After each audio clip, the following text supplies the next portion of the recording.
For those of you joining the meeting online, we'll be preparing to go live in just a few seconds. Thank you so much.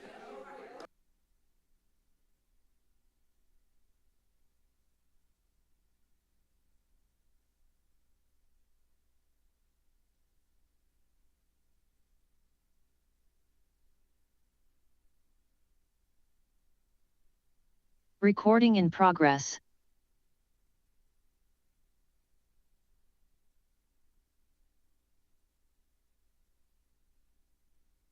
Recording stopped.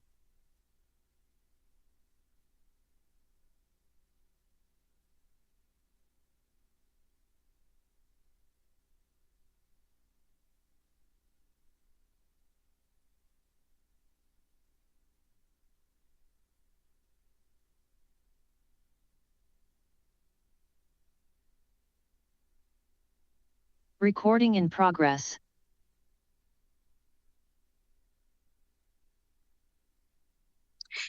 For those present today who feel more comfortable making their comments in Spanish, please let us know. We have someone available who will translate your comment into English. For those who require translation of the whole meeting, please make arrangements in advance with the clerk of the board, either by visiting their office in person or by calling our office at 831-454-2323. We want to hear from our non-English speaking community, so please do request assistance if you feel language is a barrier to your participation. Para los que estén presentes hoy, si se sienten más cómodos haciendo sus comentarios en español, por favor infórmenos. Tenemos a alguien disponible que traducirá su comentario al inglés. Si necesita servicios para toda la Junta, por favor hagan los arreglos con la secretaria de la Junta. Visitando a la oficina en persona en el 5º piso, cuarto 520. O llamando a nuestra oficina al 831-454-2323. Queremos escuchar a nuestra comunidad que no habla inglés, así que, por favor, contáctanos para ayuda.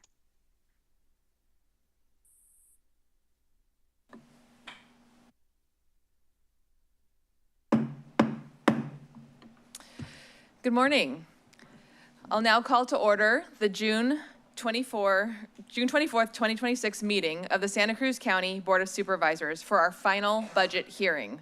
Will the clerk please call the roll? Certainly, Chair. Supervisor Cummings. Here. Hernandez. Here. Koenig. Here. And Martinez. Present.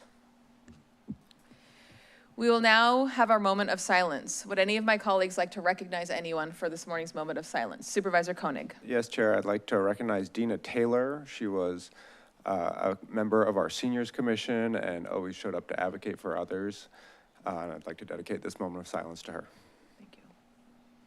Anybody else? Supervisor Cummings. Yes, thank you, Chair. I'd like to also dedicate today's moment of silence to Oliver Tree, who died on June 14th in a helicopter crash in Rio de Janeiro at the age of 32. Tree was known for viral stunts, alternative pop tracks, and his unconventional style and open heart. His family is honoring his final wish to start a foundation named Dr. Oliver Tree's Extremely Epic Grant for Baby Geniuses, dedicated to helping up-and-coming artists and ensuring that his legacy lives on. Our condolences go out to his parents, Christine, Began Nickel, and Jesse Nickel, who currently serves as 4th District Planning Commissioner.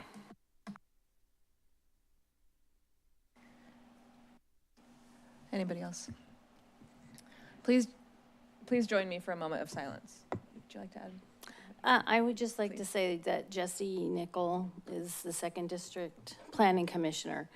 And thank you for honoring Oliver.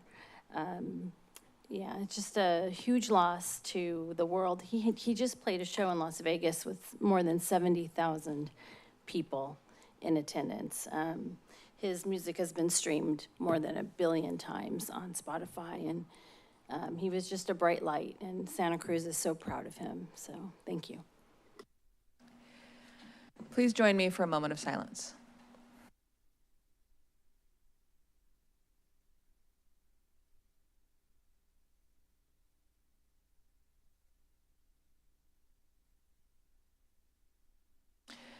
Thank you. Please join me for the Pledge of Allegiance. I pledge allegiance To the flag of the United States of America and to the republic for which it stands, one nation, under God,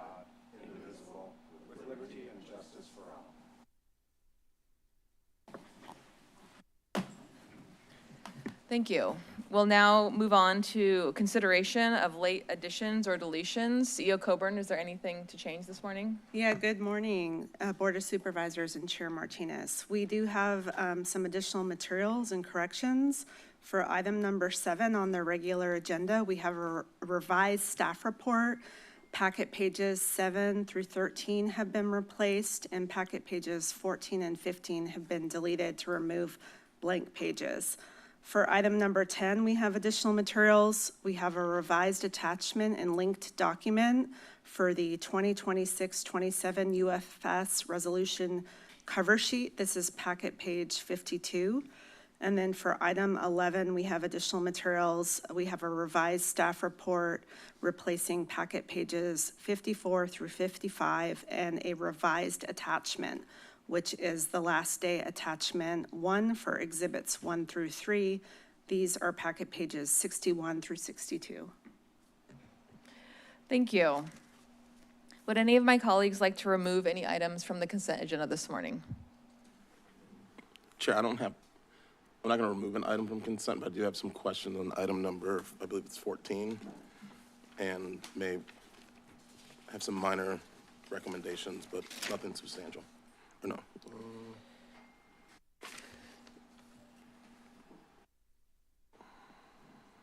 So now Oh, would be sorry, item number 16. number 16. Now would be the time if you'd like to remove it. Alternatively, you can ask your questions when we do motion or action on them. Yeah, I'll just ask questions then. You ask questions then?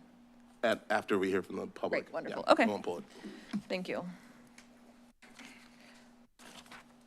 Anybody else? Seeing none, we will now move on to public comment. Now would be an opportunity to invite the public to make a comment on any item that's on the consent agenda or the closed agenda item, or any other item that's subject matter within the jurisdiction of the Board of Supervisors.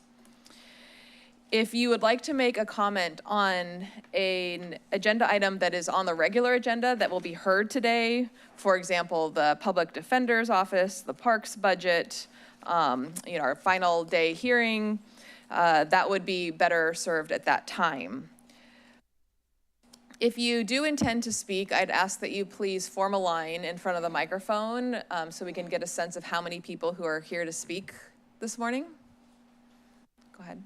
And Madam Clerk, how many people are raising their hand online? At this time, 4 speakers have raised their hand. Wonderful. Then I'll set the public comment period for 2 minutes each. Welcome and good morning.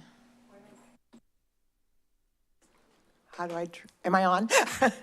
Buenos dias, good morning. I'm Maria Elena de la Garza, the CEO to the Community Action Board of Santa Cruz County. Good morning to all.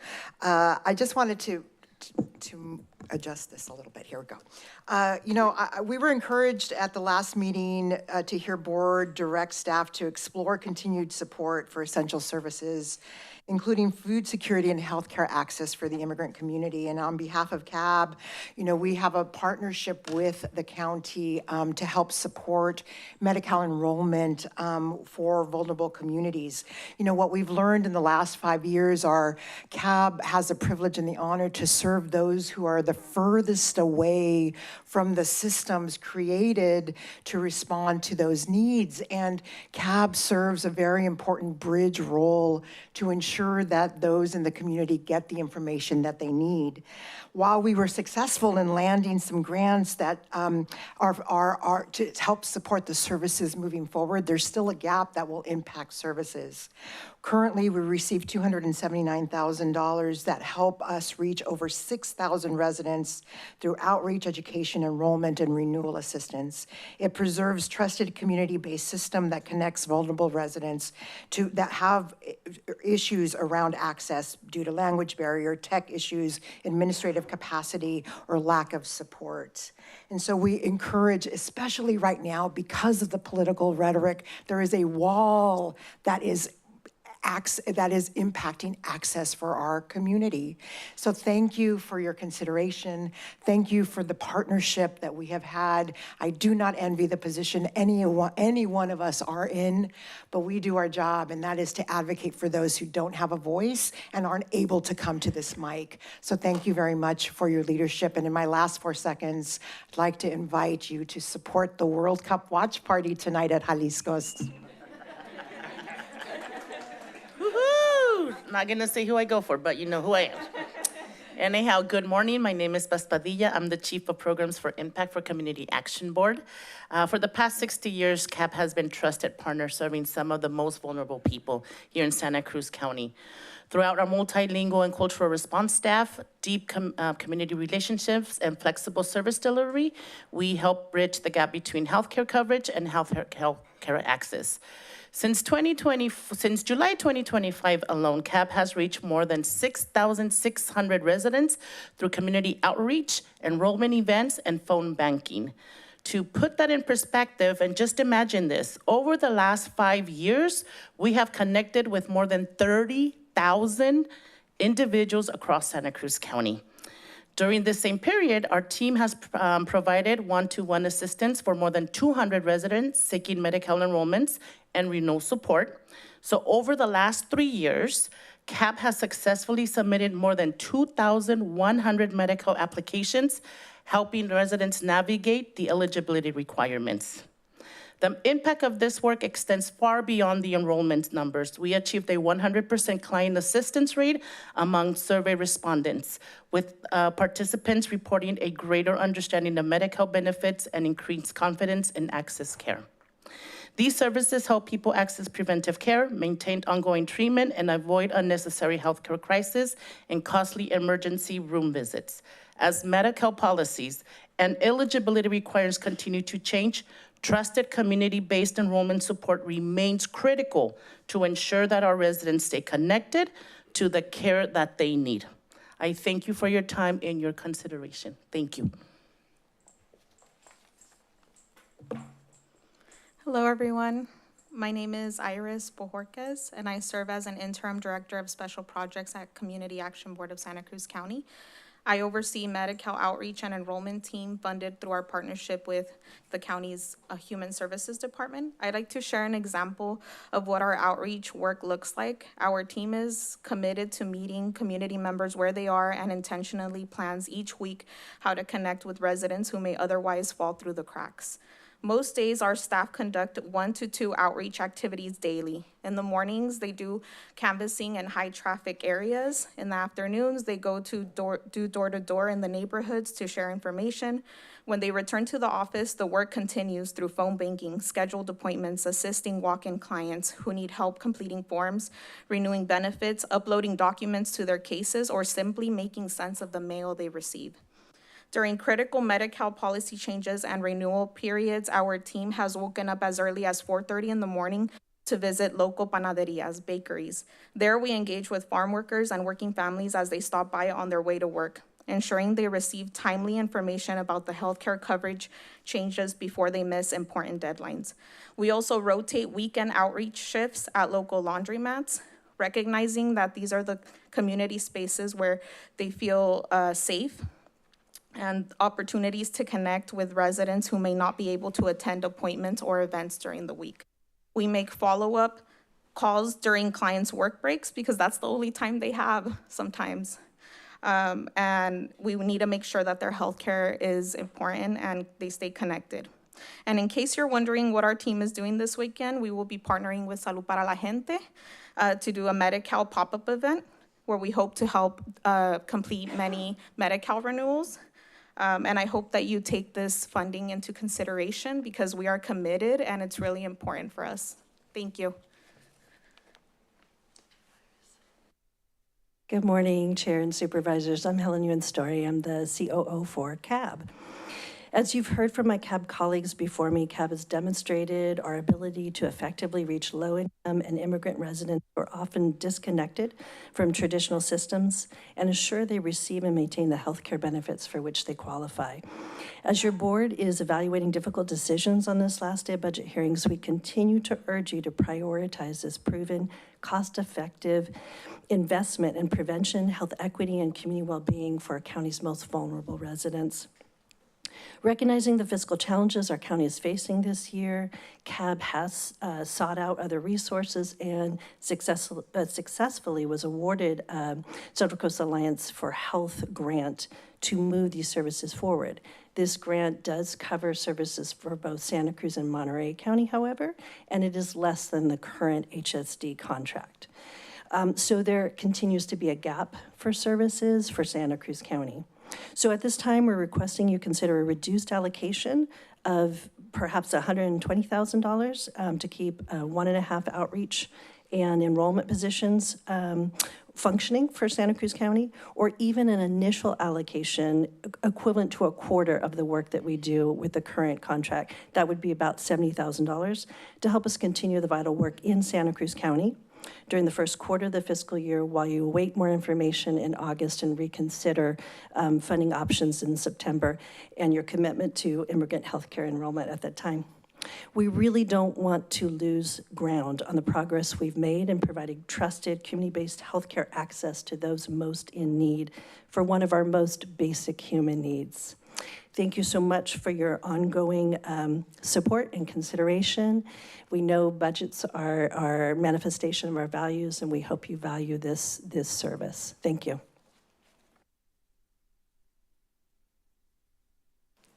Hello, good morning. My name is Kelly Cady. I work at Second Harvest Food Bank for Santa Cruz County. And I wanted to thank the board for hearing our public comment this morning.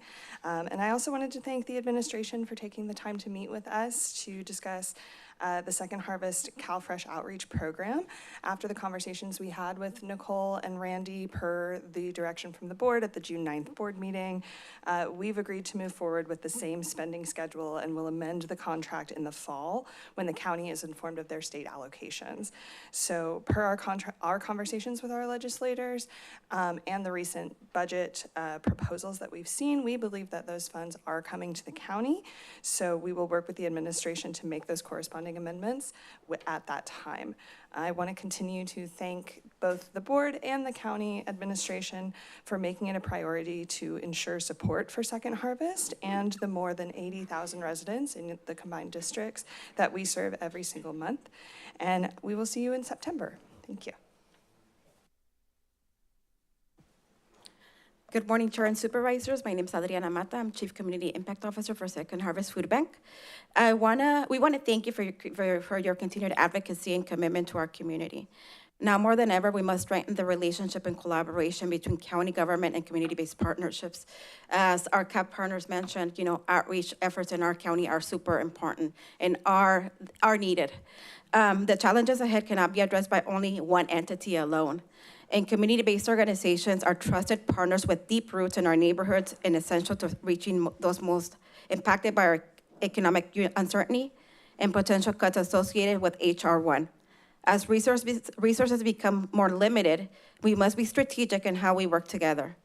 Leveraging our collective strengths to maximize impact is really important at this time. We want to thank you for your continued investment in partnering with community-based organizations that are the front lines of serving the most vulnerable residents in our community. And by working together, we can ensure that families, seniors, children, and veterans are working individuals continue working to receive the support they need during these challenging times. Thank you for your continued partnership and support. Good morning. At this time when our country is in such a disaster and people are depressed and feeling helpless, I think it's not a good time. It's a good time to endorse and support things like the Museum of Art and History that bring people together in community, London Nelson Center that bring people together in community. We need things that bring people together so that they feel that there's some hope for the future. the Art League, Santa Cruz. It brings together second graders up to grandmothers, and they put on plays like Harry Potter, and they write the scripts, and they make the costumes, and you know, they're just wonderful things going on. And the Art League, it's got programs for the whole of California, and classes at the mall for lifelong learners that I've gone to and really appreciate. So just thank you so much for, please do not cut funding for the things that bring our community together at this time. Thank you.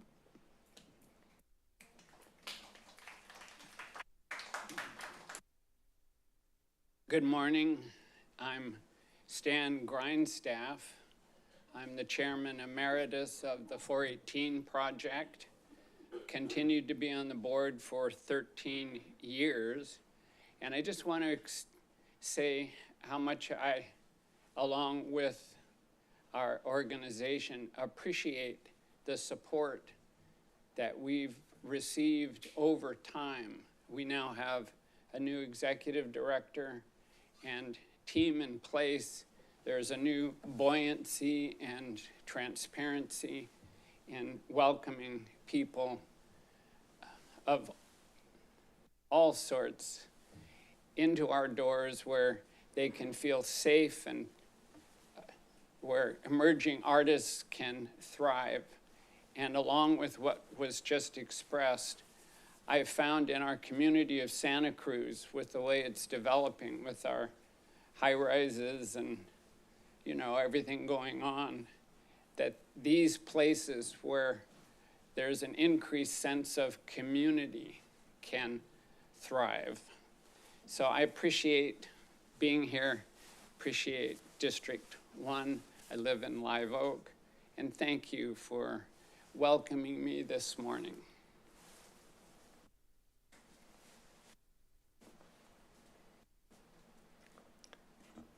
God is good. We can agree that it took 500 years for him to bring what most Christians in our county are trying to do. But it's you, the power of one. This is Richard Lewis. I like to be called Grandpa, and I'm a loose cannon. But here in the room are the power of one. I even see some friends who might remember they never went to an NAACP meeting. Justin, show up at one in the near future. They don't even have live meetings. Invitation. What I want to speak to is, because of CAB has a team, and if anybody has the mic, it's not her 2 minutes, it's a CEO. So I believe that they were many years ago the advocates for the brown berets. They met downstairs in their place. I would like to see anybody take on leadership with the 30 years ago, the brown berets, friends of. So you know me, I'm here last time, and we talked about having someone invite Father Boyle, who could work with the probation department with that new program that Gina has.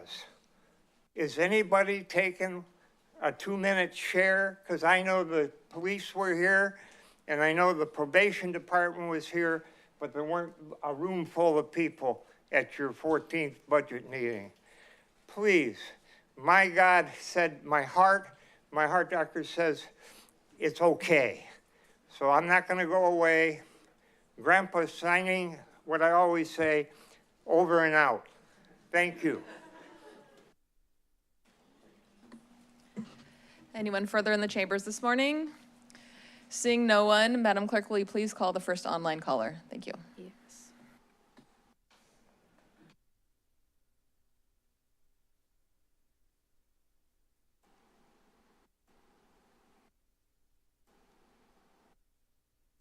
Zoom guest, your microphone is now available. Hello, I'm Kimberly Smith, a retired educator who has lived in Santa Cruz County for 2 decades. It's my understanding that supervisors and others have worked to find funding for the Public Defender's Office, including its social workers. I want to express my gratitude that you have found a way to save these workers who are critical to the county's holistic defense program. I want to ensure my tax dollars are not wasted on programs trapping the poorest among us in a cycle of incarceration without making any of us safer. By extension, such flawed logic traps entire communities. That logic being one part of a community can be made safer by locking another part of it away. This is the logic that has the US incarcerating a greater percentage of its people than any other democratic nation on earth. I'm glad that Santa Cruz is using taxpayers' money more wisely. In this way, we demonstrate tangible care for the most vulnerable among us, and our county becomes a model for others. Like many, I want to be a member of a thriving, hospitable, and strong community supporting all who live here, a county where each person can develop their talents and everyone can make their contribution. This holistic vision is one board members have committed to honoring in previous years. Thankfully, you have not wandered from that commitment. Santa Cruz County voters support this important vision because we understand our well-being is linked to the well-being of everyone who calls this place home. Thank you.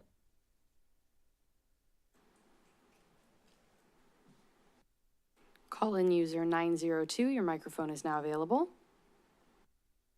Good morning. My name is Nina Beatty. PG&E has begun a transmission upgrade project in South Santa Cruz County, apparently without any hearings or CEQA review. Notices to one commercial customer and one residential customer merely indicate a pole replacement. However, PG&E's press release on its website, which customers did not get, states this is a dramatic increase in capacity from 4 kilovolts to 21 kilovolts, over 5 times higher, and installing upgraded transformers and power lines to accommodate the higher capacity. This means higher electromagnetic exposure, which means health and environmental effects to those who live near these lines. It appears there weren't any public hearings or notices about this transmission corridor increase, and who made this decision? Was there a thorough analysis of this project and environmental review? If so, where are those documents, and why weren't customers informed of the process?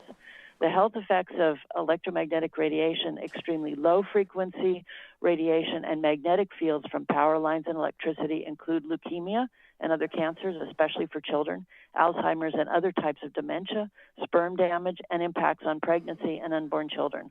Harmonics on electric lines pose additional health problems. My website, MontereyBayMatters.org, has information on the health impacts on this project, what we know of it.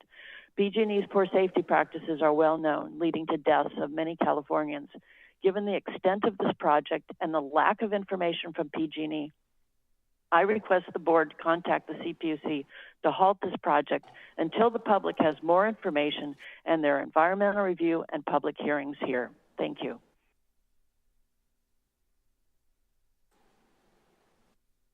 Call-in user 915, your microphone is now available. Good morning. This is Becky Steinbrunner. I want to support what Ms. Beatty just said and to bring to your information that PG&E is doing similar work in Santa Clara County, and it is subject to CEQA environmental review. Why hasn't that happened in Santa Cruz County? I want to let you know that this Sunday at 2:30 in Pinto Lake City Park, there will be a public meeting for the battery energy storage project, Seahawk, planned for 90 Minto Road. Please come. It's at 2:30 this Sunday, Pinto Lake City Park. We need to all be commenting on this. We have a lot of power here to make our comments heard with the California Energy Commission. And I look forward to your June 30th review of our county's draft best ordinance. I want to move now to consent item 16. I want to thank the anonymous donor who donated $200,000, almost the same amount as what we got from a state agency for litter removal.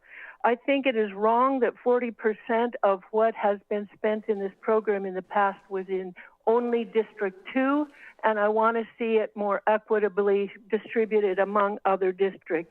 The need is thoroughly across the county. I want to now say that your board needs to reallocate Proposition 172 public safety money.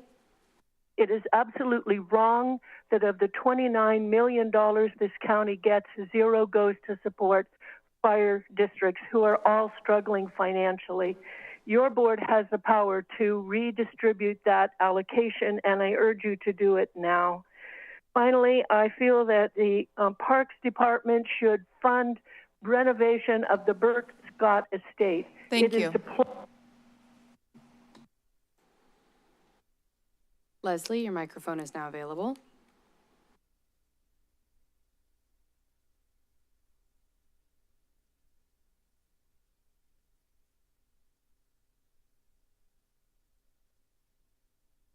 Leslie, we're not able to hear you. You may need to remute or unmute yourself or address your volume.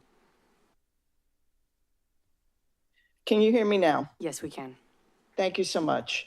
Good morning, supervisors. My name is Leslie Potenzo, and I live in District 1, and I'm a member of Showing Up for Racial Justice, the Santa Cruz County chapter. This is the third year the surge Santa Cruz County has drafted a community sign-on letter stating our message that public health is public safety and that funding prevention leads to better outcomes for all people and is more cost-effective than our carceral systems.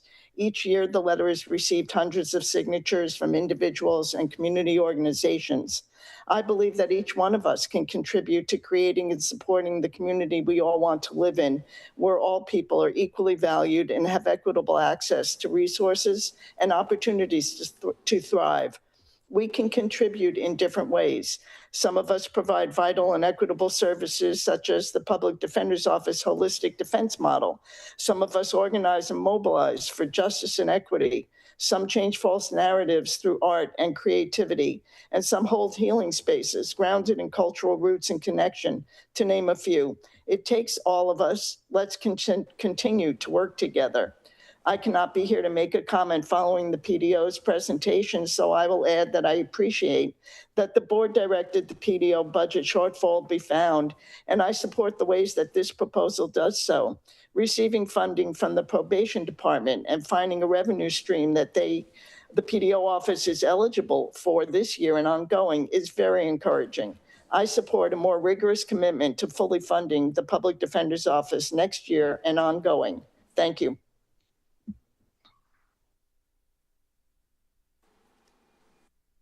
Call-in user 401, your microphone is now available.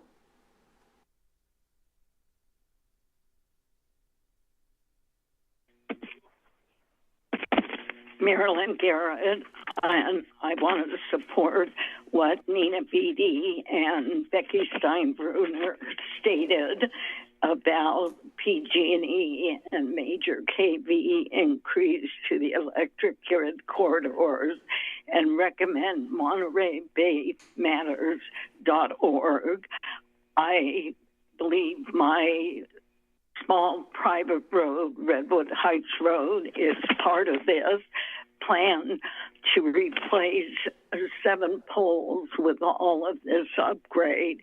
One planned in front of my, at the end of my driveway, which is very unsettling because I moved here from Cox Road to get away from high power lines, endangering my health.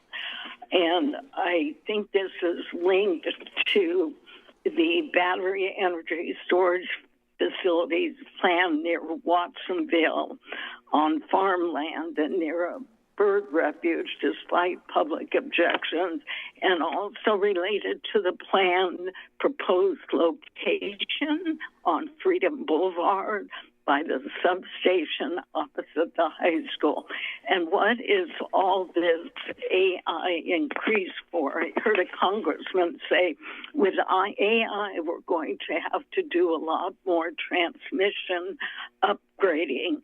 AI is really for surveillance and the military, and I urge you to ban any plans for data centers or lithium battery sites in our county. The fire in LA, I just learned, is a lithium battery fire that they can't put out as we speak here. Act in the interest of the public, not AI and telecom corporations, please. Thank you. Thank you. Jace, your microphone is now available. Greetings. My name is Jace Earl. I'm a Santa Cruz County artist, educator, cultural producer, and the founder of Afro Beats Night, which is a free weekly community dance gathering that has served thousands of residents over the past several years. I urge you to reject the proposed elimination of the Arts Council contract and the reduction in funding to the Museum of Art and History. Now, I understand that the county faces some serious budget challenges, but I'm concerned that the burden of solving a parks budget shortfall is being shifted onto one of the smallest and most economically vulnerable sectors in our community. As the organizer of Afro Beats Night, I regularly hear from attendees who tell me that gathering in community through music and dance is essential to their mental and emotional well-being. People often speak about feeling less isolated, more connected, and more hopeful after attending. These are not luxuries. They are vital components of a healthy community.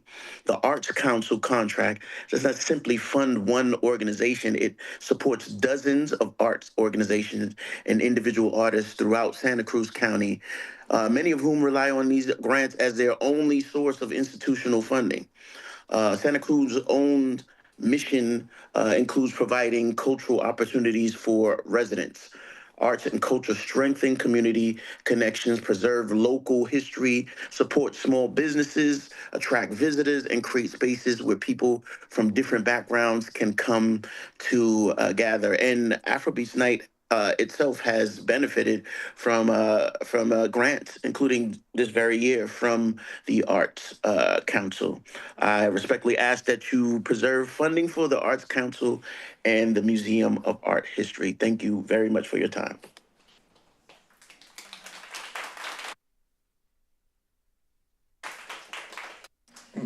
Before you call the next caller, I would just like to remind the crowd that in order to create an inclusive environment, we'll like to ask that folks refrain from clapping so everybody feels welcome to speak. Thank you very much. KH, your microphone's now available.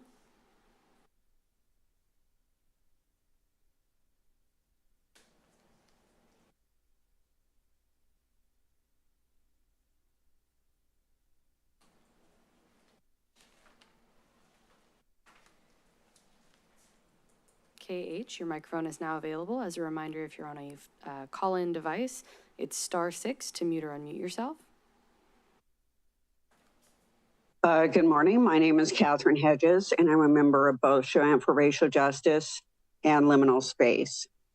I'm very sad to hear about the cuts to arts funding. I don't think they should be reinstated at the cost of, say, the Park and Watsonville, but perhaps there's somewhere else in the budget those funds could come from, such as the enormous Sheriff's Department budget.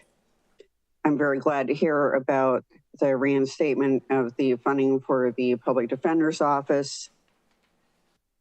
But I am concerned about hearing of cuts to the community organizations that do the outreach way outside the scope of what the county can do to make sure that everybody has the food and medical care that they need at our lowest levels. So I hope that the county can find a way to move funding perhaps from the Sheriff's Department to cover those organizations as well. Thank you.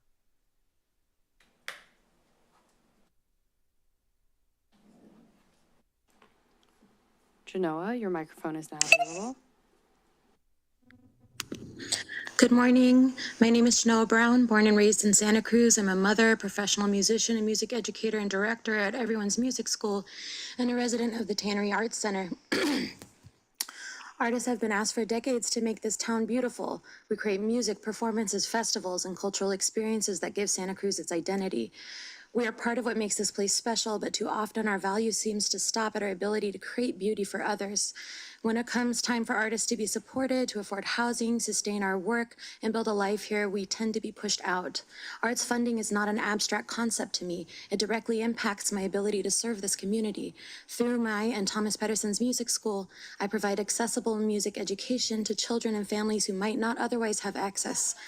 I see every week that music is not a luxury. It builds confidence, connection, creativity, and belonging. As a resident of the Tannery Arts Center, I've experienced what happens when a community chooses to invest in artists. Artists create community. We teach, mentor, perform, and contribute to the cultural and economic life of this area. But artists cannot continue to make a community vibrant if that community does not invest in our ability to remain here. I understand that budgets are difficult and that difficult decisions are being made, but I ask you to consider the long-term cost of cutting arts support. When artists are pushed out, we lose more than programs. We lose educators, mentors, cultural workers, and the future generations of artists who could help carry this community forward. Please protect funding for the arts and recognize that supporting artists is an investment in the future of Santa Cruz. Thank you.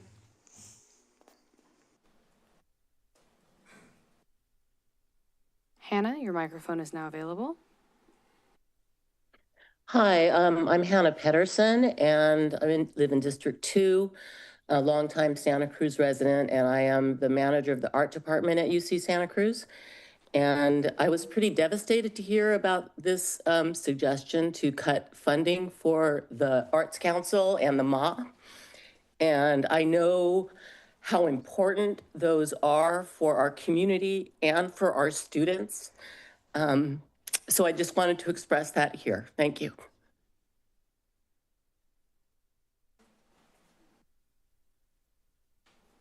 Carol, your microphone is now available.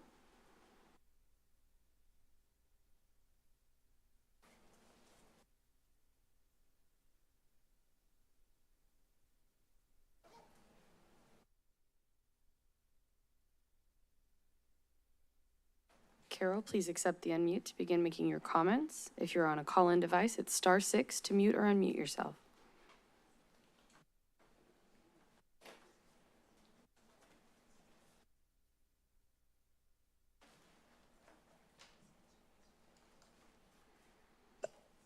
Okay, can you hear me now? Yes, we can. Okay, great, thanks. So number one is thank you very much for allowing the community to speak and express our concern about the possible potential cut to the Arts Council and the Museum of Art and History. I think you've heard some voices already that were very strongly opposed to doing that. I know that there are hundreds of people who join them in opposing this proposal. You have to realize that the arts are very vulnerable to cuts these days, especially at the national level, which trickles on down, that art is essential to the lives and mental well-being and enjoyment of life for thousands of people here in Santa Cruz County. It's not just isolated people doing this or that. It's an essential part of the community, and I respectfully ask that you continue to fully fund or increase funding for the Arts Council and Museum of Art and History. Thank you. Bye.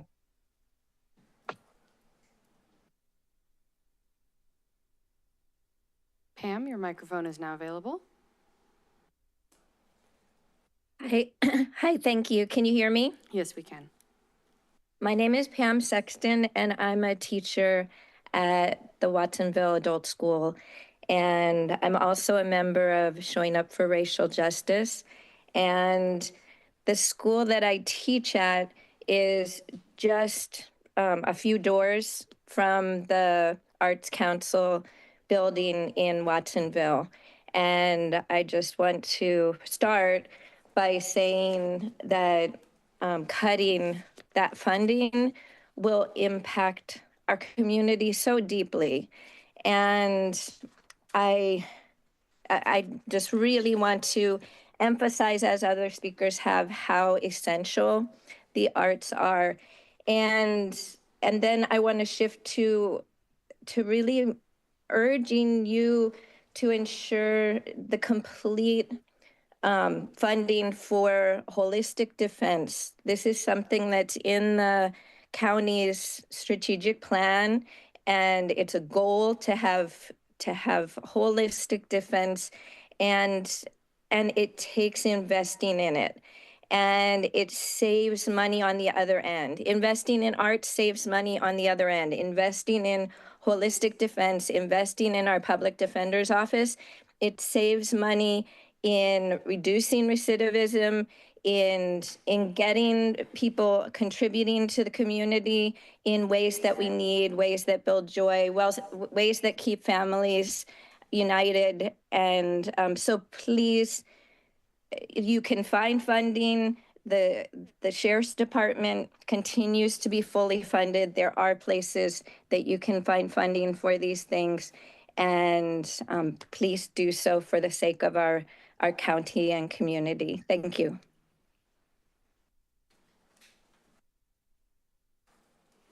Zia, your microphone is now available. Thank you. And I want to thank the board for taking time to hear the comments of the community. My husband and I own a small glassblowing studio in Davenport. We've been so fortunate to be part of this community and part of the arts in Santa Cruz. So I want to second everything that the previous speakers have said about the importance and the benefits of the arts and how essential really the arts are to the identity of Santa Cruz. If you think about what we are known for, in addition to the natural beauty and recreation opportunities, one of the things that really distinguishes our community and makes our identity so cohesive is the arts and our engagement with the arts and support of the arts. So I think other speakers have spoken really eloquently on this. So I just want to add one last comment, and that is that according to a 2023 study, the arts brought in $68 million to the economy of Santa Cruz County. That's no small amount, and I think that if you consider that in proportion to the proposed cut, you can see that it's really not a good economic choice. Thank you. Madam Clerk, how many more callers have raised their hands? At this time, we have one final speaker with their hand raised. Okay, I'll remind everybody online that right now we are hearing comments on the consent agenda, and if you've called in to speak on a particular budget, such as the arts budget and the parks budget and the public defender, we'll be hearing those items shortly, and that would be the appropriate time to speak. Go ahead and call the final caller. Bernie, your microphone is now available. Yeah, buenos dias. Good morning, Chair and Board, staff, and everyone else that's tuning in. Bernie Gomez with Milpa. Milpa resides in District 4, and I just wanted to take this time to uplift and just say gracias to District 4 for their work on Pájaro del Valle County Park.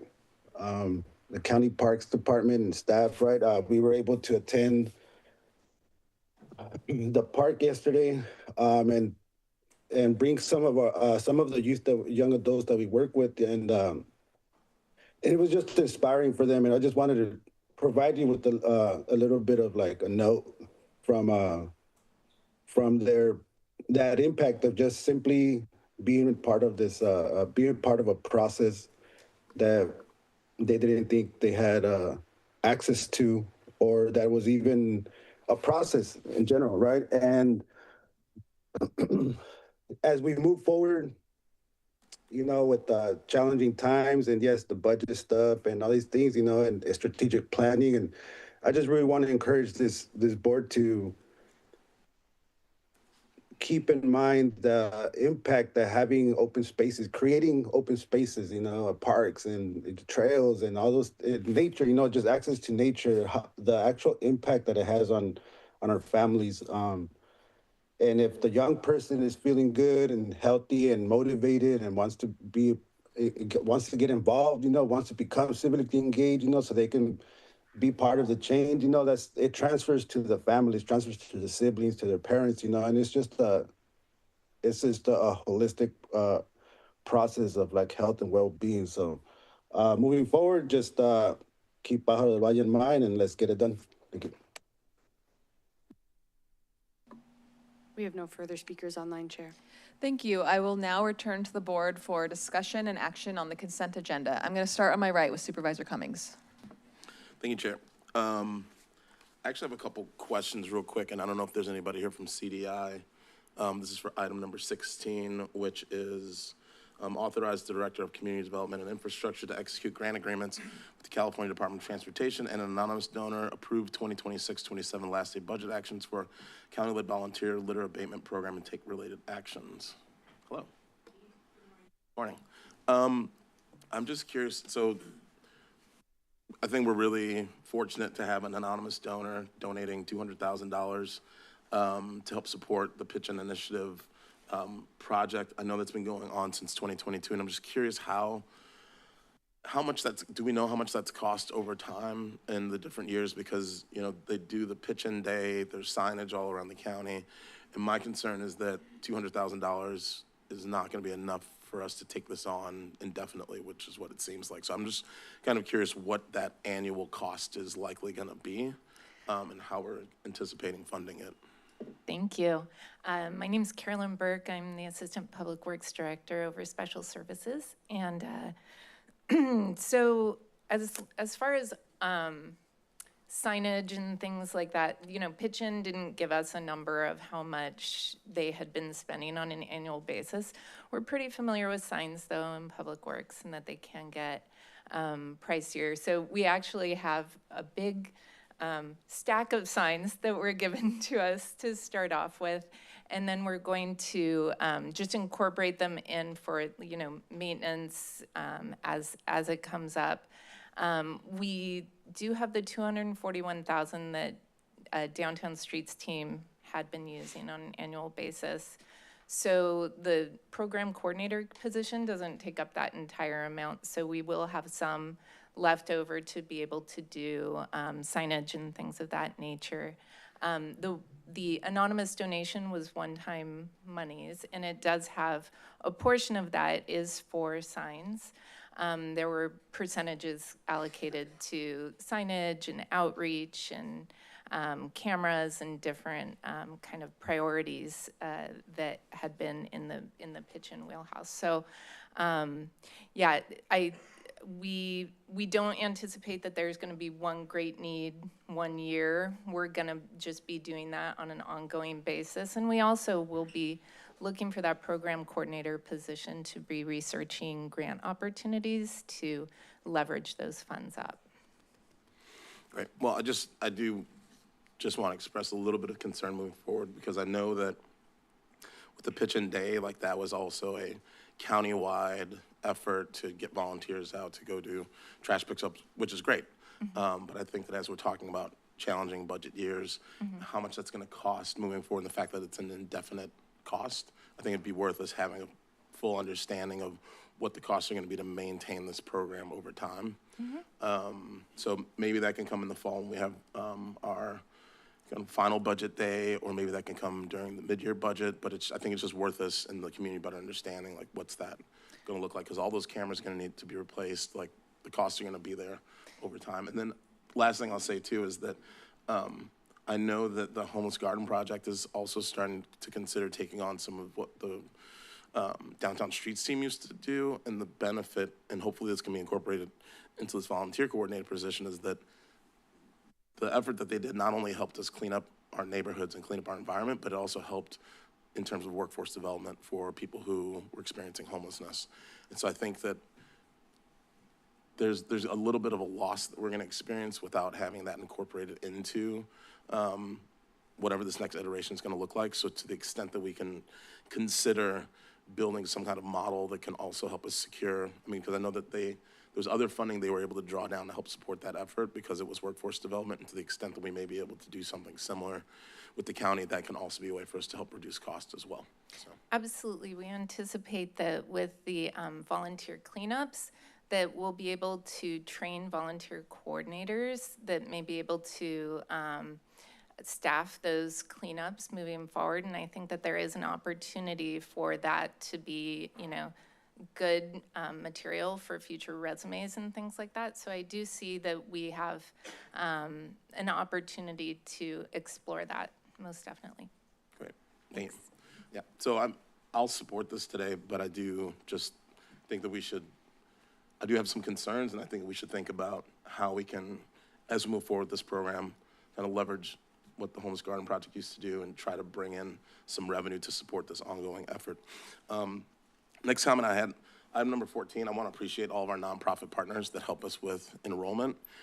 Based on conversations I've had with HSD and because of HR1, you know, the landscape has changed, and I think we're still trying to get a better understanding of what that means previously. And I just want to give all the respect and thanks to our nonprofit partners who've helped enroll people over the years.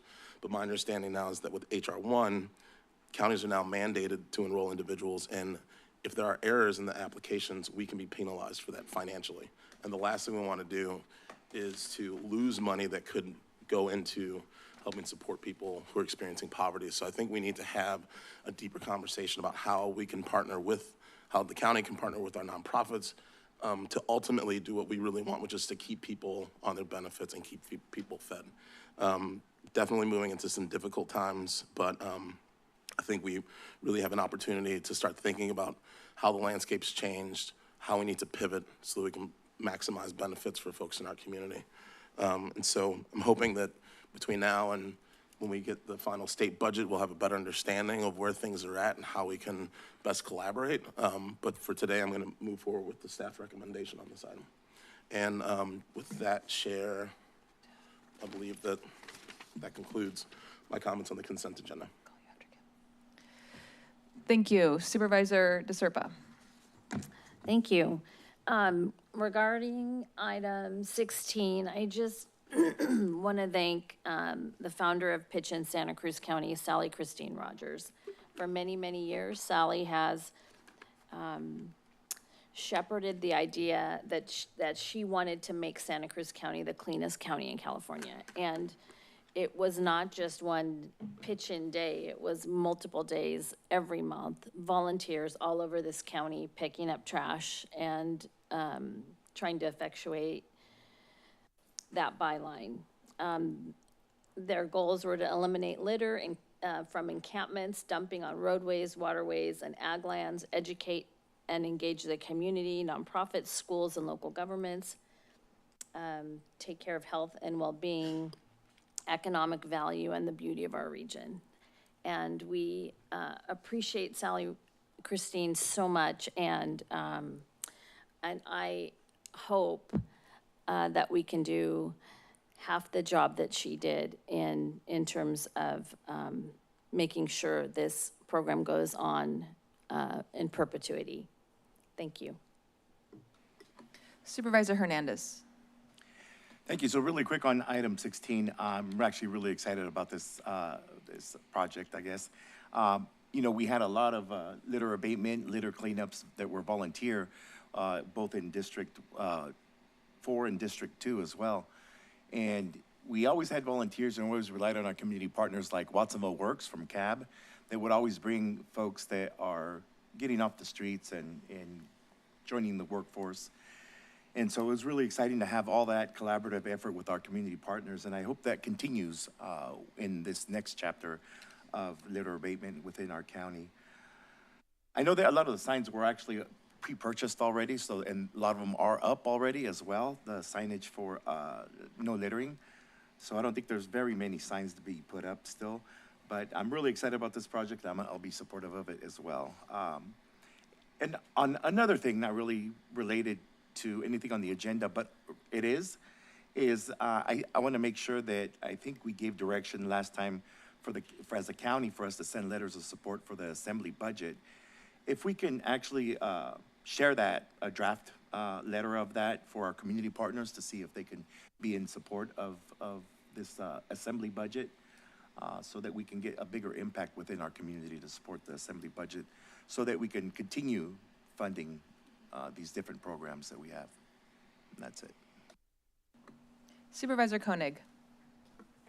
Thank you, Chair. On item 16, I also just want to appreciate our anonymous donor and the $200,000, which will help make our county more beautiful. I mean, I know I often have the same thought looking around our community and seeing trash that I wish I could spend all day just out there making our community more beautiful, picking things up, and planting more native plants.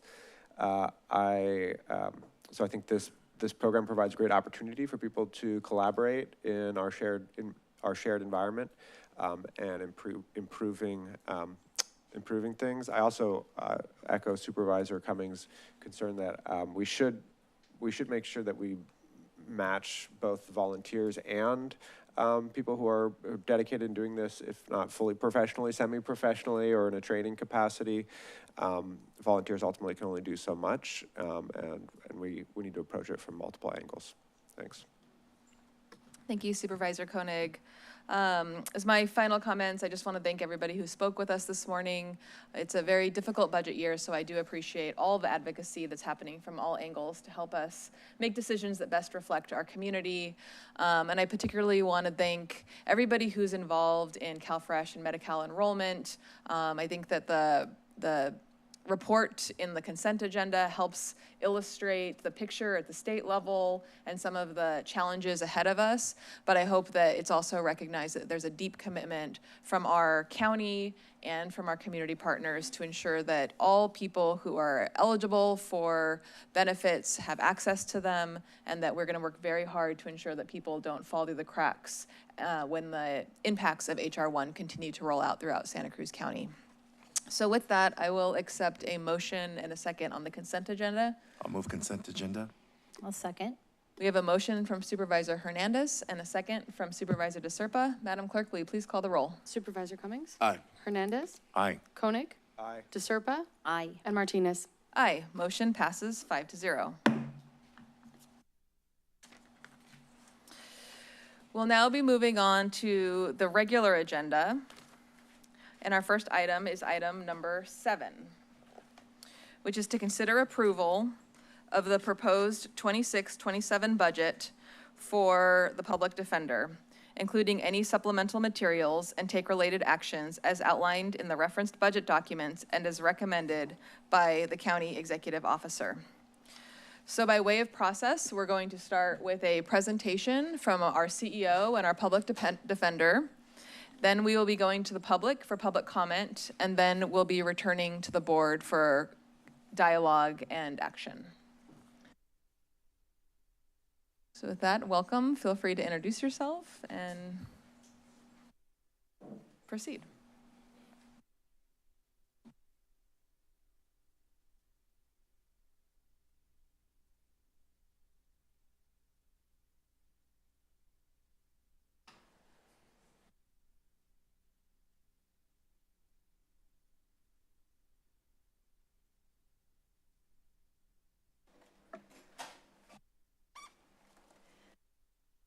Good morning, Chair Martinez, Supervisors, CEO Nicole Coburn, Defenders, and our community.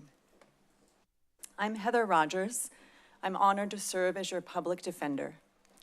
I'm here today with our talented Administrative Services Manager, Myrna Guerrero.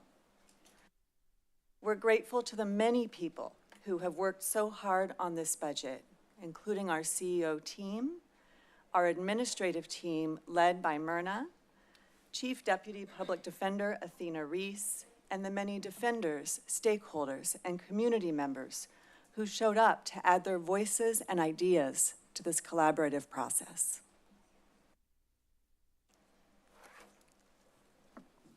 Good morning, Chair Martinez and members of the board. As you know, I'm Nicole Coburn, your County Executive Officer.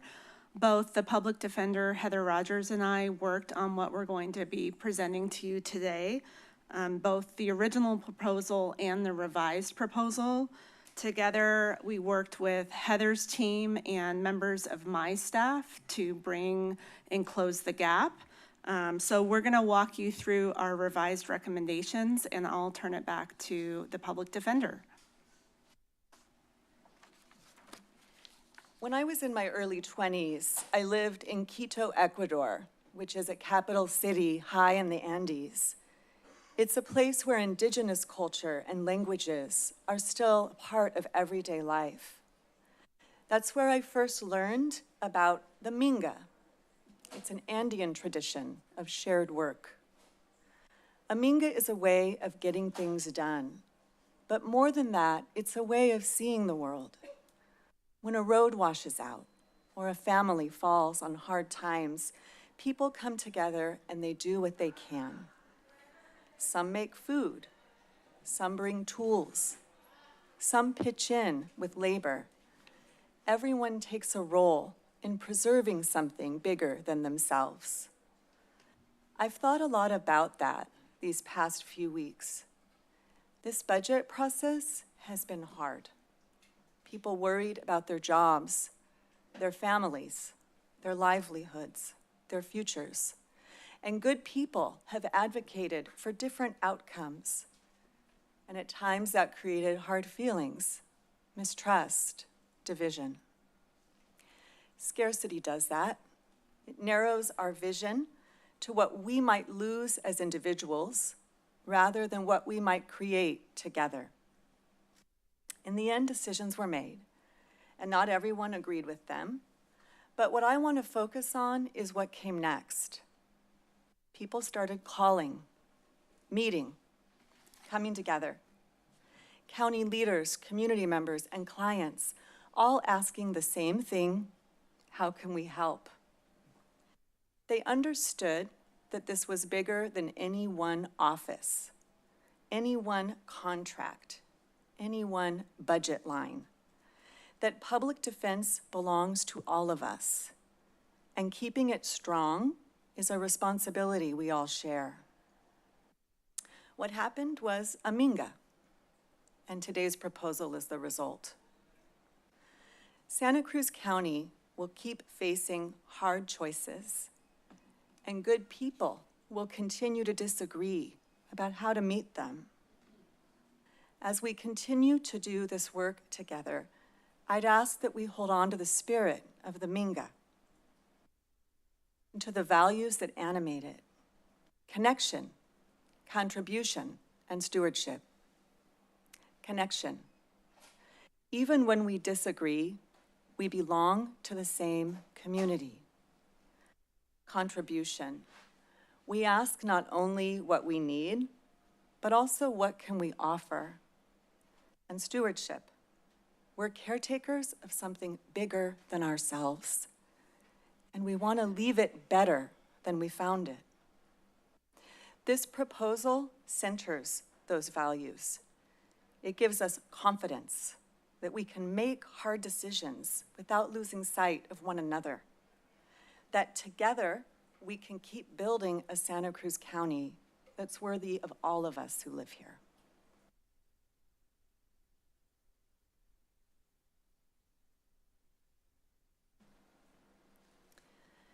We'll walk you briefly through these 5 topics today. First, we'll give a quick overview of our proposed budget. Next, we'll summarize the decision and direction this board gave us on June 10th. And third, we'll get to the heart of the Minga. We'll talk about the adjustments we're recommending to carry out your direction. Next, we'll request a budget born out of connection, contribution, and stewardship. A budget that centers the community we share. And in closing, CEO Coburn will lay out next steps as we plan for the future of public defense in Santa Cruz County. Before we get to the numbers, I want to acknowledge the Defender team that carried this office through a tough budget season.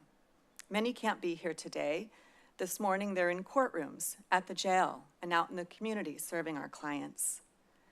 Together, they serve some of our most vulnerable community members.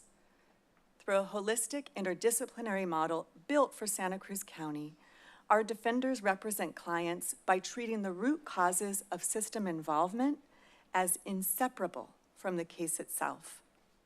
It is hard work in the best of times, and it's been especially hard over the past few months as they worried about their livelihood, their colleagues, and about what staffing reductions would mean for those we serve. Today's proposal preserves a two-division public defense system that includes the Public Defender's Office and conflicts contracts. The Public Defender's Office handles around 8,000 cases a year, adults and children who can't afford a lawyer, in criminal court, juvenile justice, conservatorships, care court, record clearance, and collaborative courts. When the Public Defender's Office has a legal conflict and can't represent someone, the case goes to conflicts representation. About 850 first-tier cases a year through a contract with the private law firm of Page & Dudley, and about 200 more through a panel of private attorneys administered by county council.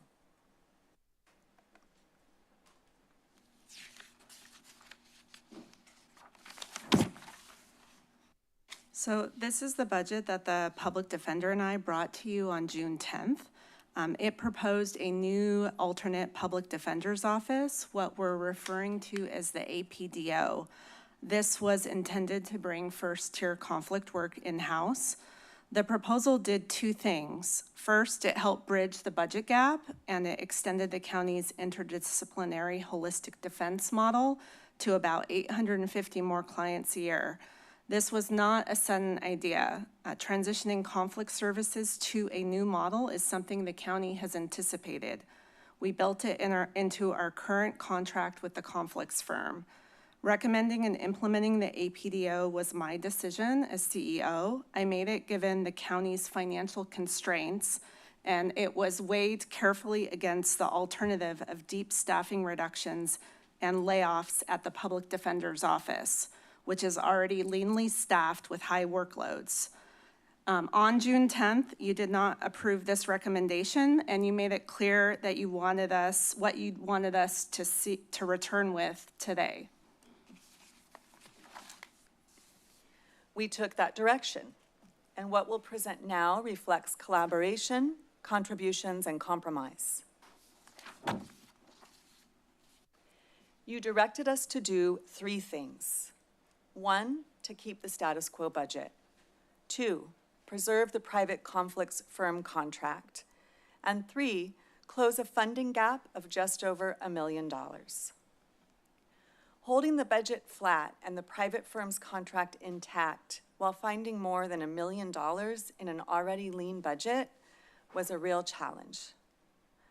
Under the direction of CEO Coburn and her team, we worked with other county departments and leaders to find solutions through a process animated by the values we talked about earlier: connection, contribution, and stewardship. Connection. The people we serve don't draw a distinction between attorneys from the public defender's office and contract attorneys. They simply need strong public defense. They are our relatives, our friends, our neighbors, and they're connected to us by this community that we all share. So we leaned on our collaborative relationships with other county departments who serve these same community members, and we accepted their help when it was offered. Contribution. We asked not only what we needed, but also what can we offer. We looked hard at our own operations for savings that wouldn't compromise services, and our partner departments did the same, contributing under their own pressures and constraints to help close this gap. Stewardship. We're a new department, opened July 1st, 2022, with a clear mandate from this board to build a public defender's office grounded in the holistic interdisciplinary defense that this community needs. At this early stage, stewardship means stabilizing what's working, rather than risking the services and gains that your consistent investment has made possible. Your direction also asked us to engage the conflicts firm to identify contract-based savings and to close the gap without layoffs. We reached out to the conflicts firm to identify those savings, but they declined to provide any, so we shifted to other options. Reducing staff at the Public Defender's Office was an option we weighed when we developed the original proposal. After the June 10th budget hearing, we concluded that substantial staffing reductions at the Public Defender's Office would destabilize the agency, which handles roughly 85% of indigent defense in this county, and it would widen an already significant gap between the workloads at the Public Defender's Office and the conflicts firm. Today, county defenders carry caseloads on average more than 60% heavier than their counterparts at the conflicts firm. Cutting the busier office isn't equitable and it isn't sound stewardship. County leaders work together to find a better path, and we're going to walk you through that now. The next part of this presentation is about what came out of the Minga, how community spirit, shared sacrifice, and a good deal of determination bridged an over $1 million budget gap.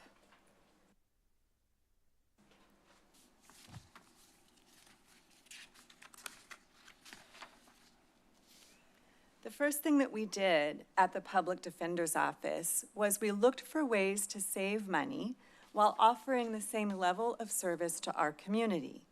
That meant avoiding deep staffing reductions while looking for ways to adjust staffing without decreasing services or dramatically increasing our workloads. We proposed delaying filling one of our senior investigator positions, deleting a limited-term administrative aide position, and extending some recruitments for unfilled positions to save about $342,970.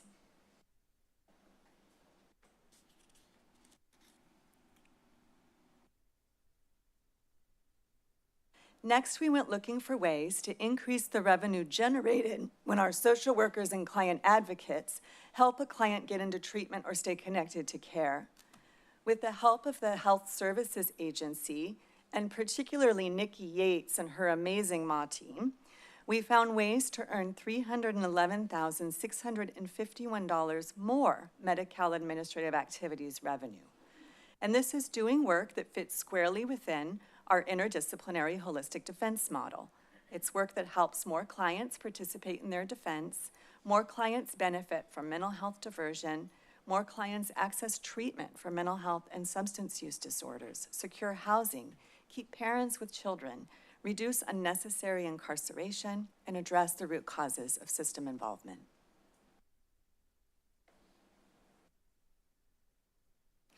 Even after scouring our budget for ways to save money and increase revenue, we were still left with this gap of $408,998.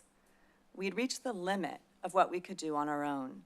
And this is the moment the story stops being about the Public Defender's Office and it starts being about what we can do when we see our work, our community, and ourselves as connected. This is where spreadsheets end and the Minga begins. When the conflicts firm declined to adjust the cost of their contract, two departments stepped forward. The probation department reallocated $283,998 in their budget. The Health Services Agency also reallocated $125,000. Together, they contributed and met the gap of $408,998. This was the amount we needed to save jobs. They found this through their own hiring controls and salary savings. They did it because they understood that a stable public defense system protects all of us. I also want to note that they recognize that their clients are the public defender's clients as well. They are working together to change the trajectory of some of our most vulnerable residents. This is what shared responsibility looks like. And CEO Coburn and I are deeply grateful to both directors and their teams, including Chief Probation Officer Sandra Mendez, Health Services Director Connie Moreno-Peraza, Assistant Chief Probation Officer Valerie Thompson, HSA Director of Administrative Services Jessica Randolph, and the many others who scoured their budgets to help us maintain our staff and service levels. This is what public leadership, public service leadership looks like at its best. So thank you. The gap is closed. Services are preserved and revenue is up. Not a single person lost their job. None of that happened because one department pushed itself to a breaking point. It happened because several departments decided to carry the weight together. It happened because our county leaders embraced the idea that when something essential is at risk, we all have a role in preserving it. And it happened because this community made it clear that we value an equitable public defense system centered around interdisciplinary holistic defense. CEO Coburn will speak briefly about the longer-term questions in a moment. Before she does that, I'll leave you where we started. Aminga is about everyone understanding they have a role in preserving something bigger than themselves. It's about working together to reach shared goals. And over the last few weeks, this county has lived that principle. Leaders stepped forward. We shared resources and ideas. And together we protected services for some of our most vulnerable community members. At the heart of the Minga is this belief that we are responsible for one another and that when we work together, we can do big things that none of us can do alone. This budget reflects that spirit. The revised fiscal year 2026-27 budget for the Public Defender's Office includes revenue of $1,287,916, expenses of $21,531,387, a general fund contribution of $18,228,942, one-time funding of $1,605,531, a general fund reallocation of $408,998, and funded staffing of 64 full-time positions. I respectfully ask that you approve this proposed budget. But first, we'll turn to CEO Coburn to talk briefly about the future of conflicts representation and how that will fit into the future of public defense in Santa Cruz County. So we've spent this hearing talking about how we balanced the public defender budget in a hard year. This involved many pressures, difficult choices, and we talked about how departments in the community came together to meet them. I'm really grateful for everyone who was involved. But I'd be doing you a disservice if I let one year rescue stand in for a plan. The general fund that protected the conflicts contract this year came out of other department budgets. In this moment of stability, now is the time to look forward to make sure we're not back before you next year having the same hard conversation.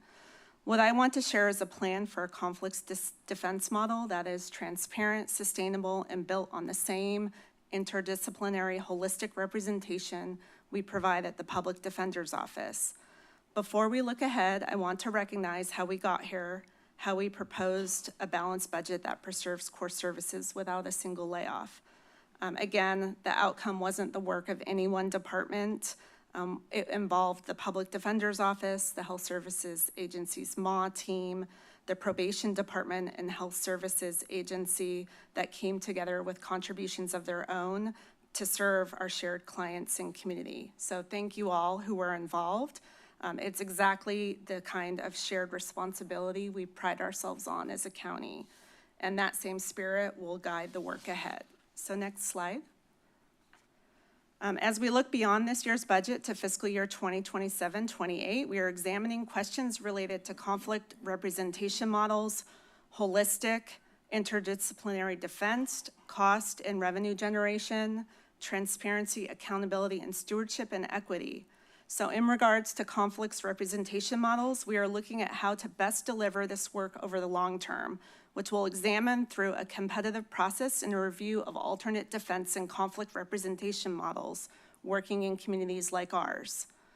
In terms of a holistic interdisciplinary defense, we are looking at how we sustain in the integrated social work, client advocacy, and related legal services the board has recognized as critical for effective representation. These are services that stabilize clients, return revenue to the county, and improve public health and public safety for our community. We are also looking at cost and revenue generation. This means looking at what we pay per case and revenue generated through MAW claiming at no cost to clients. We are looking at how different models foster transparency, accountability, and stewardship because public dollars should be spent in the open and fully accounted for in a system where partners work together to build public defense that is equitable, sustainable, and effective. Lastly, we are looking at whether every client receives consistent representation no matter who is assigned and whether workloads are distributed fairly across the public defense system. As we continue to take up these questions, let me be clear about what this is and what this isn't. These aren't questions about the people doing the work. These are questions about the structure around it. Whether access to services is consistent across the system, whether it's sustainable, and whether it sets everyone, clients and defenders alike, up to succeed. Next slide.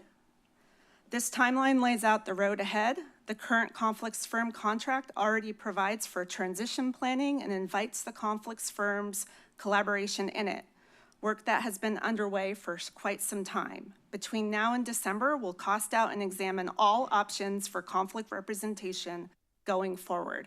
This includes the in-house APDO model, a right-size updated contract model, and an all-panel model, and any others we might find across the state. We'll return to you in December with that analysis and our recommendations well before the current contract expires on June 30th, 2027.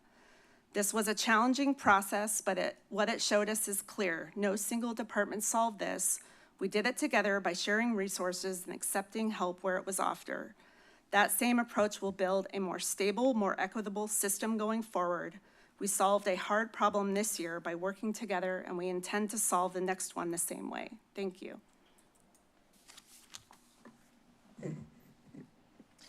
Thank you, Public Defender Rogers and CEO Coburn, for the presentation.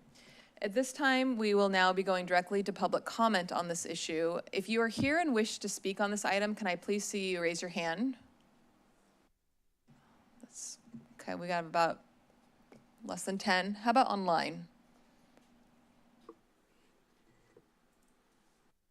Currently, one speaker has their hand raised online. Thank you. I'm going to set the public comment period for 2 minutes each. If you're here to speak, please form a line in front of us. Thank you.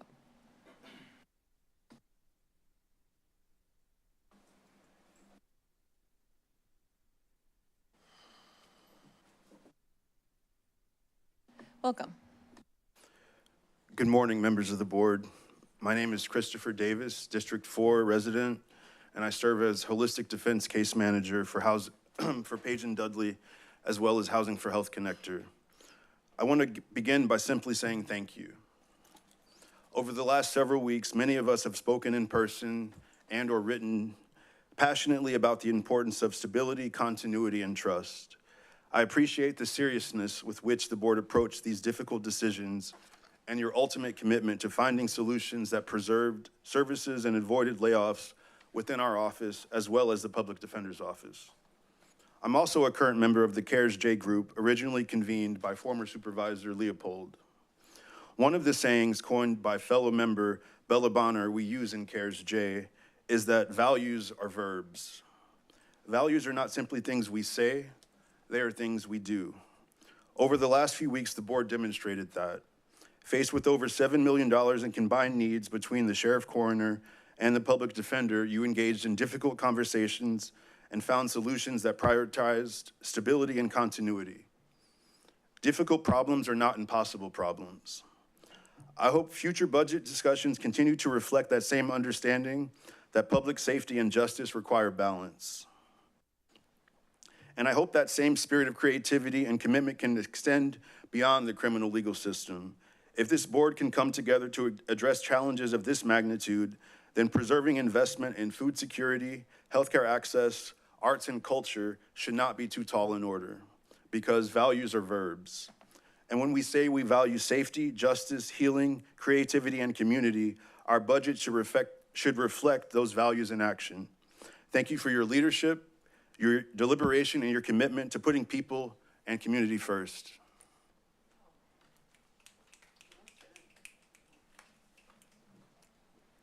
Good morning. My name is Emily Fontana. I'm an organizer with SCIU 521, representing the members of the Public Defender's Office. Not only am I an organizer, but before that, I worked for the courts. So that was here in this county. I live in District 5, and I'm also raising my kids here. We want to thank you guys for the collaboration that we've done over the last couple weeks. While we were so happy we found a way to preserve jobs and preserve these services, it would be without saying that it was so nice to see collaboration amongst the county departments, amongst the community, and it's a shame it wasn't felt on all sides. So while you hear the stories of my workers and of their coworkers at the Public Defender's Office, for this year, we're so happy that we have a way to preserve these jobs, but I think it's really important, as CEO Coburn said, to look to the future of how we can preserve these services and extend them further out into the community. Thank you. Good morning, supervisors. My name is Yesenia Lopez Duran. I was born and raised in Santa Cruz, and I'm a social worker at the Public Defender's Office. I was one of the first 2 social workers hired and have been with our office since September 2022, when our first director joined. I appreciate the proposed budget that avoids layoffs. However, it does so by leaving unfilled and borrowing general funds from probation and HSA. These are sacrifices being made by county employees, while the contract with Page and Dudley firm remains fully funded for the next year. It is also difficult to watch the public sector workers absorb the impact of this financial crisis, while our partners at Page and Dudley do not appear to be sharing the same sacrifices. I want to speak specifically about the social worker 2 position. The holistic defense model is built on the understanding that these legal problems rarely exist in isolation. As defense social workers, we provide expertise that the attorneys are not trained to perform. We identify mitigating factors, conduct psychosocial assessments, review critical records, develop treatment plans and diversion plans, connect clients to services, prepare mitigation reports that provide courts with a fuller understanding of our clients' circumstances. Our work strengthens legal representation, helps clients access support, creates realistic plans for our clients that promote community and support for them. We also coordinate with treatment providers, community organizations, families, correctional facilities, and the courts to ensure these plans are successful. Social workers are necessary, and we are core members of the defense team. Preserve the resources that allow our office to provide meaningful, client-centered representation to Santa Cruz County. Thank you.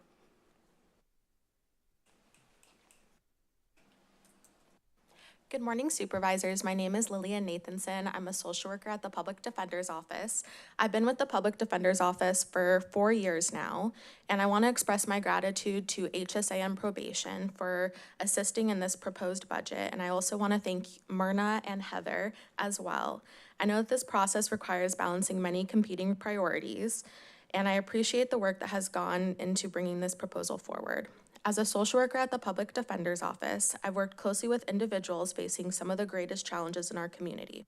That work has reinforced my belief that investing in people and in services that support them is one of the most important things that we can do as a community. Whether it's housing, behavioral health services, or other critical resources, these investments make a meaningful difference in people's lives and strengthen our community as a whole. I support the proposed alternate budget, but I would like to express my concern additionally, considering that we have a social worker 2 position unfilled, and that is increasing the burden of the workload on the rest of our team. I encourage each supervisor to continue to look ahead and think about the bigger picture. Many challenges facing Santa Cruz will require long-term planning, sustainable funding strategies, and a shared vision for the future. Approving this budget is an important step, but it should also serve as a foundation for a broader conversation about how we want our community to grow and thrive in years ahead. Thank you.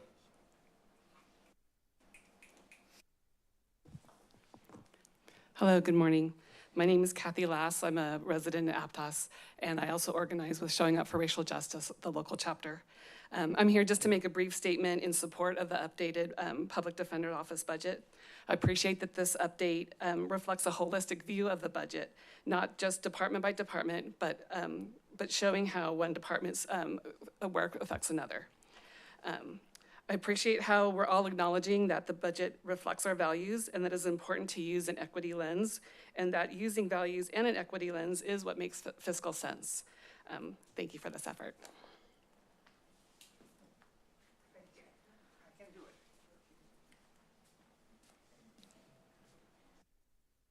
Good to see you again.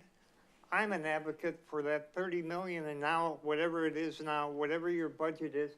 I just want you to see the people in my familia, some to whom I still live with, to whom they still need a public defender. And so I urge you, I don't think it's any problem. I think because of what the CEO said, that budget is going to be passed. My invitation is, what's the next step? And so if I walk in, I may wear my Power of One Daniel Boone hat, but I really would like to see you, because I'm over to the Vet Center in Philippi in person. They don't think you are behind it. I know you are. And if we all work together, look at this room. Viva Mexico, one block where Cab had a whole bunch of people ask you. I'm not a stranger. So you who don't know me by name, I'm from the Lewis Volkswagen family. I'm an offender. I am not today at my 89. It's all story. But like I said earlier, please go to NAACP and ask that young adult, when's the last time you went to a meeting? They don't even meet in person. Come over to the Vets building any Wednesday. Ask for Grandpa. That's a good brand. Appreciate, you don't remember me, but you might when you had tacos over there on 41st. Please look at what we can do. Not 8 minutes. I'll be back. I am a loose cannon, but I'm good. Let me say God is good because I'm going to live and be back.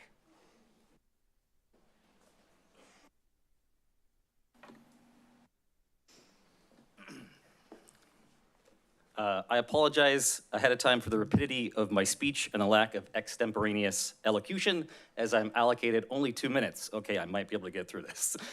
First off, I want to thank the members of the board, the county executive office, and the finance department for putting together a remarkable achievement this year and balanced budget at the start of a series of impending crises in a time of great uncertainty. I would also specifically like to thank our public defender, Heather Rogers, for her remarkable achievements to the public defender's office, including helping establish the bridge program, if I'm correct. In addition, her team's attempt to avoid layoffs while continuing to honor union negotiated salary increases is commendable. However, the current budget reality from Washington and Sacramento means we can't have both a salary increase and a flat budget. That leaves two options: layoffs, tax increases, or increased caseloads. Wait, that's three options. However, there is a fourth option. Declare what everyone already knows. We are in the start of a budget crisis that is expected to result in a deficit of over $60 million within the next couple of years. We need to get to work on efficiency, and we need to do it now.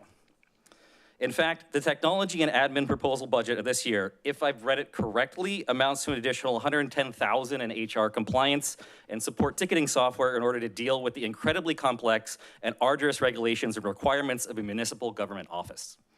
An alternative approach exists, one that some of the highest rated public defense departments in the country use, an independent nonprofit organization that has the flexibility of a wide range of funding sources and can conform to California AB 690. Human Intelligent Systems Management is a local small business technology company that specializes in helping nonprofits with technology. We help manage California FarmLink and the Community Foundation of Santa Cruz County.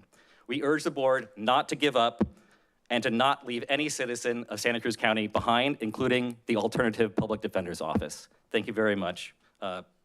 We are the technology for formerly Page and Dudley and the new Alternative Public Defender's Office. Thank you very much.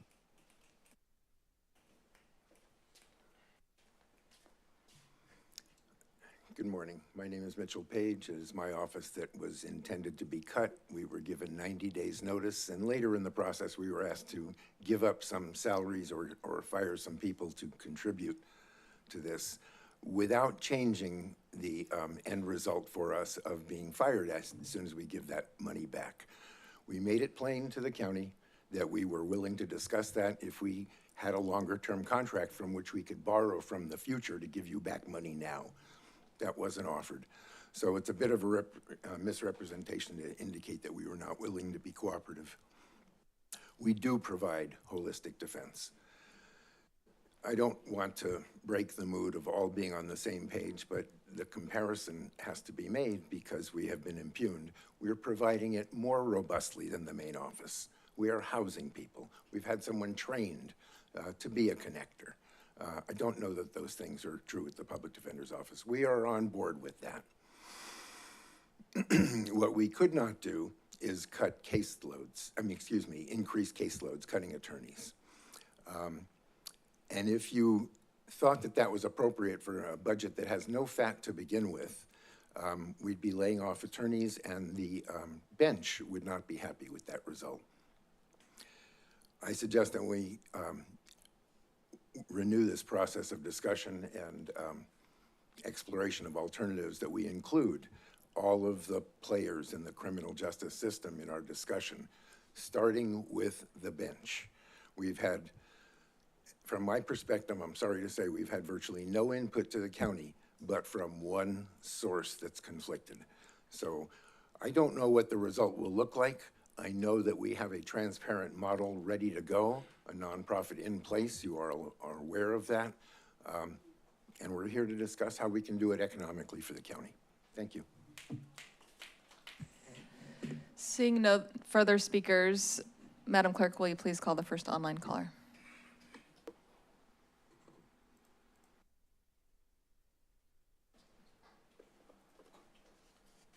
Bernie, your microphone is now available.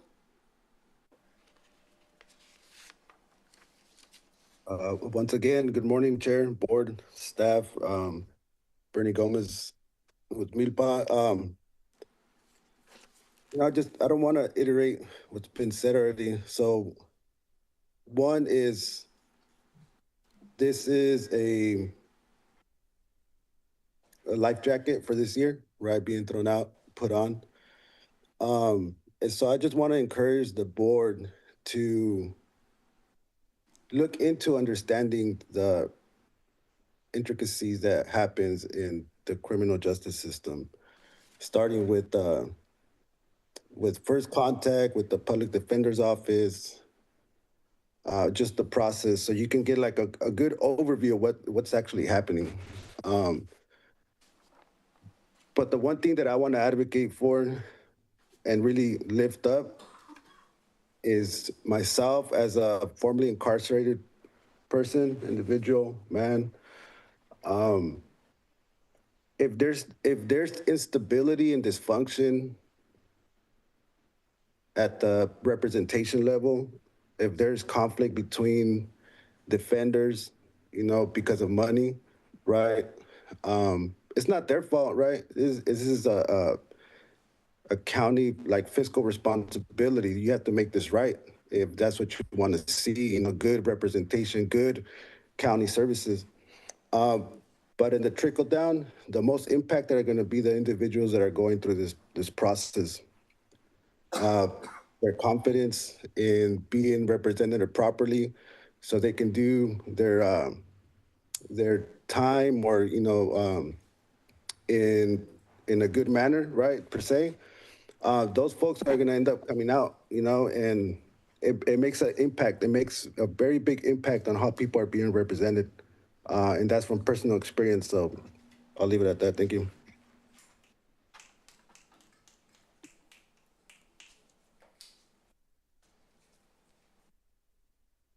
Louisa, your microphone is now available.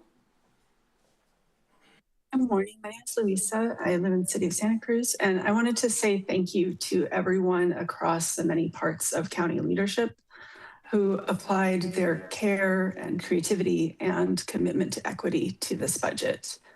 I really appreciate the commitment to addressing root causes of system involvement, as this is the kind of work that really makes our community healthier and safer.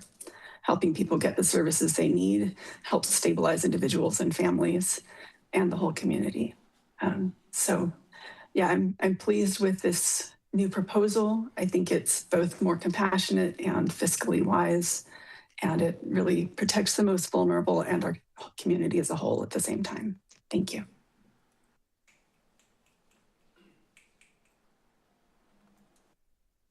Pam, your microphone's now available. Hi, thank you. Yeah, I also don't want to repeat anything that I said already, but I want to thank you. I want to support this this proposed budget and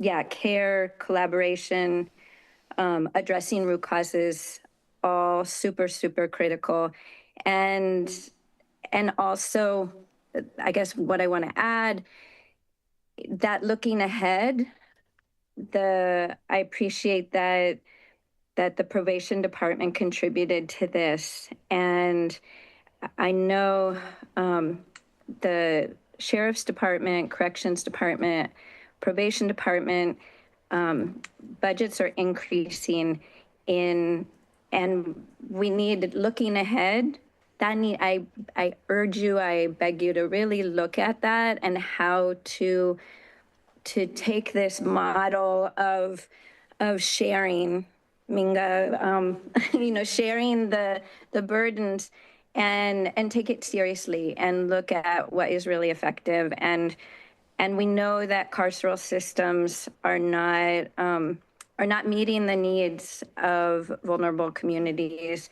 They're not meeting all of our needs. Public safety really does require investment in things like arts and public space, open space, and holistic defense. And I'm sad to see that our public defenders and alternative office had to face so much stress. And I hope that right now you start working to make sure that doesn't happen in the future. They're doing critical work. Thank you. KH, your microphone's now available. Good morning. This is Catherine Hedges. I'm also from the Showing Up for Racial Justice and the Care Not Cages Coalition. And I'll just save time by saying I co-sign everything the previous speaker just said. I appreciate the collaborative effort this year and hope we can be more collaborative across more departments in the future. Thank you. A thriving community is a safer community. Chair, we have no further speakers with their hands raised. Thank you, Madam Clerk. I'll now return to the board. And before I call on my colleagues to make comments, I want to make an initial observation regarding what's before us. I appreciate the CEO and public defender and the way they've worked hard to respond to the board's direction at the last hearing. I really appreciate you grounding your response in the values of connection, contribution, and stewardship. However, I want to be honest. I have a major concern that a portion of what's being brought before us does not reflect those values and doesn't reflect what we asked every county department to do as a part of our overall budget process in this time of financial crisis. Most, if not all, county departments were required to sacrifice resources, staffing, goals, and accept cuts in order to adopt a budget that is workable to the county. As a part of this discussion, it's my understanding that the Page firm was asked how they could cut back on their charges in order to meet this moment. And they essentially told us they were unwilling or unable to help in this way. I simply cannot accept that other departments are making hard decisions to do more with less as we face reductions in resources, but we're somehow fine with an outside contractor who's unwilling to do so. More than ever, we need to make sure that every penny of the public's money is being used to get the best possible results. I have no doubt that the people working for Page and Dudley are well-intended, experienced lawyers. But their office does not provide the access to the wraparound services that our public defender's holistic defense model is able to provide. It's not cost efficient or best practice for lawyers to be acting as social workers. We have seen amazing results from our public defender's office. We've heard from other departments, like our probation department, how critical and irreplaceable these services are. But times are tough, so we asked the public defender's office to do more with less, like we did for every single department in the county this year. And our public defender, who's been reliably providing great results with what was already very limited resources, said okay, and worked very hard to come up with a very difficult but viable proposal that would get the best possible results from every penny of the public's money. I still strongly believe that this board should adopt the solution that was recommended to us on June 11th and terminate our agreement for contracted conflict defense. But if that's off the table, I'm going to be looking for support from my colleagues to, at the very least, reduce appropriations for and payment of the contract by 15% if we're not going to terminate. If Page and Dudley is not willing or able to get creative and stretch along with the rest of our public servants, then I feel that that speaks for itself as to which will be the best way to get the most out of our limited taxpayer dollars. Lastly, I think that this is a good opportunity to acknowledge and congratulate our public defender, Heather Rogers, on being appointed to the Blue Ribbon California Independent Commission on Public Defense, which is a highly distinguished group of legal scholars, legislators, and other experts studying challenges within our justice system. So with that, I look forward to hearing discussion from my colleagues on the board. I'm going to pass it over to Supervisor Koenig. I'd like to hear from all of us before a motion is made. Thank you. Thank you, Chair. I'll start with a couple of questions. The first is, how would the reallocated amounts from other departments be treated in next year's budget? Some of those may be one-time reallocations. There is some potential for some restructuring in one or both departments, but we will need to get into that with the budget development for 27-28. But right now we're treating them as one time. Okay, and then of course one of the sort of success stories in filling the gap of $1 million was the additional Medi-Cal administrative activities revenue. I'm just curious, have we explored any models where county social workers work with the Page firm or the Alternative Public Defender's Office in order to get some of those MAA revenues, regardless of who's providing the legal defense? Yeah, we're actually very interested in claiming for MAW for whatever activities we can. And so we've raised that. And so that's something as part of our analysis we'll be looking at. Okay, that's great to hear. Yeah. I mean, just generally, the reason that I did not support cutting the Page firm at our last hearing or in this hearing is that I feel that I was just not satisfied with the analysis done to justify that. It suggested that effectively 3 attorneys working in a new alternative public defender's office could do the work of 9 attorneys that are currently working in the Page firm. And it also suggested that doing so we would need very minimal increases to the conflicts panel, increased costs to the conflicts panel, which seemed unrealistic to me. So that was my big reason for opposing the elimination of the contract with the Page firm. I also think that this whole narrative that has been created that the attorneys at the Page firm are just not working as hard as those in the public defender's office. I mean, I think it's, first of all, we don't want to minimize anyone's contribution. And And second of all, it's really an apples to oranges comparison for a number of reasons. I mean, I think if we look at the actual salaries of those at the Page firm, they'd be, especially fully loaded, they're gonna be less than those working for our in-house public defender's office. And then the cases are almost by nature more complex. You know, there's just statistically more felonies on average that go to the alternate, or that go to the conflicts firm than are by the public defender's office, who gets the first cut at the cases. And so I think that that's, I mean, in private sector, these would be called vanity metrics because they make your case look good, but they don't really get to the core of the issue. And so obviously this is going to require ongoing analysis as we figure out how to solve this effectively $2 million budget gap next year. And what I'm hoping to see is just more thorough analysis that actually gets into, you know, the real cost per case, that separating misdemeanors and felonies, and you know, with realistic anticipation of how our conflicts panel will be impacted by workloads as well. And finally, again, I'm just glad to hear that we're looking at ways to explore Medi-Cal administrative activities, regardless who's providing the legal defense for our conflicts firm.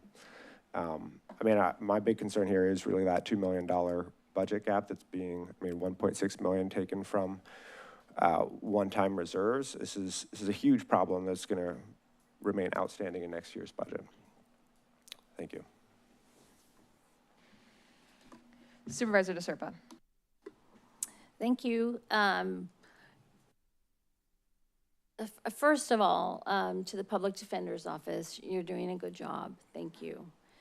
So this has nothing to do with that. What this has to do with, for me, are the nearly 40 years of the Page Dudley firm working, interacting, developing relationships, helping people in this community. That mattered to me. I got tens of phone calls. We all got multiple emails asking us, please do not cut the firm and the people that work there. I have personal relationships with people on the board. They've developed a nonprofit. I have some personal relationships over many, many years with people that are working there. I know the type of work they do because I was a social worker that practiced holistic defense before that was even named holistic defense. I helped multiple people in this county expunge their records. I'm a social worker, so I know exactly what the social work team does. I helped multiple people. I went to court with people who had been victims of violence. I understand time studying, how difficult it is to do the mob billing. Every 15 minutes or so, you have to basically report in what it is you're doing. So to get that extra money, I know is very difficult. But for me, the work of that firm is so important that I could not sit up here and justify cutting those services. Those attorneys, like Manu said, do not make a tremendous amount of money. It is a labor of love for them as well. I think working for the county, the benefits and the salary is much higher here. And I think the system is working well also for the bench. So, so that is why I strongly stand behind the decision not to cut that firm. I will say, and the technology guy has it exactly right, we are coming up on a huge cliff, and our CEO's office did an incredible job piecing together a budget this year that is balanced, and I know this was very, very difficult, but we have to start looking in other places for reductions. We're going to have to, and to all the community groups out there who rely on the county for contracts, et cetera, we all are gonna have to tighten the belt. While I appreciate Supervisor Martinez's remarks, I will be supporting this agenda item today. And thank you to Mitchell Page for coming up here. I do feel like his reputation has been impugned, and I appreciate his remarks today. And in a spirit of collaboration, hoping to make some cuts that will assist the county in balancing the budget. Thank you. Supervisor Cummings. Thank you, Chair. And I just want to start by thanking all the members of the public here today. I want to thank the Public Defender's Office. I want to thank the CEO's office and the Page and Dudley firm. I share a lot of the sentiments that were brought up by Supervisor Koenig and by Supervisor DeSerpa. And for me, something that part of the reason why I wanted us to look at, how we could fix this issue was because this really came out of nowhere for a lot of us, and especially us as board members. When I met with the Page firm, they had informed us that they were told that their contract was going to end in 90 days. That's a board decision. We never decided on that. And, I've been through, this is my 8th year going through budgets, whether at the city level or the county level. And one of the things that I found over time is that there's something that we are committed to, that we're passionate about, that aligns with our values, that the staff need to go out and figure out how to make it happen. And this is one of the instances where I'm really grateful that we found solutions. A number of our departments helped us get to this point, but I think it's really important that we see this as a win-win. We were able to keep the Page and Dudley services, we're able to keep the social worker contracts, and now we have an opportunity to really have a deeper conversation about what the next steps look like. To Supervisor Martinez's point, the state sent out an email on June 16th, and it's this Blue Ribbon Commission that's being launched to confront California's public defense funding crisis. I mean, we have to remember that the state mandates that we provide public defense, and they don't give us any money, right? So I think moving forward, this is an opportunity for us to take a pause, continue moving forward, continue having conversations about what next steps look like, and really put pressure on the state and see what's gonna happen after November. I mean, we could be in an entirely new world come our mid-year budgets. And in the meantime, we need to be having these dialogues and conversations about what the future means, because to have a firm that's been working in our community, providing this service for 47 years, that just goes to show how good of a job they've been doing. And for us to cut their contract at this point in time, we don't know what the impact that's gonna have on their clients. We know that that's likely gonna mean that their attorneys who are members of this community will lose their jobs and may not have a way to sustain themselves with very little notice. And I think that it's important that we're respecting the long-term relationship that we've had with the Page and Dudley firm. So if we're gonna move in the direction of cutting the contract, that is something that's gonna have to come to this board and we're gonna discuss. I was disappointed to see that there's a June 2027 date of when we're gonna cut the contract when we haven't decided on that either. We don't know what the options are. We need to know what are the options for moving forward. There's a nonprofit that's getting created. Who else would be out there and how long would these contracts be? Because we can't have like a new RFP every year for a new firm to take over this work. This is long-term work when you're representing clients who have cases that are very complex. So I'm not comfortable with moving in the direction of cutting their contract by 15% because I don't know what impact that would have on their clients and on their attorneys. If we had that information and maybe there's some conversation, maybe that'll be possible. But today, I think that this, where the staff has landed on the recommendation is a good one. It's gonna allow us to continue providing services, continue this conversation, and it won't result in impact to any of our services currently. So I just wanna thank everybody for getting us to this point where it's a win-win for our community, for our clients, and for the services that we provide. Thank you. Supervisor Hernandez. Thank you. Well, first of all, I'd like to thank Heather Rogers, Myrna, the whole PDO's office, CEO Nicole Coburn, for all the work that they've been doing. I think that we said that preserving county employee jobs was imperative, and they really took that into account. I want to repeat that, for me at least, and some of my colleagues here, preserving county jobs is imperative. Given that, I'm so glad that you guys were able to redraft this PDO budget, given the board's direction. I really want to thank Connie Moreno Peraza and the whole HSA team, Sandra Mendez and the entire probation department for making this possible. My question is, well, let me step back. I want to say that I agree with some of the comments made, and Supervisor Martinez, I share the same reservations. For me, I thought when our CEO asked our departments to tighten their budgets, for me, I thought it was going to be streamlining, cost efficiencies, and the plus with this PDO's budget was creating this holistic approach within in-house. So my question is, given some of the concerns that Supervisor Cummings had, that this came out of nowhere, and I heard some other concerns about difficulties in transitioning caseloads. Given that with 47 years of service, it deserves a amicable transition plan. So I'd like to find out if there is some sort of, if we're working towards some sort of transition plan, because if we're going to be stuck here June and without a transition plan, these same concerns are going to come up about transitioning caseloads and, not being an amicable transition or, anything like that. So I'd like to find out if we're going to be working on some sort of transition plan, and which I think we should. I know it's a 1-year extension for June, but in that time, does a transition process exist?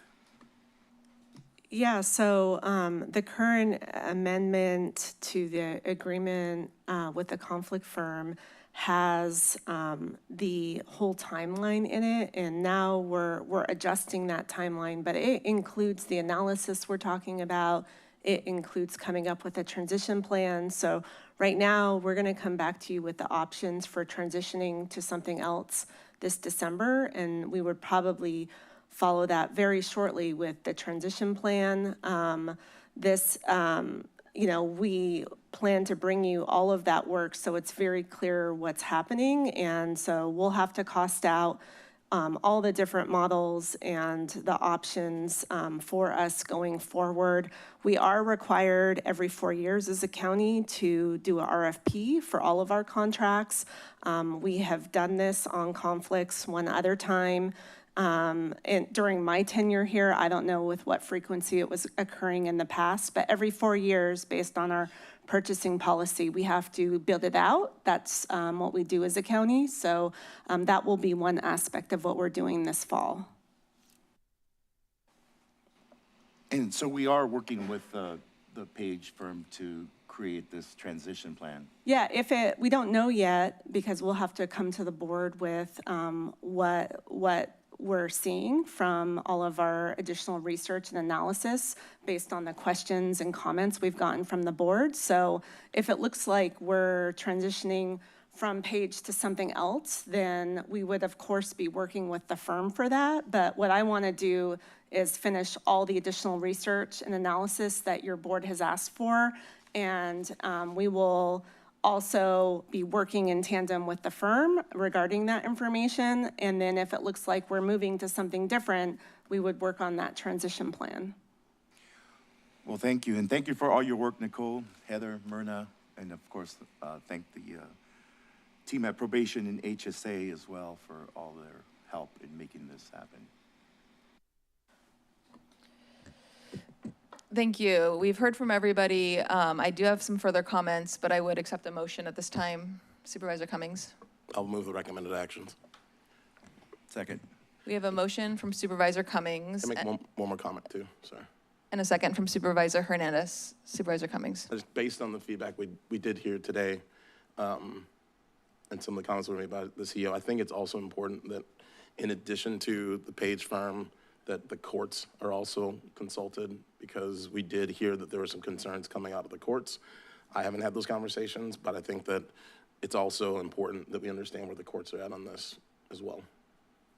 Yeah, of course. I meet regularly with the court executive officer, and I'm also happy to meet with the presiding judge. I get input from them regarding our conflict services, so I will sit down with them and talk to them.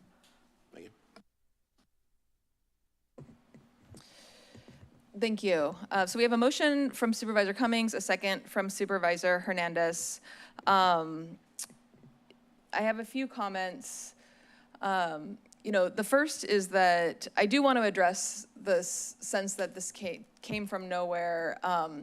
It's my understanding that this conversation about transitioning the contract started back when we made the decision to transition to our own in-house public defender 4 years ago. And the contract for our alternative public defender is scheduled to terminate at the end of next year. And in order to address our fiscal crisis, our CEO and public defender came to us to do it a year early, but started those discussions quite some time ago. And personally, I had those conversations quite some time ago. So I do want to acknowledge that I feel like the CEO's office and the public defender did their due diligence to begin these conversations years ago. I also want to again express, you know, I really have a problem with accepting that we have a private law firm who says that they're unwilling to take a haircut when every single department and many of our contractors who do the most good in our community had to do so. We heard from CAB today, we cut their contract by 50%. We heard from Second Harvest, we cut their contract by 50%. We will be hearing from the Arts Council and MA later today. We are proposing to cut their contracts. We have made cuts across Encompass, our many mental health and substance use providers, and most importantly, our own workforce. We were comfortable in March when we heard our budget presentation telling our workforce, do the same amount of money with less. Eliminate vacancies. Eliminate administrative overhead. Eliminate anything you can, but keep serving our clients. And that's the collaboration that we're asking for from this contractor, and we've heard no. So while it doesn't sound like I have the votes, I am gonna make a substitute motion because I feel like I have to stand up for our workforce.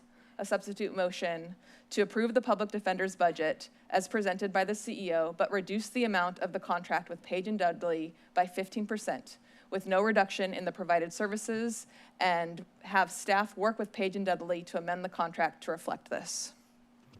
Is there a second? I'll second it for the sake of discussion. So we have a motion and a second, and I'd welcome any further discussion, or I'll welcome the clerk to call the roll. Supervisor Koenig. Thank you, Chair. I'm not going to support the motion. I don't feel that it entirely or accurately represents the situation we're looking at here. I mean, the public defender's office as a whole, or this branch of activities, is achieving a 12% increase in our general fund contribution. I may have some of these numbers wrong, but if I dive into the salaries specifically for the public defender's office, there's almost a 24% increase, whereas the Page firm's contract is increasing from 2.407 million to 2.469, so a 2.6% increase. So I don't see that.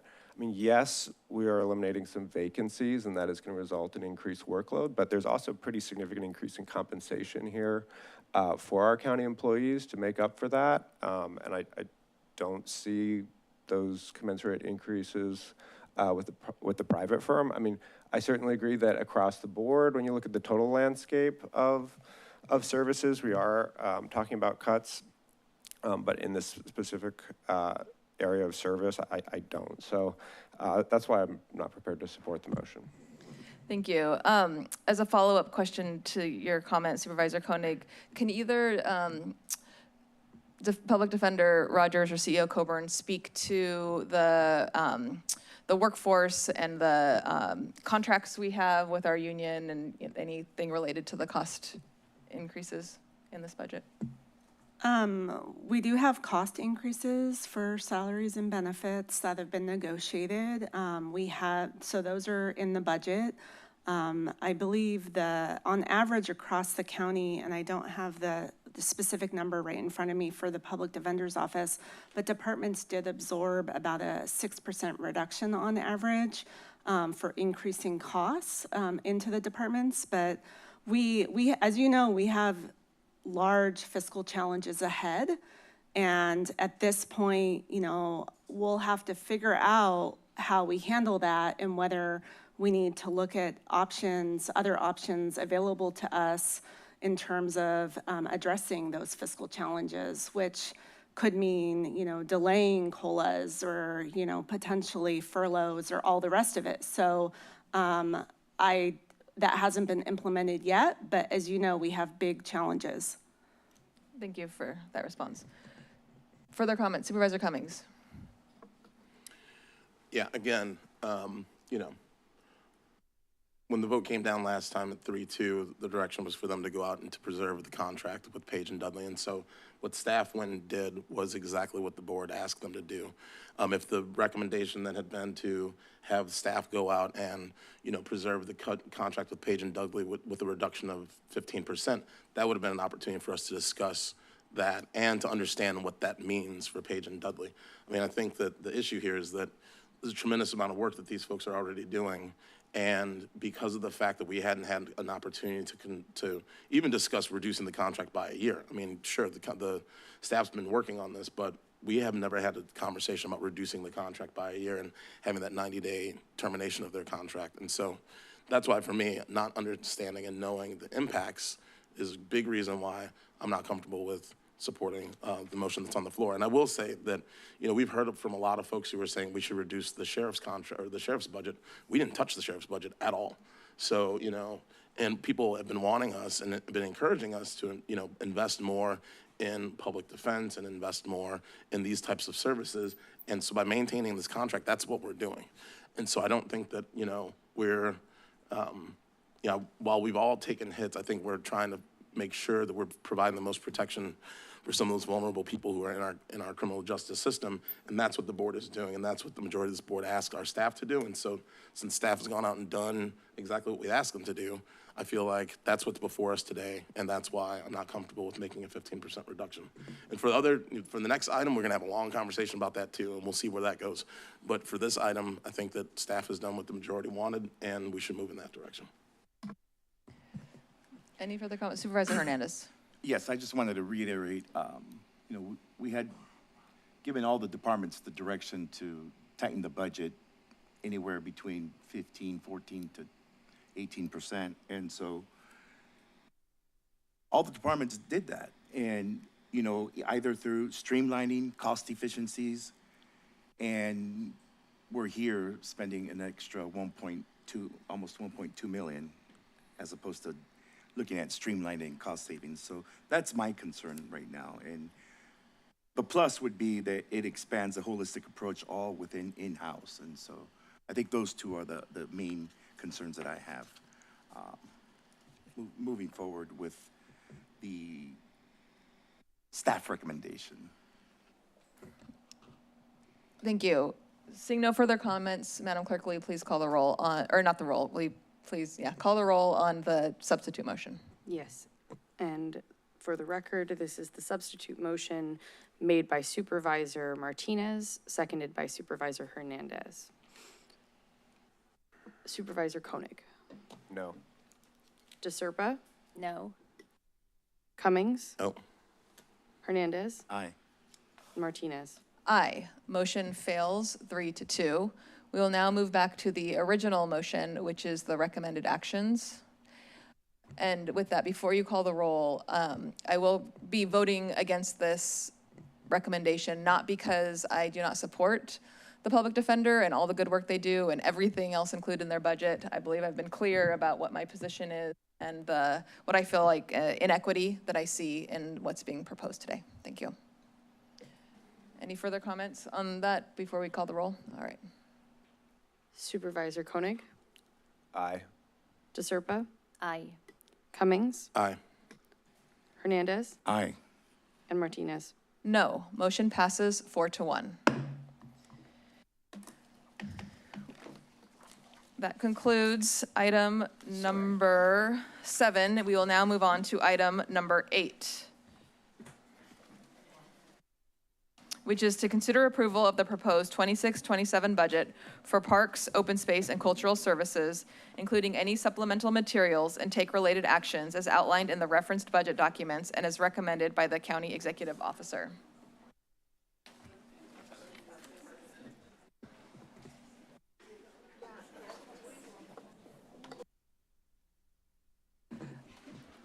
I'll give folks a few moments to get settled before we present this budget.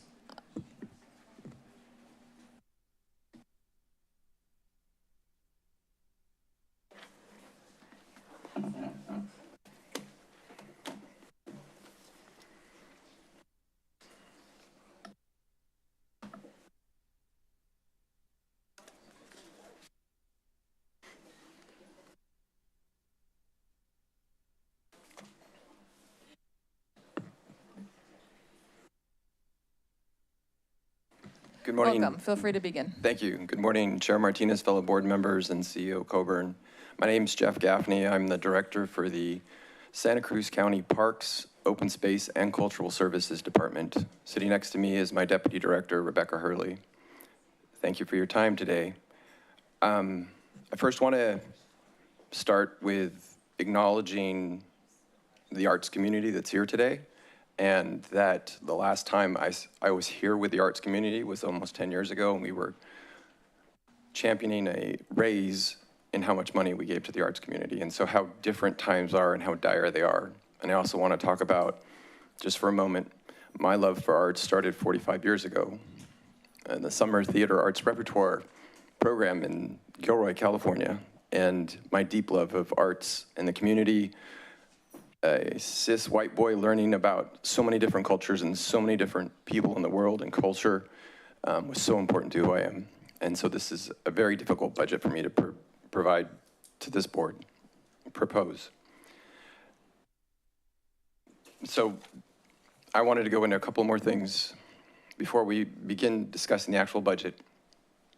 I'd like to talk about the work we provide and do a little update about what we've been doing. This month, we launched our first ever ocean safety and coastal ecology program as part of our newly expanding outdoor education efforts. This program introduces all young people from across our entire county to the coastline, and specifically the North Coast. It teaches them about ocean processes and coastal ecosystems, and most importantly, provides them potentially life-saving education about ocean safety. Some of the children in our programs may have lived here all their lives and never been to the ocean. As we have talked about in the past, sea level rise and climate change are already reshaping our coastline. The ocean that our children will inherit will be different than one many of us grew up with.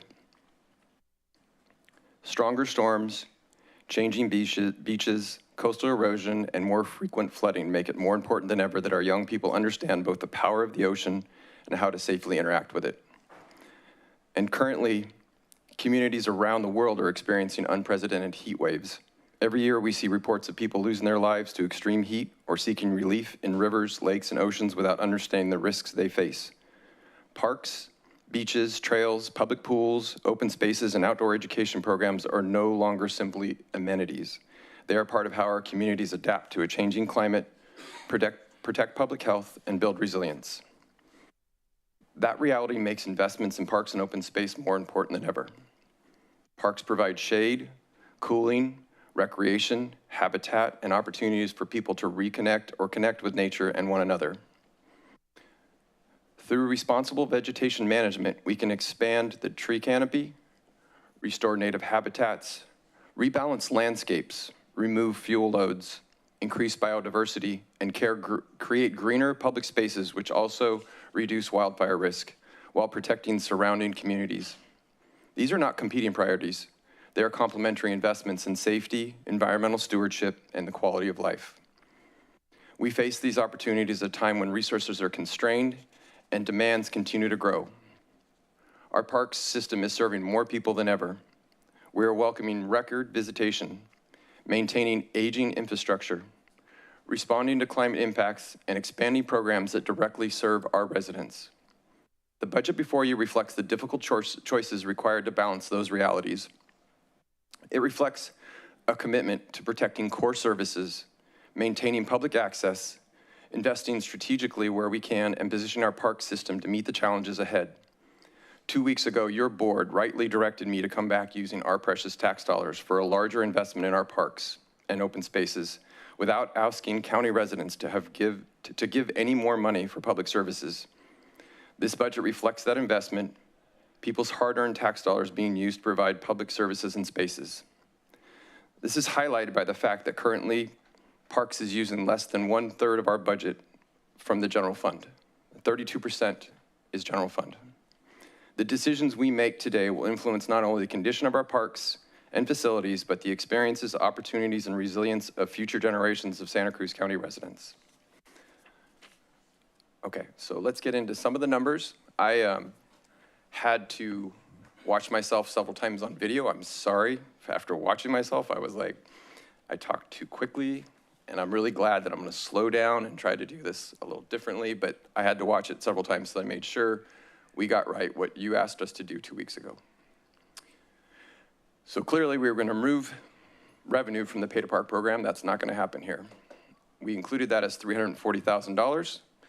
We paid out $60,000 to get that $340,000, so the net on that is $280,000.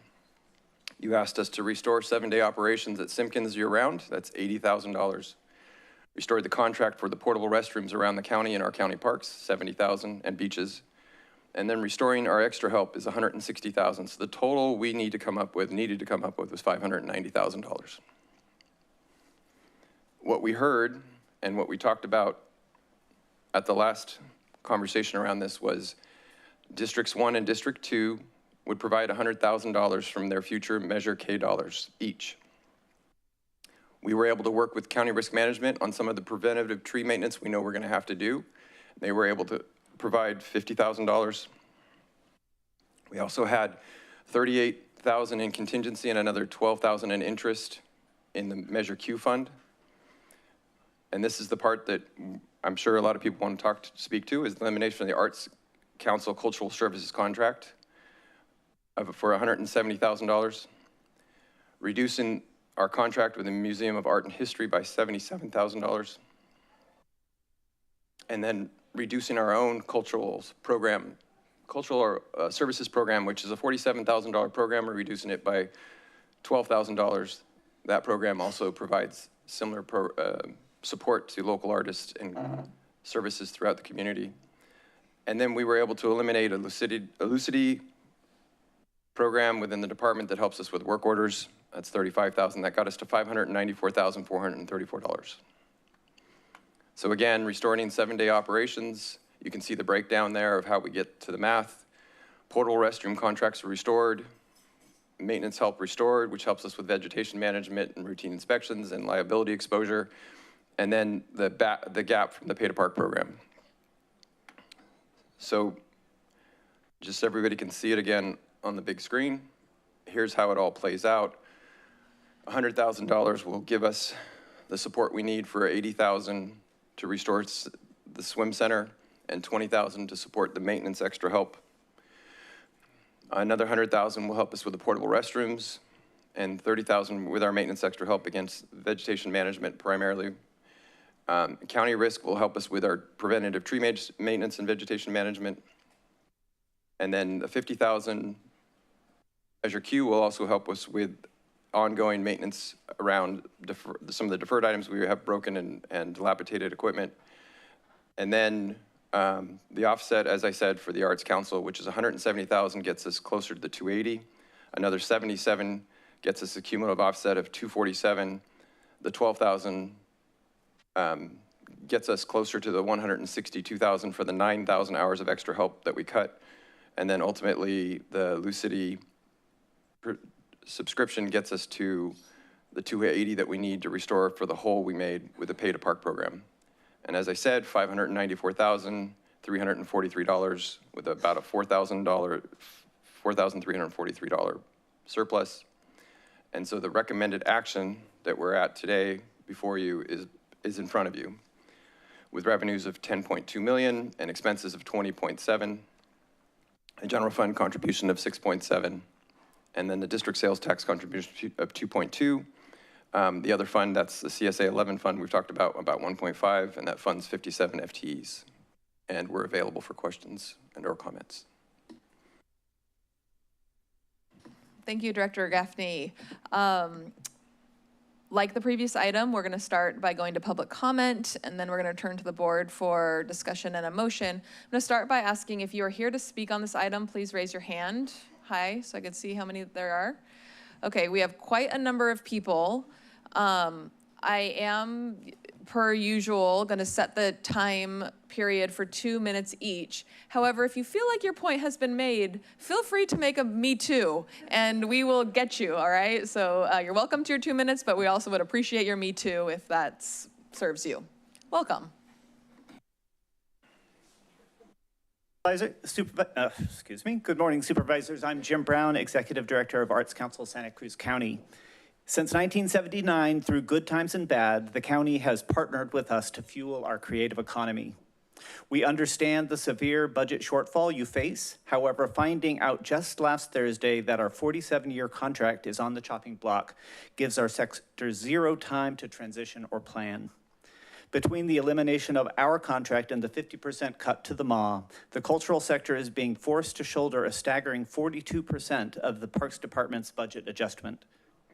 Let me be entirely clear about the Arts Council's financials. Like the county, we also have a structural deficit driven by rising costs and flat funding. While we periodically show an annual surplus due to how our multi-year grants must be accounted, our board just approved a budget with a $130,000 deficit. We, like the county, are tapping our reserves to sustain programming, and we will not be able to absorb the proposed cut. Our contract with the county pays for over half of our regular grant-making budget. Losing it could mean breaking our funding commitments to 13 vital organizations and dramatically reducing funding for artists and arts organizations across the county. I've emailed you a list of our grantees this past year. It also kneecaps our ability to leverage $100,000 in matching funds from federal and state sources. Our nonprofit art sector generates $68 million in economic activity annually and supports 1,400 jobs. County funding is the seed money for that revenue. Furthermore, these cuts will damage our efforts to increase investment equitably in communities that have had the least access to it. Thank you to the 2 supervisors who have already stepped up. We urgently ask remaining supervisors to dedicate a portion of their discretionary Measure K funds to bridge this gap. Please do not end a half-century legacy of art support on a single week's notice. Thank you. Thank you. Before you begin, for the sake of efficiency and also to ensure that we have an inclusive environment, I'm going to ask you not to clap when the speakers speak. You're welcome to do spirit fingers if you'd like. And also, Madam Clerk, we are going to be rotating 5 in person and 5 remote, so you can prepare the next 5 after we get through 4 more speakers. Thank you. Good morning, Chair Martinez and Supervisors. My name is Mariah Roberts, and I serve as Executive Director of your nonprofit partner, County Park Friends. We know these cuts at the federal level have cascaded down. We know it's forcing decisions that must feel impossible. Here to speak about the vital work of our Department of Parks, Open Space, and Cultural Services. The breadth of their work to steward the places and programs where we connect and heal is astounding. Attendance today is testament. This is why we advocate for their full funding at every turn. We want to thank Districts 1 and 2 for allocating Measure K funds. We want to thank all of you for allocating funds from Measure Q to address gaps. We endorsed both of these measures with the clear expectations that funds would support parks, so thank you. And it demonstrates that each of you continue to have discretionary power to make a huge difference. For example, going forward, we do not need to reinvent any wheels to distribute the county's portion separate from the grants portion of Measure Q funds. We simply need to provide these resources to parks so they can implement community benefits that voters expect without placing additional pressure on our general fund. Our community has voted repeatedly to raise our own local funds, to invest them in our public spaces and programs, and really to care for each other. This is the best of us. We look forward to continuing to work with you. Thank you. Hi, I'm Tandy Beal from Zianti. I create new concerts, and I've been lucky enough to have them tour around the world, supported by the National Endowment for the Arts and the U.S. State Department. I've been a local working artist even before the original Cultural Council. And I know the difference between a community that only pays lip service to the arts and one that actually tries to support artists. Artists know how to make a dollar stretch better than anybody. The fact that we're still living here in Santa Cruz and none of us are making anywhere near close to the 6 figures that one needs to live here. We beautify Santa Cruz, the material world, and also the hearts. It would be a terrible mistake to cut the arts budget. I'd like to focus on the value of arts education because that's the clearest place. My company alone reaches 15,000 kids each year and employs 30 local artists, with thanks to this Arts Council. I've seen what happens when the arts are given to children. They transform, and classroom teachers get teary seeing the shift from disengaged to wonderment, from bullying to sharing. The arts are not a frill. They're a tool to learn how to solve problems in new ways, and that's what our next generation really needs. The arts teach you to work as a team without winning or losing. It's about how you work together for a common solution. It's what our country needs. These kids will become citizens who know how to solve unique problems. And most of all, the arts develop empathy, which we really need. Only with a strong imagination can we understand what it feels like to be in someone else's shoes, and then act with empathy and understanding. Thank you. Good morning. I'm Peggy Flynn. I'm the Vice Chair of the Santa Cruz Arts Council. First of all, I want to say the reason I'm in black and many of my colleagues are in black is because we're in mourning at the thought of these cuts, and also symbolic of what life is like without color that art brings to us. I appreciate Supervisor Martinez, your comment about messages, and my message is a little different. You know, one of the things that art can do for us is not these artists, whether it's dance, a movie, theater, watercolor, pottery, is that they not only show us the world and the community around us, but they show us things that we might not have thought about before. They bring a different perspective that helps us, and when we do think and reflect on the things, those perspectives that are different from our lived experiences, we have the opportunity to be our better selves. So I ask you here today to be the best, better selves of you all and not make these cuts. And I also want to say that we know the situation we're in is not of your making. It's the result of a federal government that does not prioritize the myriad and broad needs of a total community. And lastly, I would say to all the people, we know we live here partly because it's a beautiful place, and all the people who continue to visit here and live here for it because it's beautiful, I say, come for the surf, come for the redwoods, stay for the art. Thank you.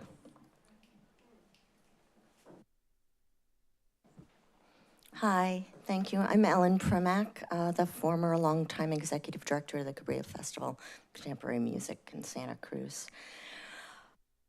I feel compelled to speak because I want to ask you to be better than our federal government and our state government.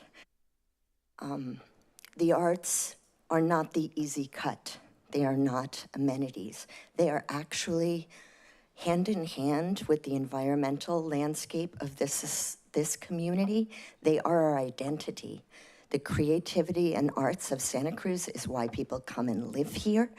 They define the quality of life here. They define why people visit here. This is jobs. This is people's livelihoods. This is our arts and culture on the brink. This is probably about the same amount of money that the county has been investing in the arts when I came 35 years ago. Please do not cut it to nothing.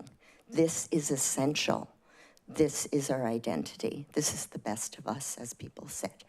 So thank you for doing your best. I know that you have impossible decisions in untenable times. Thank you. Thank you. Madam Clerk, will you please call the next 5 online speakers?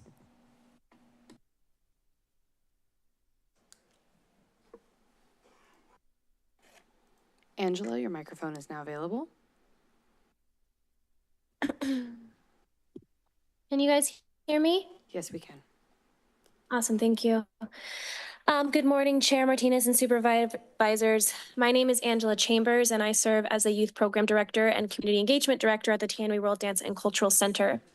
I'm going to keep this quick, as many from my beloved community have already gotten to the core of my message, but I'm here to urge you to reconsider the proposed cuts to the Arts Council. For organizations like TWDCC, the Arts Council is more than a grant maker. It is a critical partner in providing arts education, youth development, scholarships, support, and community programs throughout Santa Cruz County. Earlier today, I heard the values of connection, contribution, stewardship, and quality of life lifted up throughout these budget discussions. And I'm glad you brought them up, because I'm here to argue that the arts are one of the clearest expressions of those values in action. The arts create connection by bringing people together across generations and cultures. They foster contribution by giving young people and artists opportunities to share their talents and leadership. They embody stewardship by preserving culture and investing in local talent. And they directly enhance quality of life by creating opportunities for joy, belonging, creativity, and community well-being. When funding is cut from the Arts Council, the impact extends far beyond one organization. It affects youth, artists, families, cultural events, local jobs, and the vitality of our entire community. As you can see by how many have showed up this morning, probably in the middle of their workday, like myself, when my studio is filled with young dancers spending their summers training and investing in their dreams, Santa Cruz is a hub for the arts and for making the arts a tool for change.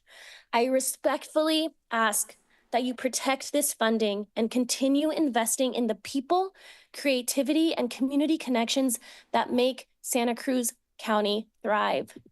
Thank you for your time and consideration.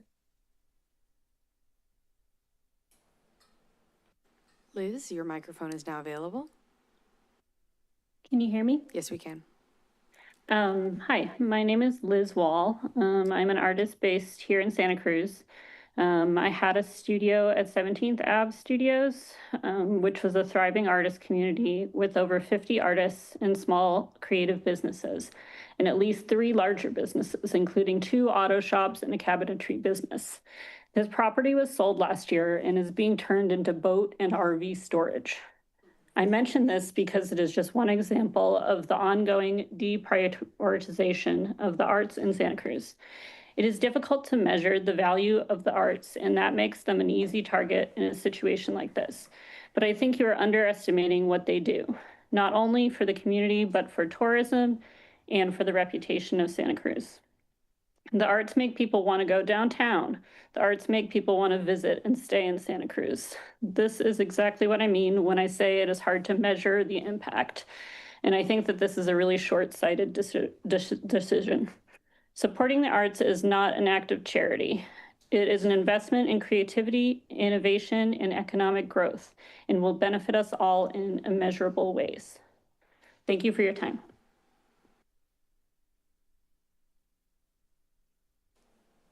Katie, your microphone is now available. Thank you so much. Can you hear me? Yes, we can. Great, thank you so much. I'm Katie Simpson. I'm the Arts Education Manager at the Arts Council, and I'm a result of the arts here in Santa Cruz County. I would not be here without arts education, which kept me in school as a troubled kid.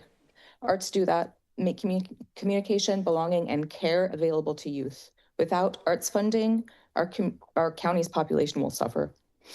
Arts funds have been cut over and over and over the past few years. Programs have already been lost. Momentum, community, and belonging have been lost. Further cuts will devastate the whole community. The arts support and uplift families, kids, schools, teens, adults, seniors, that's everyone. Without arts, our workforce will lose creative decision-making skills.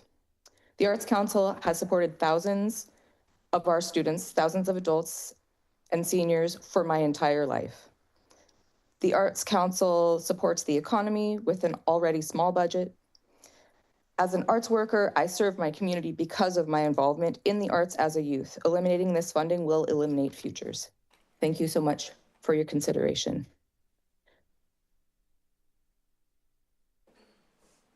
Sarah, your microphone is now available. Hi, can you hear me? Yes, we can. Yes, we can. All right, my name is Sarah Michael. I am a freelance theater artist who's currently and in the past worked for organizations including Santa Cruz Shakespeare's Education Program, Cabrillo Stage, Santa Cruz Opera Project, Renegade Theater Company, and many more groups and individuals whose work is directly funded by the Arts Council. I would just like to add my voice to the outpouring of support for the arts funding in this room today and remotely. They are a crucial and vital component of life in Santa Cruz, as well as nationally and globally. The arts help make us better people. They help make us more empathetic. Without the arts, our community will suffer, and Santa Cruz is such a unique artistic place as it is. Please, please consider saving this funding. Thank you very much.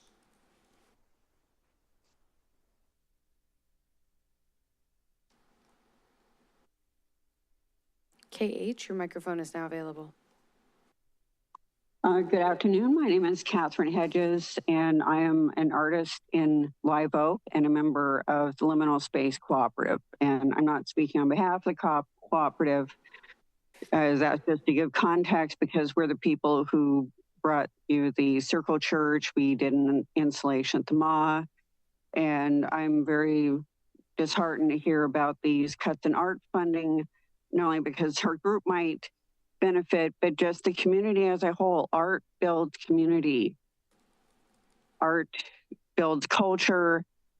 Groups like MILPA use the arts to help, keep youth on a good path instead of falling into the school to prison pipeline.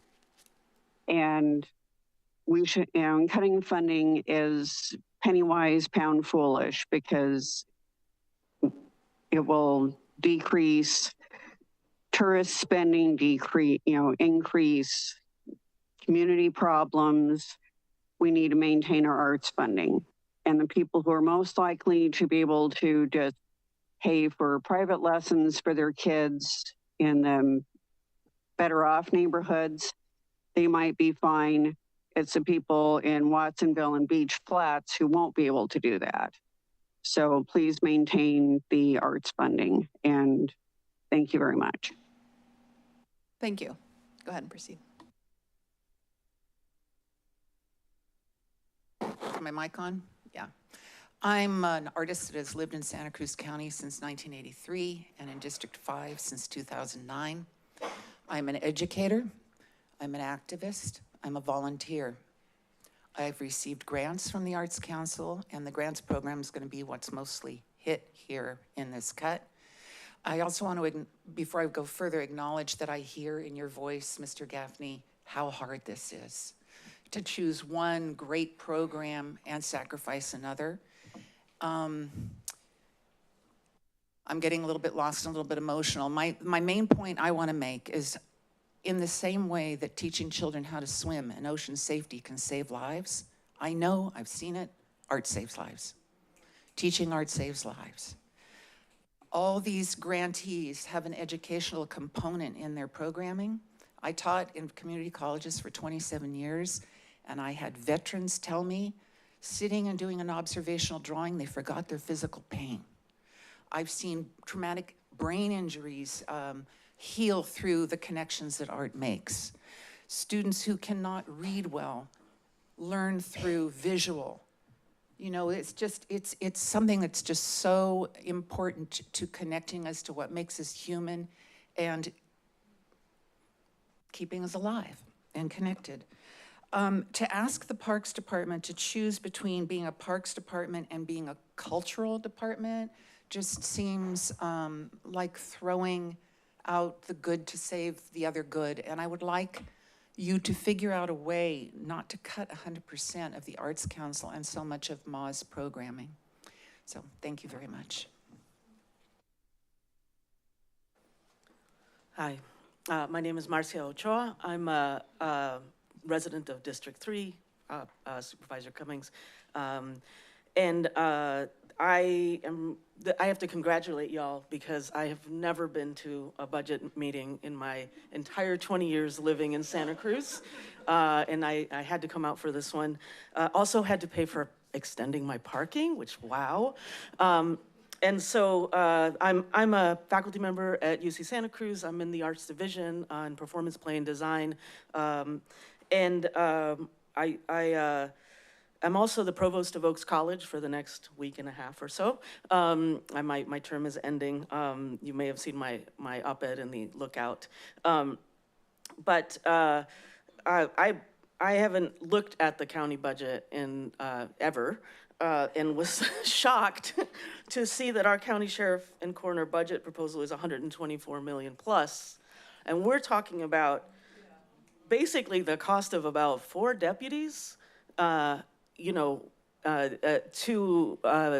create place and home in Santa Cruz. I've lived here 20 years. Santa Cruz has never felt like home to me. And the only places it has felt like home is at the Ma in Abbott Square, Neighbors Pub, and the ocean, right? Swimming in the ocean. So I just want to say that what we're asking you to do is to actually find a way to not make the arts an afterthought, not make the things that make this place special a total afterthought, and find a more robust structure to support the arts in the entire county. Because this is crazy that we're in this position. So I really hope that you all figure it out. It's not a zero-sum game, and I'm really embarrassed that we've made this decision so far. So thank you.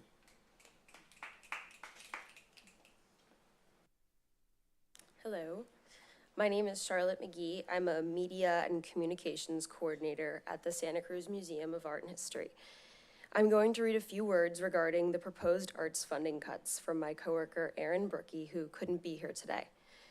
The ever-expanding historical education that was not a part of public schools curriculum in Santa Cruz, but is now being taught through our history gallery, evergreen programming, and school tours. As a born and raised local, it is profound to learn about the history of Santa Cruz and to see younger generations integrate these truths into their awareness. Many guests see themselves represented in our ongoing exhibitions about the Chinese immigrant experience, the active Ohlone culture, the LGBTQ movement, and the legacy of Lyndon Nelson. The impact our visitors of all ages learning these stories is profound and undeniable. Our guests often comment on the power of the History Gallery's information and it inspires conversations that deepen the Ma's connection to the community.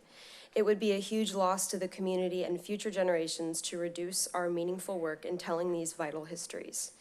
I would also like to personally add that many communities support arts and culture through a portion of their transient occupancy tax or hotel tax, recognizing that arts organizations help attract visitors and strengthen local businesses. Rather than cutting the MA's funding in half, I encourage the county to explore sustainable tourism-based funding solutions that preserve this vital community asset. Thank you for your time and consideration.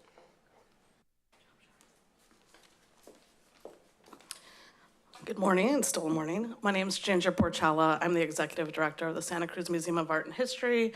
I want to thank all of you here for your service to this community and remind you of the important service that the MA also provides. County funding plays a vital role in sustaining the MA and ensuring that the museum and the historic sites that we steward remain accessible to all.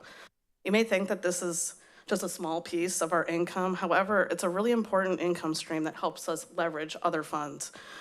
There really is not a lot of federal funding anymore, state funding for what we do. So these funds really help us cover essential expenses such as maintaining our facilities, preserving our collections and archives, supporting staff, and delivering educational programs to youth across the county. Like I believe Monica said, we're increasingly being asked to do more with less. I myself am taking yet another salary cut this year to preserve my amazing staff that are here with us today. These are the sacrifices we make to continue to preserve what we do, because we really contribute significantly to the local economy. We attract tourists, support downtown businesses, and enhance the county's reputation as a place that values creativity and education. We foster civic pride and provide meaningful connections and a sense of belonging as a place where people can learn, reflect, and connect through shared cultural experiences.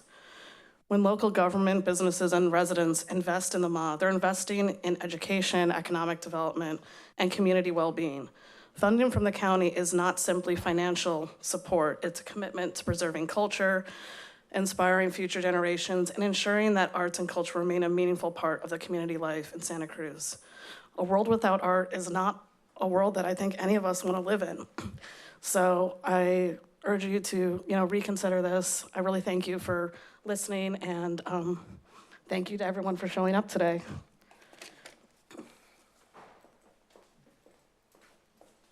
Hello. First of all, it's also my first time coming to one of these meetings, and it's great to see so many familiar faces here. My name is Ruby Vasquez. I'm a lifelong community member of Watsonville. I've been involved with the arts for decades through my involvement with Mexican folklorico dancing. I am an assistant director for Esperanza del Valle, a dance group that has been in our county for over 45 years. Over the years, we have received support via the Santa Cruz Arts Council. I am also founder and artistic director for our local youth dance group, Estrellas de Esperanza, who have been in our county for 20 years. And I've also received financial support that the Art Council provides. The support helps us to offer programming that thousands of county residents, specifically adult residents and youth in Watsonville, partake in.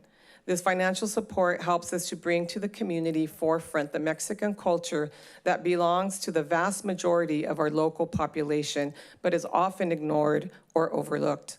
A cut in funding for the arts will resume the historical practice of systematic erasure of the Mexican culture at the county level.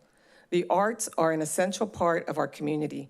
The arts not only provides employment opportunities and brings into our communities folks that contribute to our local economy, but the arts provide a therapy and healing for participants and spectators. The arts are just as important as any other part of our community. I hope a review of what is being recommended can take place so that the arts can continue with the budget that the Santa Cruz Arts Council can continue with the budget that it currently has, and we as artists can continue doing the work we do that is making our county the special place that it is. And just a side note, Supervisor Martinez, I also agreed with you that the private firm should have been part of the Minga. Thank you. Madam Clerk, please call the next 5 callers.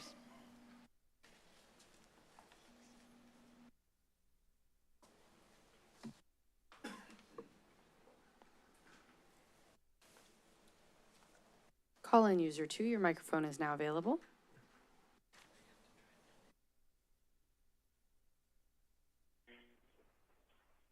Marilyn Garrett. Oh, thank you for your comments, Ruby. I always enjoyed watching Esperanza de Valle dancers. Fabulous. Of course, we need to maintain and actually increase funding for the arts, for music, parks, everything else. Where the heck is the money going in this country? I think of the bumper sticker I had on my car when I was a teacher in Pajaro Valley. It will be a great day when the schools have all the money they need, and the Air Force has to have a bake sale to buy a bomber, and we need food, not bombs. I remember there used to be a group, Share the Wealth campaign. 1.5 is $1 trillion, I heard on the news, is going for all these wars where schools and art places in Iran and Gaza and Lebanon are being destroyed with our taxpayer money and people murdered when we need that money here. We are fighting over the crumbs left over from this gargantuan military killer wars that's going on. I'd like to see the supervisors and all other elected officials join together to demand that the money not be siphoned out of our communities for this kind of a death empire that we're living in. Very disturbing. Thank you.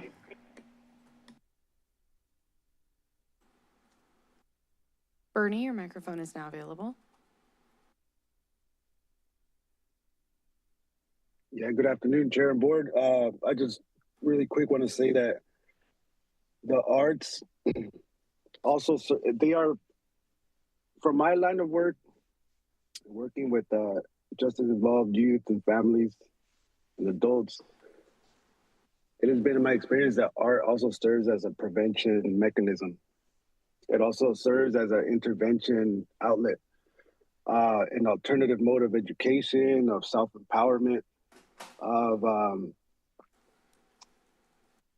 emotional regulation, right? Of developing a creative thinking, developing critical analysis, messaging, a lot of these things, right? And each organization and their, has an important role to play in the health and well-being and development of our young people, and the security of our communities, so I just wanted to say that, and a me too. Thank you.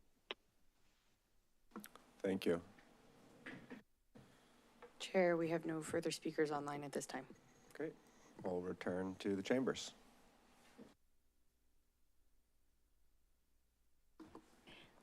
Thank you. Good afternoon, Board of Supervisors and staff. Thank you so much. My name is Sonia Brunner. I'm a resident of County District 3, and I am here to urge you to find a solution before we eliminate something we cannot easily rebuild. I applaud the proposal for revenue with the pilot pay per park program that was not welcomed by the community. And I just want you to know that I had several neighbors that didn't understand the context and the whole of, well, if we pay for parking, that's money that will help support the arts. And so that message was lost, and I think you would have had stronger support had that context been included. Cultural services are not a luxury. It's infrastructure, and just as we invest in our roads and parks and keep our community livable, we invest in arts and culture to keep it human. The Arts Council connects local artists to real economic opportunity. We support livelihoods. We make Santa Cruz a place that people choose to live and work and visit. The creative industries are among the most resilient drivers of local economic vitality, and our Arts Council is the connective tissue that makes that ecosystem function. I know you all know that. The Museum of Art and History also does something equally essential. It holds our collective memory. It's where residents see themselves reflected, where students find history firsthand, and where our community gathers and shares stories. Both institutions serve everyone and every neighborhood, every income level, and strengthen our identity as a city and county, and values creativity, belonging, and civic life. I urge you to please find a revenue source and protect these investments. Thank you. Thank you, Councilmember Brunner.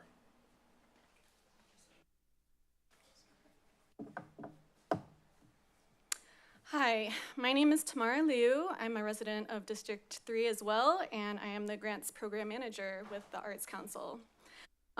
First, though, I was a musician, a flutist, a dancer.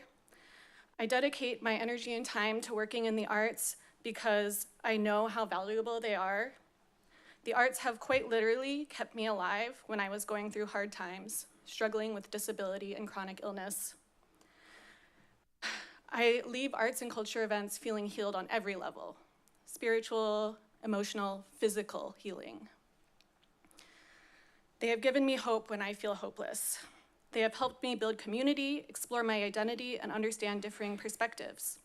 I have been so grateful to live in a place like Santa Cruz, where we have such a thriving creative community. And if this funding is eliminated, it will set our community down a totally different path, at a time when we need the arts more than ever. I wanted to share a few examples of artists and organizations supported with grants with county funds just this year. Cuentos del Campo, Palabra Campesina, storytelling workshop and show by Alex Rocha Alvarez, sharing Watsonville farm worker stories. Scotts Valley Multicultural Fair, a free family-friendly festival celebrating diversity. LC Stemma, offering music opportunities for youth in Watsonville. The Santa Cruz Opera Project, accessible opera and unique venues, the only company in Santa Cruz. Senderos, offering cultural belonging for immigrants. The Watsonville Film Festival, Watsonville Taiko, White Hawk Indian Council for children with Aztec dance. And on average, 47% of Arts Council grant funds have gone to communities of color. Eliminating this funding hurts those who are already marginalized. A lot of funding has been lost, and we need this funding. Please do not take it away. I like the recommendations of reducing sheriff's budget and a transient occupancy tax. Thank you. Hello, back again, this time as a community member. I grew up in District 3. I then lived later in Districts 1 and 2 and 4 before moving back and finally settling in District 5. And one of the reasons why we chose this community to build our family is because of the arts. In elementary school, I was a part of an orchestra program. I did ballet folklorico in my school cafeteria. The arts quite literally made me who I am and makes this community what it is. So please find any alternative to save the arts funding. Thank you. I once heard Neil deGrasse Tyson say the measure of a society is how it treats its scientists and its artists. My name is Bobby Marchesalt. I'm a Watsonville resident, District 4. I'm a K-8 music and theater educator in PVUSD, as well as work with all ages throughout the county as an educator and a working performer. At a time when we are actually currently fighting for more support in the arts in our largest school district in the county as well, please do not cut our contract with the Arts Council. I see how important, how vital the arts are to students on a daily basis, and much of this funding goes directly to supporting educational opportunities in the county. It saves lives, it contributes to public safety. You have several poor decisions, I get that. This is the worst of the options. We see in this meeting, including the last item, how systemic this issue is. We have a system of scarcity that pits services that work with each other against each other, rather than meeting all of the needs that are in our community. The whole system needs to change. What will get us there is not the same bureaucratic thinking that got us here. What can get us out of these conversations one day are the arts. In theater, music, visual art, poetry, we are inspired and are given visions of what the world could be. The invisible is made visible. Cracks in the current system are exposed. Critical thinking flourishes. The arts break open our hearts and imaginations to dream of and work together towards a better future that benefits all, so that we don't have to keep doing this. I had the privilege a few years ago of teaching improv in juvenile hall, seeing those students come alive and thrive. We need more of that, not less. It is not a luxury. It is the lifeblood of this artistic coastal community. Arts consistently bear the brunt of funding cuts. Please support the arts, and to go to what some other people said, where else can we find it? Perhaps look at the sheriff's budget for where there may be elements within there that draw from rather than be designed for the flourishing and restoration of marginalized communities. Thanks for your time.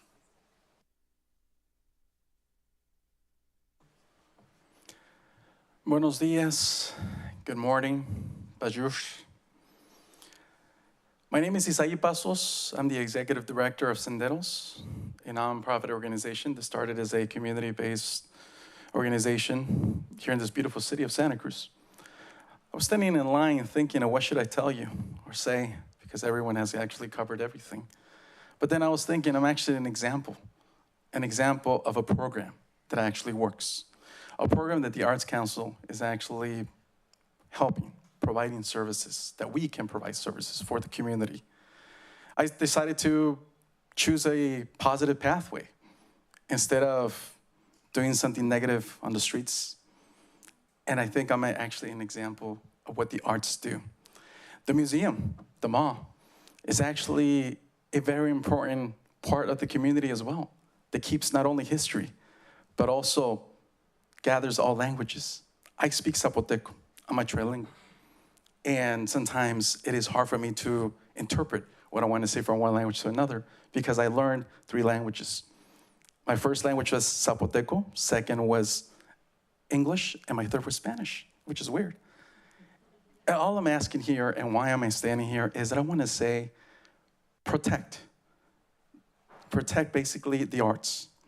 I think it's very important for any youth, any person, even an adult, to learn the arts. It could be either in music, it could be in dance, art form, theater, or as I mentioned, even language. So what I want to say is thanks to these, like the museum, thanks to the Arts Council, we as an organization can provide these services. So if these cuts happen, we also get affected, impacted. Thank you very much. Thank you.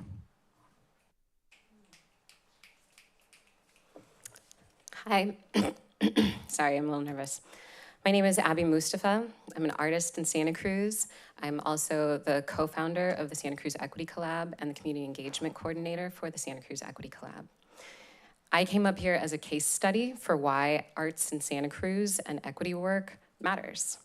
Through a grant from the Arts Council and also my first artist residency with the Santa Cruz MA, I was able to build a life of sustained artistic endeavors where I can support myself through arts and give back to the community in a way that has invited others who have generational wealth to redistribute that to people who need help living here through the arts, through Black organizations, through other organizations that serve the community that is often overlooked.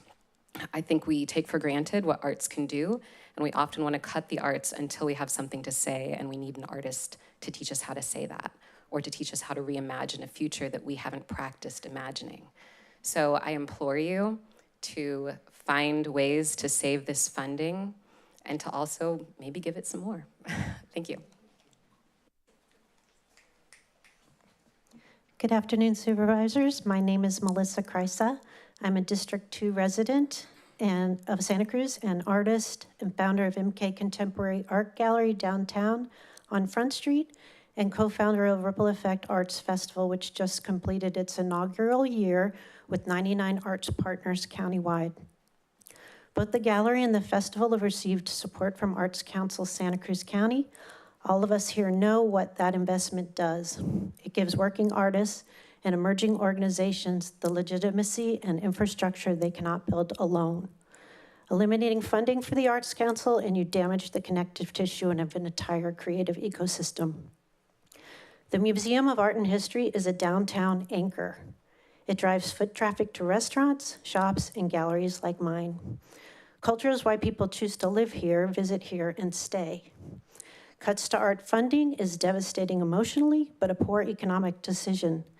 The numbers shared that Santa Cruz County's nonprofits arts sector generated $68 million in economic activity in 2022, supporting 1,437 jobs and over $23 million in tax revenue.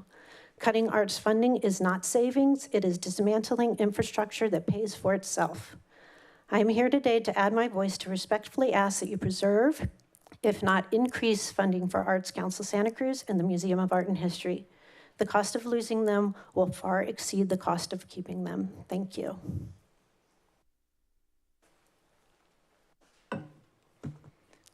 Hello, my name is Kimberly Gomes. I'm a local author and writing teacher.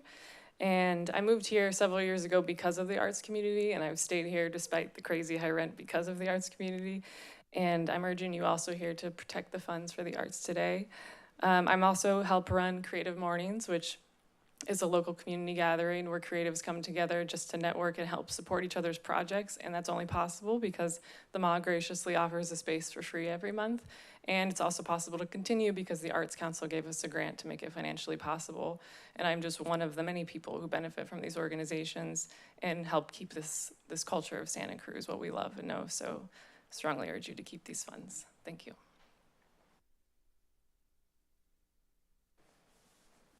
Hello, my name is Lisa Marie Rollins.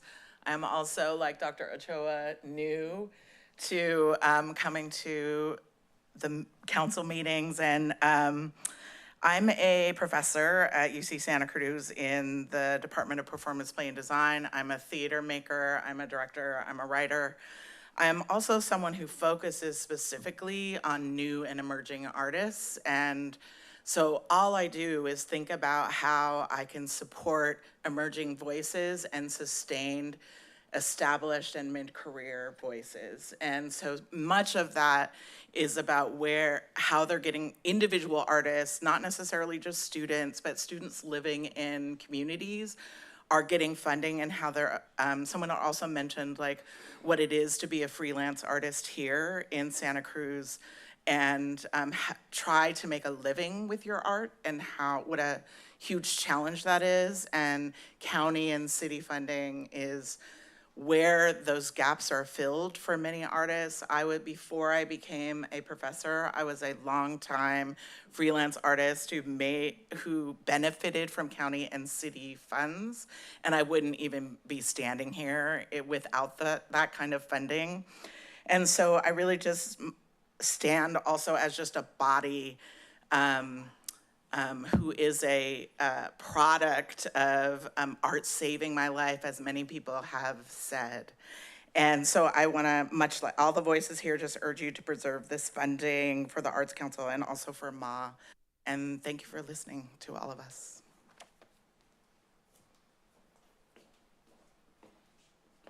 Good afternoon, supervisors. My name is Rebecca Escobedo. I'm the vice chair for the City of Santa Cruz Arts Commission and a resident and artist at the Tannery Arts Center, District 5.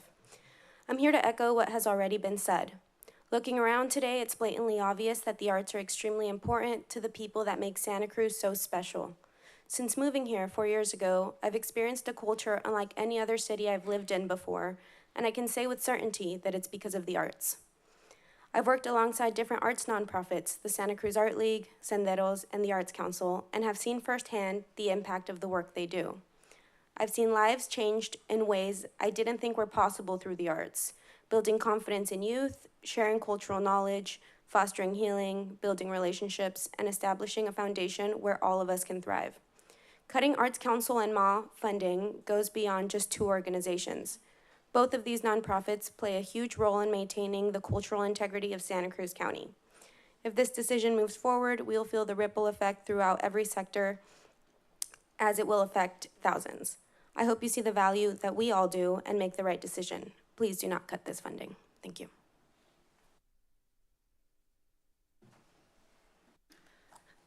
Good morning, afternoon. Hi, I'm Aubrey Vora. I'm a resident of Santa Cruz. Like last few speakers, I moved here about 4 years ago, and one of the main reasons I moved here was the arts community as well. Before Santa Cruz, I was very nomadic, lived in lots of different places, always moving through the arts communities. If I were to settle anywhere long-term, it would have to have a thriving community that valued the arts, and that's what brought me here. Over the last few years, seeing the amount of funding that has been on the blocks has revealed that perhaps I misjudged the community that I thought I was being a part of. I've had a hard time connecting here, partially because the nature, which is so abundant and so beautiful that I value so much, does not create the sense of community and culture that I was hoping for. Through the arts, I have found that. Through nature, lots of different people, through lots of different identities, through lots of different values, find themselves here for the nature, find themselves here for the Bay Area access. What makes Santa Cruz unique is its history. Going to the MA when I first moved here was astounding to see what this is built upon and what we are building from, and having the art in that same space shows a living document of what this place is and what it could be moving forward. The arts and the community built around it shows a city's values. And I think this city has shown their values. I have been really encouraged to see the amount of people standing up to speak. I showed up today because I saw a post, so I spontaneously came. Other people were very well prepared.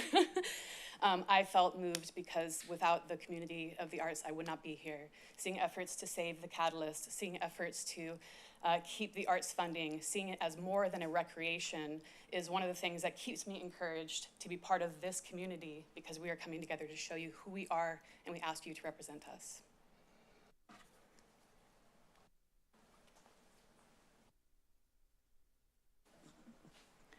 Hello, my name is Linda Cover, and I first of all just want to say that I know you hold our community in your hearts.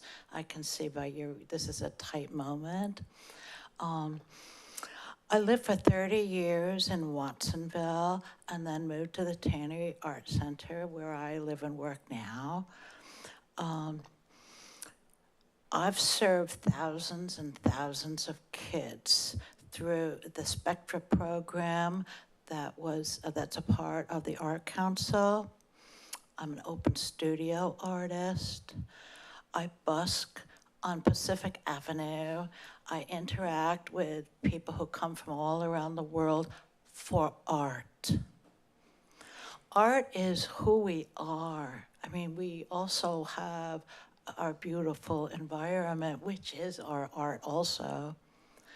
But it's really important for us to maintain our soul. And I considered the Art Council and so many other art groups with their golden hearts. They lay golden eggs. They're like the golden goose. And we really don't want that goose to die, because it's so important for all of us. It defines the whole county, all but more north and south. It brings us together in so many ways. Thank you so much.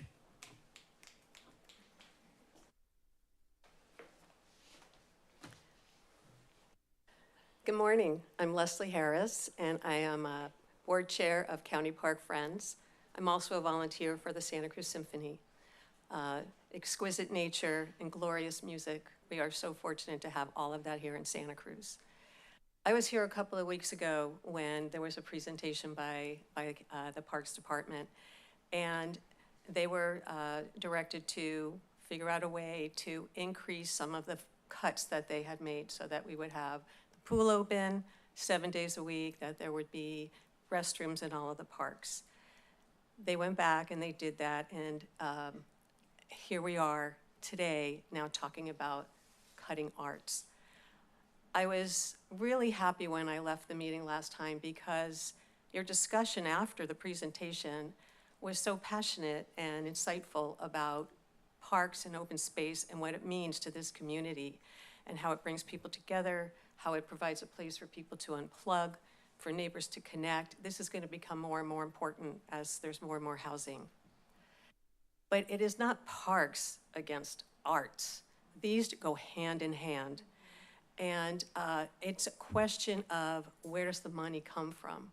I have two suggestions. One was raised by Supervisor DeSerper last time, and that is that each of the supervisors look to their discretionary funds that they have available from Measure K. Supervisor Koenig offered his, Supervisor DeSerper offered hers. I ask you and urge you today to make up the shortfall so that we can go forward with the parks budget and as well as the Arts Council and the MOB budgets. Another way, and we talked about this last time, and you talked about this last time as well, was looking at Measure Q funds. And again, Measure Q expressly designates— Thank you. Oh, sorry. Okay. Sorry about that. Hi, I'm Nancy Miller-Gomez. I'm the current serving Poet Laureate of Santa Cruz County. Thank you very much for appointing me. I live in District 1, so thank you for supporting the arts with your discretionary funds, and thank you, District 2, as well. Everything's already been said. There's nothing I can really say to add to it. None of us can imagine living in a world without arts or music or dance or literature or stories. And yet, in these political times, arts funding has been decimated across our country. And I don't think it's a coincidence that our culture has simultaneously become polarized and less compassionate. That's not the world that we want to live in. And of all places, Santa Cruz County should be a safe bastion for the antidote of that, for the arts. I am also the co-founder of the Poetry in the Jails program. We teach 8 weekly workshops in all the Santa Cruz County jails. So I'm working with incarcerated populations that are going to be coming back into our community. I have seen how the arts change them. I have seen how men and women who've never been given permission or agency to express themselves become transformed through the arts, through the ability to express themselves. And I have been supported by the Arts Council in that endeavor, and I've seen the change. I also created and am the founder of the Rising Voices program we teach in schools all across the county. I teach up at the juvenile hall, and I have seen those kids who've never been given permission to be creative just blossom. Recently, one was released and came to a reading and expressed himself, not as a formerly incarcerated child, but as a poet. And that's what we want. We need more poets. Thank you. Thank you. Welcome. If anybody else in the chambers hopes to speak, please form a line behind this gentleman. Thank you. Good morning or afternoon at this point. Thanks for your time, everybody. I'm Jeremy Stone. I'm the founder of Sonivore. I'm also an arts commissioner for the city of Santa Cruz and a trustee for the Museum of Art and History as well as the Kumba Jazz Center. And one thing I wanted to just point out was that this room basically is like full of everybody being here for this very topic. And just as somebody who does a lot of content creation, like, I'm not saying this in a detractive way, but reading the room is really important. Like, the way that this is the last thing that's being talked about, I think it's very metaphoric for where we place the arts in our discussions and like in our consideration. It's always kind of last to be considered. It's the first thing to go. This, I think, should have been the first thing on the agenda for today, because it's what everybody is really here for when it comes down to it, the majority of people. But just like on a very practical level, I like to find solutions for things. And so I was thinking about what are ways that we can actually bridge the gap here. And I was thinking first, what about scaled back parking fees? Because the proposal that originally was rejected for the $260K, it could instead be limited to high traffic parks and charged during peak season or weekends only. And there could be built-in resident discounts. Second, I was thinking about something that other people have said, which is a small carve out from the transient occupancy tax, because visitors partly come here for this part of the culture, which is art. And then third would be some kind of community match, which hasn't been mentioned, but I think also, you know, there's a huge support for the arts here, and we've seen that people will actually rally for the arts, and it would be totally possible to get people to give to match the funding that's needed to fill the gap. Seeing no one further in the chambers, Madam Clerk, will you please let us know how many more people have raised their hand online and call the final callers? Currently, we have 3 speakers with their hands raised online. Thank you. We'll hear those 3 and then we'll proceed with the board. Louisa, your microphone is now available. There. So many good arguments have been made already. I'll just add a couple of things from my personal experience. I live with chronic pain and I've gotten great medical care, but just as important as the medical care has been access to art and access to nature. In my experience, they are equal to pain medicine in decreasing my pain. And just in the last few years, the medical research is starting to back that up, and doctors are actually starting to recommend that their patients engage in art and get out in nature. So one more reason that both of these things are so important. I also grew up here in Santa Cruz County, and back in the 90s when I was a student at Santa Cruz High School, I participated in the county-funded dance program that brought together students from all the high schools in the county. And it was a really beautiful program and the only opportunity we had to really connect with each other and collaborate on something beautiful and get to know people from different parts of the county. And it was really meaningful. And I think that art does so much that's unseen and really deserves to be protected. Thank you.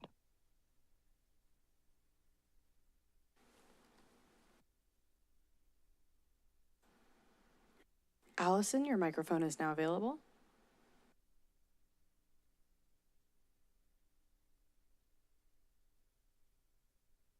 Allison, we're not able to hear you. You might either need to try adjusting your volume or mute and unmute yourself.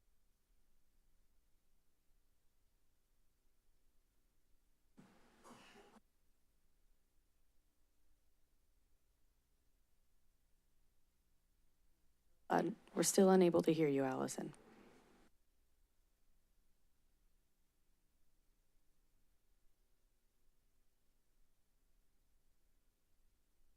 Chair, I'm going to move to the next speaker. Jay, your microphone is now available. Hello, supervisors. Name is Jay Brown, resident of Santa Cruz, cultural architect. And Jeremy, my best friend and partner, just walked up there not too long ago. He and I founded a campaign for the community to buy a catalyst, which generated over 1.1 million in community pledge intent to preserve a cultural institution in this county. And I really know what this community values. I talk to people in the community every single day. And what's interesting is that where I grew up in San Diego just recently faced this exact choice. They proposed gutting their arts budget to close a fiscal gap. And within weeks, there were leaders in the city and private foundations that put together 10.3 million as a restoration plan using hotel tax revenue and private dollars. They looked at the same pressure we're facing and they figured out another way. And that's what I think we have the power to do as a community, because I see it every day. We have the creativity, which I think speaks to a lot of the artists that reside here. And this matters because, in looking up numbers, 36% of Santa Cruz County's late night emergency calls are mental health related. Calls that land on the sheriff's desk. Arts programming, youth engagement, and community connection reduce the conditions that generate those calls. So cutting the arts and it doesn't eliminate that demand. We pay for it later, at sheriff's rates. And what's at stake is us being able to generate $68 million in economic activity, which supports 1,400 jobs and produces $23 million in government revenue. So we have the opportunity to find a different way, and I'd love to throw my hat in to help do that within the next 30 days. Thank you. Thank you.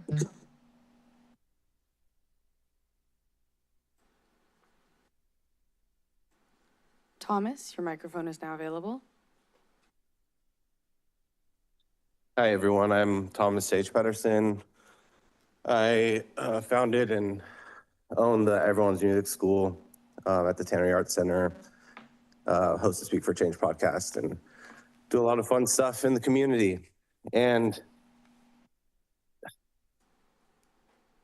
this conversation is inspiring, and it's unfortunate that the arts always gets put into this category because, I teach music, and I have a lot of teachers who teach people who are neurodiverse, who have mental health issues, and music in a lot of ways has transformed people's lives. Even I've worked in Compass, which I know Monica has that connection with.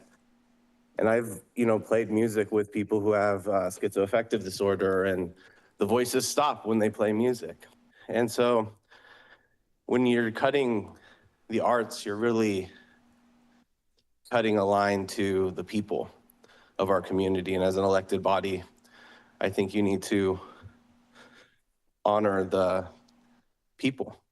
And so I think the arts is just something that is necessary in our community. It's not something to be trifled with and make all these leaders show up in the middle of our day and beg you to not cut it. But that's all.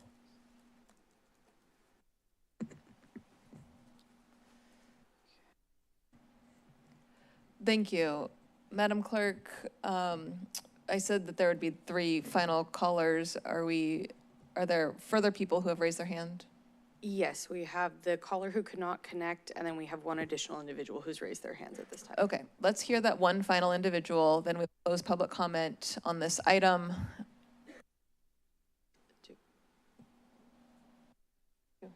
the person who cannot connect. We'll call both of them and hopefully we can connect. Nina, your microphone is now available. Okay, thank you. I don't know what you all are thinking. Oh my gosh. I just found out about this and I'm in shock. You cannot do this. You cannot cut the arts. The arts is the last line of defense between us and fascism. The arts play a critical role in our body politic. And if you don't understand that, you need to step down. All of you who are voting for this. Thank you. I'm done. Thank you. Allison, your microphone is available once again. Hi there. My name is Allison Steets. Can you guys hear me now? Yes, we can. Awesome. I lead product marketing for Paystand, a local B2B payments company here in Santa Cruz. I'm an artist, and I so appreciate everything everyone prior has said. In my work, constraints force us to innovate. Not just in my work, I just think in the universe, constraints force us to innovate. And so in the same way you've proved that in asking Parks and Rec to keep parking free because access was worth protecting, I'm asking that you set that same constraint around the arts, protect Arts Council and the MAW. And then I'd love to flip the question. So instead of what to cut, how can Parks and Rec focus their creative energy on generating that $247,000 in revenue across grants, community matches, the Parks Foundation? Because where our attention goes is where the energy flows. Please don't cut the funding, and I would love to collaborate with you all to figure out where we can make that money up. Thank you. No further speakers online, Chair. Thank you. I'll now close public comment and return to the board for dialogue and a motion. I'm going to start on my right with Supervisor Cummings. Thank you, Chair, and I just want to thank everyone for being here today. I want to thank Parks for bringing this proposal forward and the CEO's office for all the work they put into this. And I'm just going to start by saying that punk rock saved my life as a teenager. And so whether it's playing in punk rock bands or heavy metal bands or going to punk rock shows, that literally saved my life. And we see how much the arts changes people's lives every day. And I share the same feelings. Part of why I decided to move back to Santa Cruz after finishing my PhD and spending 2 years in Miami was just the arts community and how important the arts are. And when I think about the arts, it's not only appreciation for the artists and the work that they do, not only is it a part of our culture, but it's a huge part of our economy. I mean, when we think about the fact that we have First Fridays every month and so many people come out just to go and see the artists work in our community and how much revenue that generates.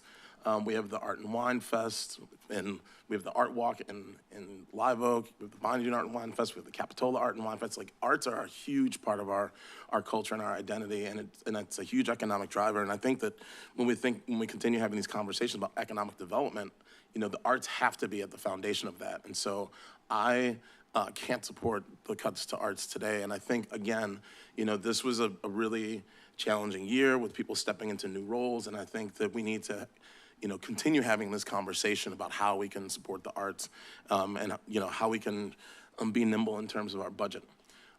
Some folks today had asked us about using Measure K funds, and and Measure Q funds.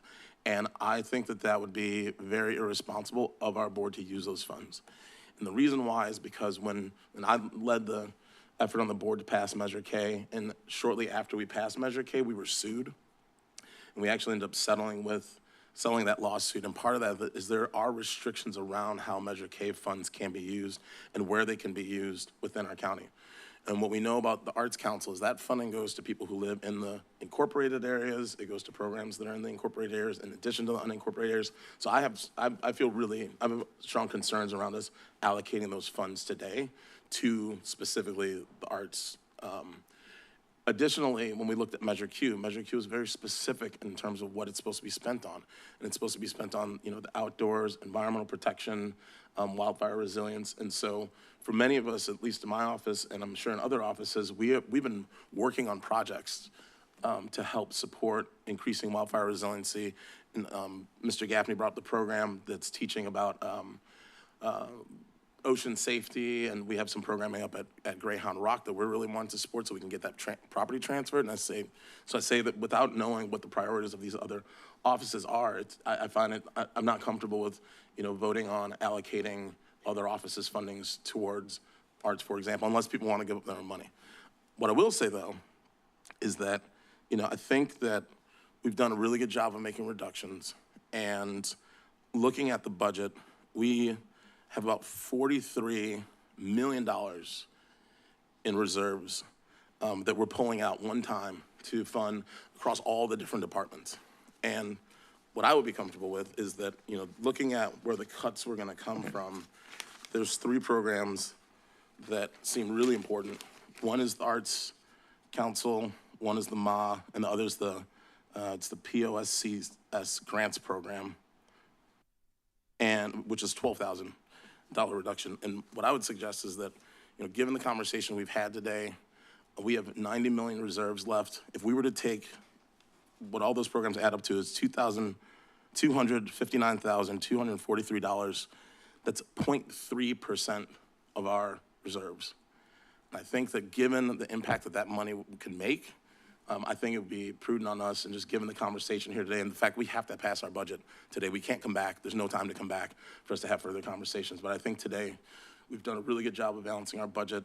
This is a small fraction of our reserves we can pull out to support parks. And then again, we can continue having these conversations. But I think that would likely be the direction I would want to head in, because we've got to keep moving. And just want to make a correction. This is actually we have 3 more items on our agenda after this. So this is not the end of our day. And to keep us kind of moving, I think that might be a really good way for us to move forward, especially knowing that if we start pulling K and Q funds, things can get kind of awkward and challenging, and I wouldn't want to put us in a situation where we have legal challenges that we're faced by allocating those funds. So that's the recommendation that I would make to help us resolve the budget issues for parks. Thank you.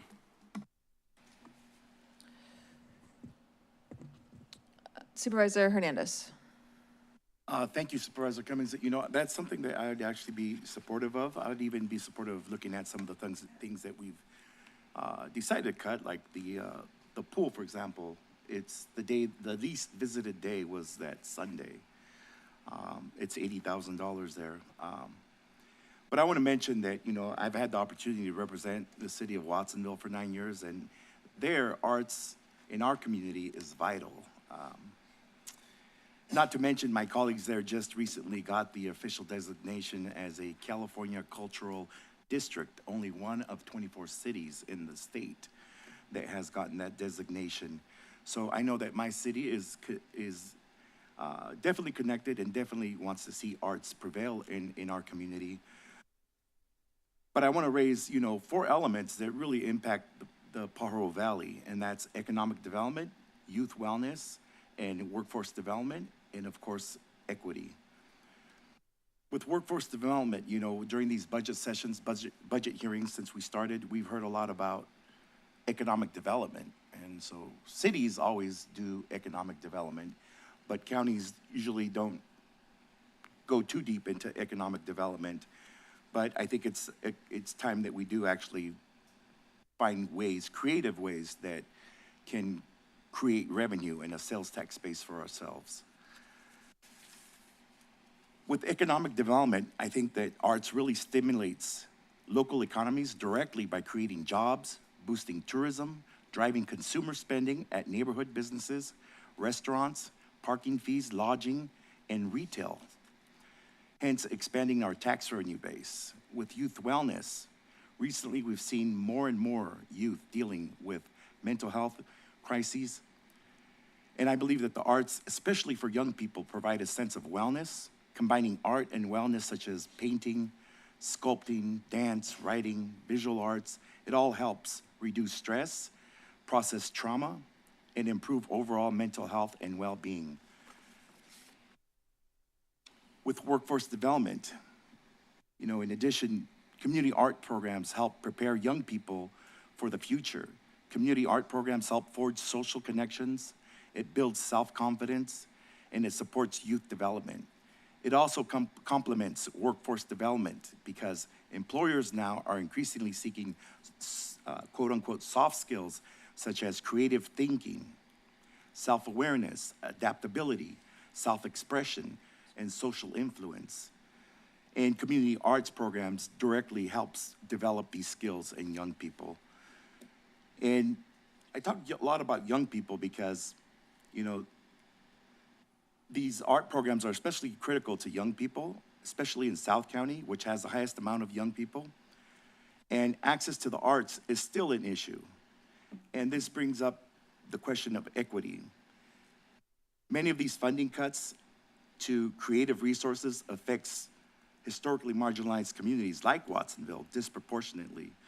And at a time that we should be making a systemic effort to ensure equal access to the arts and creative resources and funding, we're doing the opposite. So I think that I am in agreement with Supervisor Cummings in finding a way to fund these art programs. Supervisor Koenig. Thank you, Chair. Thank you to everyone who came to speak today. I think, given that we're talking about a relatively small amount of money, about $260,000, and just the sheer volume of people that came today, and actually all your very passionate and articulate comments, it's clear that a little money goes a long way when it comes to the arts. And so I agree that we should look for some way to fill the gap in the budget without cutting these programs. I guess I generally disagree with Supervisor Cummings, both proposal and description of the Q and K funds. First of all, I think an important way to think about our reserves is not the extra money that we have, but actually essential to cash flow in the county. I mean, like, we just might not have the money to make emergency payments if we eat down our reserves too much. And so I really don't think that we should draw down our reserves further in order to solve this problem, especially because that's a one-time solution and doesn't solve the problem going forward. I also think that with both K and Q, the parks budget is $20 million. I think there's ways to find applications of those monies that meet the intent of the voters without supplantation and without necessarily being within, spending that money within a city, still being within the unincorporated area. So I think, my treat of my colleagues would be, if we believe passionately what you just said, that we should make the parks budget whole, if we all just put in $100,000 from Measure K to make the parks budget whole, however that's done, we have more than enough funds to do so. Supervisor DeSerpa. Thank you. First of all, thank you to all the artisans who have come here today, or people who love art and support it, to come here today to talk to us about why cutting this budget is a bad idea. I think you heard last time, the last board meeting, that that I didn't think that was a good idea, and that's why I did pledge $100,000 to the parks budget, because I was hopeful that my fellow and sister board members would consider doing the same. Having said that, I know we all have important projects in our own districts that are very important to us. But I will say what is awkward in general about these discretionary funds is that, for example, my colleague, Supervisor Koenig, has 22 parks in his district. I have 12. Monica, do you know how many you have? Jeff? 8. 8. I got 2. Director Gaffney. And Supervisor Hernandez has 2, and Justin has I don't really have any. 0. And yet, each one of us. One, sorry. Okay, one with another one that's, right. And it's kind of going through a process and half of another one. Right. So The greater point is that I'm not even sure the allocations are fair, right? If you have 22 parks in your district that are falling apart and need a lot of work, I'm not sure the allocations are fair here. So I just want to put that on the table for a future discussion. I am not in favor at all about taking money out of our reserves. Our reserves are only 10.4%. And while that might not mean a lot to you, other communities, other county budgets include how much, 20 or 30%? Right, Nicole? Like what should be our reserves? Yeah, I mean, Marcus I don't know if Marcus is in the room, but on average, I think some of our peers are close to 30%. Right. So we only have 10.4% in our reserves now. And any extra revenue that we get in, which we hope that when the governor signs the state budget soon, that we'll get an increase in revenue for some of our health and human services. But much of the new revenue that comes in will likely be pushed to reserves because we are so low right now that it is dangerous. So at any rate, thank you to my colleagues for considering placing some of your discretionary funds towards the parks budget. And I think that's it for my comments now. Thank you. Thank you. I'll share a few comments.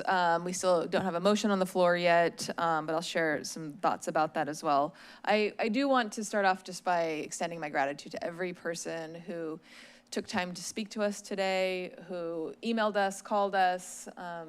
You know, it is clear that, and it's no surprise, that we have a thriving arts community here in Santa Cruz County, and you make up the fabric of our county in so many ways, and I'm incredibly appreciative of that. You know, I also feel, you know, a deep just connection. You know, our arts community, it's also made up of our LGBTQ plus community. It's our BIPOC community. It's the people who make our community the diverse place that it is, and that we hope to continue to support throughout the future.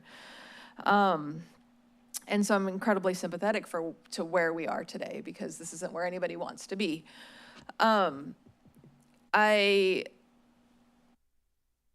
want to just begin with repeating what I shared in prior budget hearings, which is that, you know, our CEO and staff, I feel like, accomplished the nearly impossible by balancing the budget, plugging some structural gaps with one-time reserves, and that was a risk, and that continues to be a risk, and it has really put us on the margin. And so dipping into the limited reserves we have, unfortunately, is kind of a non-starter at this time, just from a place of fiscal prudency and responsibility. It's just part of our job to ensure that we are able to meet cash flow, able to make payroll, able to pay down our debts, and be in good standing with our creditors. So that's just the difficult position that we're in.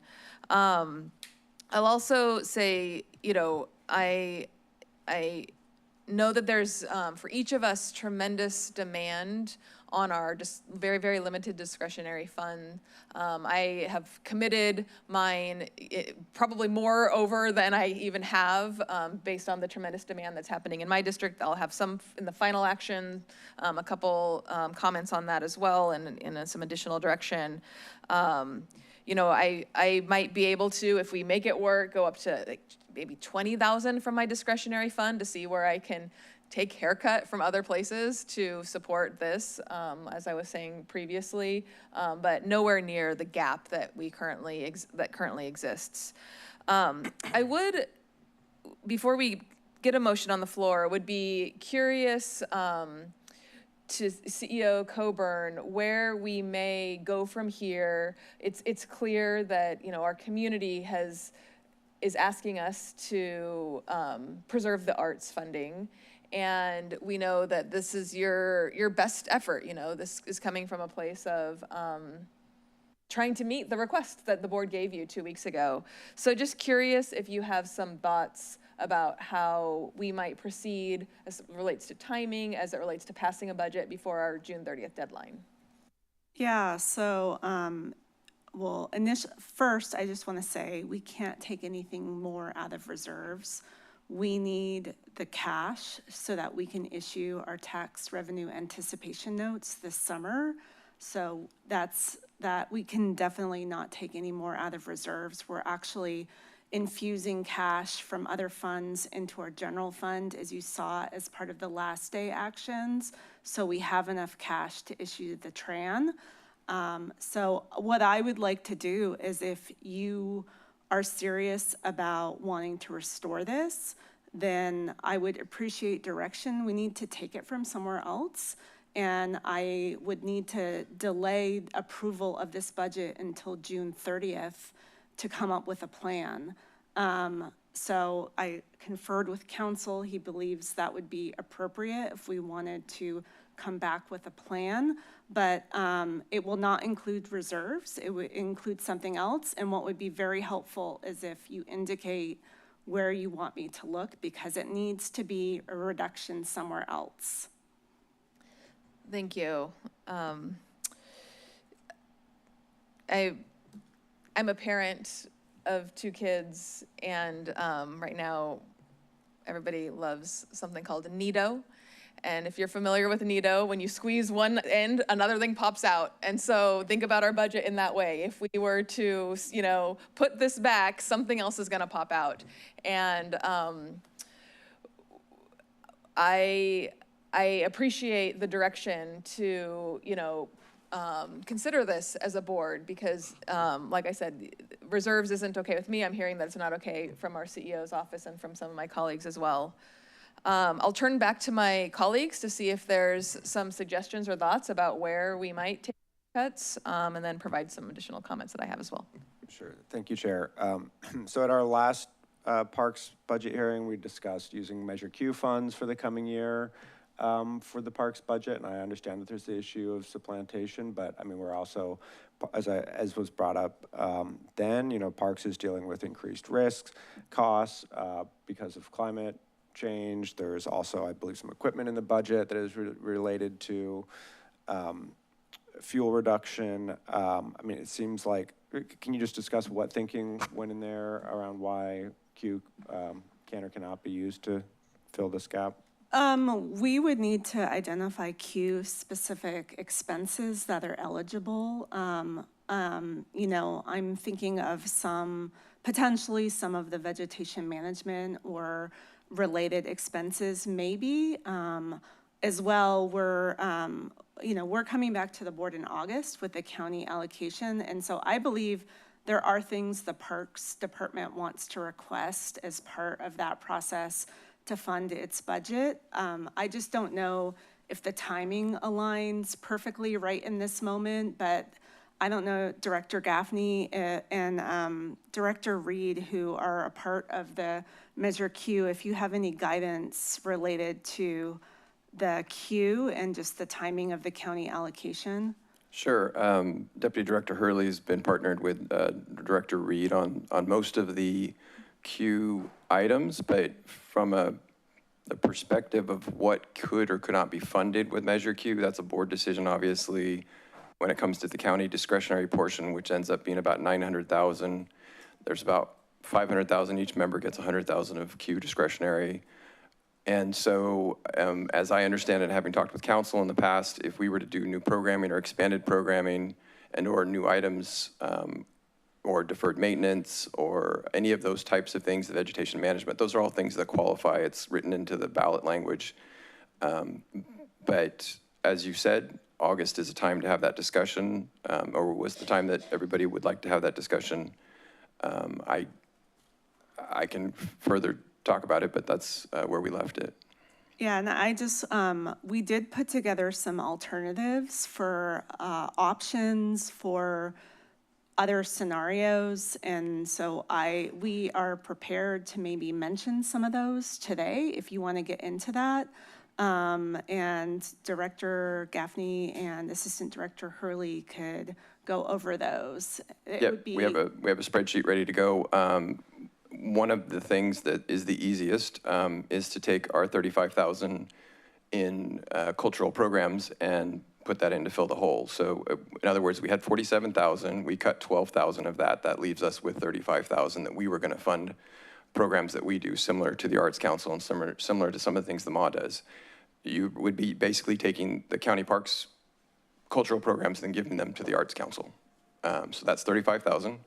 And then we could delay the purchase of a high weed mower, which is obviously a vegetation management tool, which we had budgeted for 43,000. So that gets us closer, 78,000.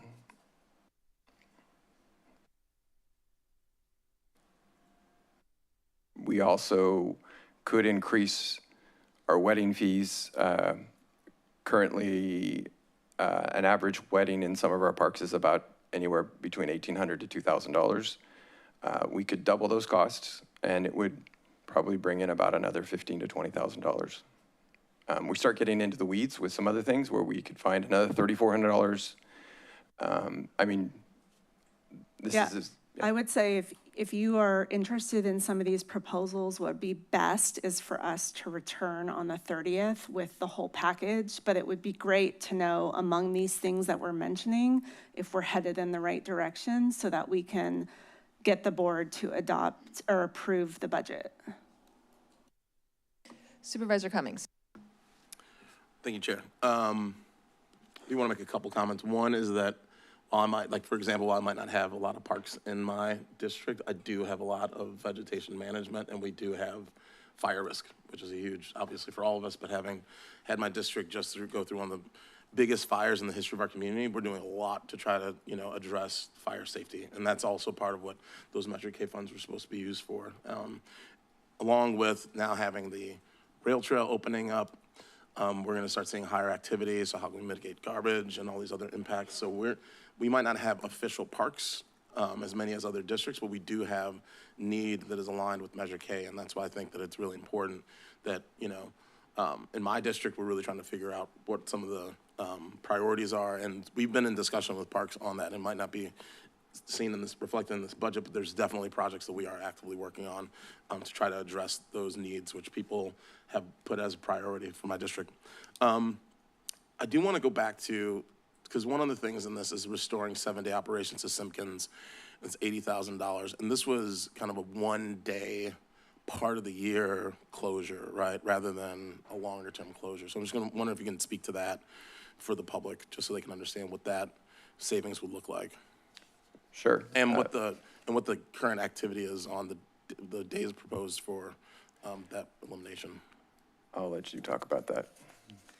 Hello, good afternoon. So the proposal previously had us close 9 months out of the year on Sundays, so that's all day. Currently, we are open 7 days a week, year-round, and the programming, as I understand it, but please, I may omit something inadvertently, is lap swim. There's warm water swim for families. There's also, I believe, there's instructional classes such as water aerobics and adult fitness. Yeah, because I also think that, that, again, it's $80,000. It's one day out of 7 days a week for only a portion of the year.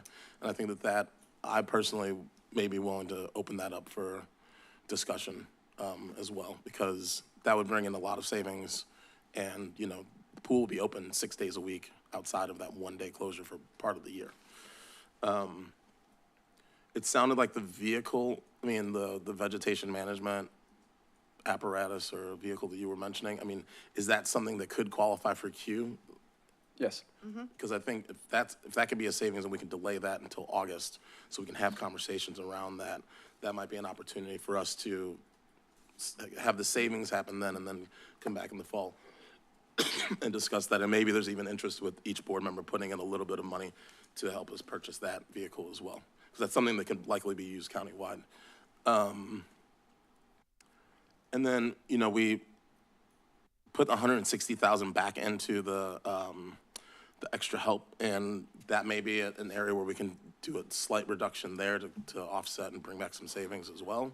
So that's something that I think would be good to explore. And then I don't know what other options are out there, but I think that kind of what we're hearing today is the board really wants to maintain arts the MA, and I think we should have future conversations. And even if that, we keep the one-time, the POSCS grant, if we do keep that reduction of 12,000, and maybe that's something we could, consider as well. I mean, I was hoping that we'd keep that funding, but there's still some in that pool of money, and so maybe that reduction could remain. So I'm just expressing, kind of based on our conversation, trying to find savings. That's some of the things that maybe we should explore. I did want to comment, the confusing thing at times about our budget is, first of all, only about 30%, 32% of these positions is general fund. So if we cut positions, sometimes it may not be all general fund dollars.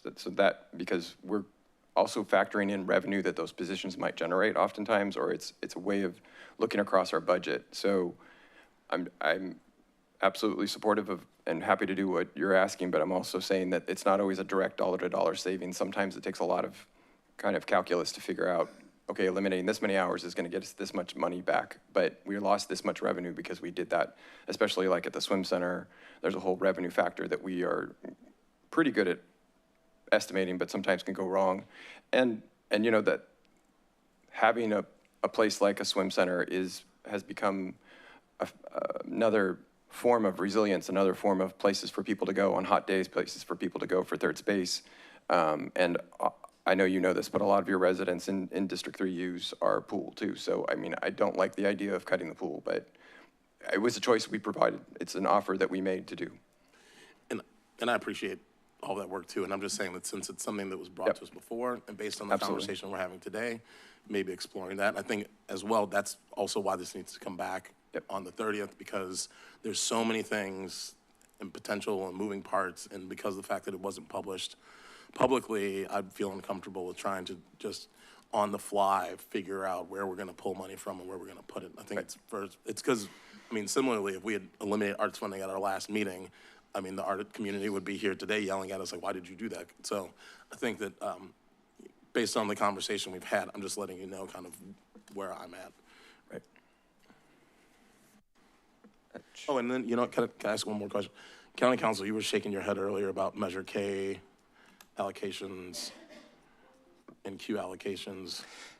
Yeah, I was shaking my head at the global comment that perhaps we can just use Measure K to backfill the arts cuts, because the Measure K funding, as you noted in your earlier comments, can only be spent in the unincorporated area on specific things. And so I would be concerned around that, around just making a blanket statement that let's just use Measure K money to backfill this, and it would require a longer conversation.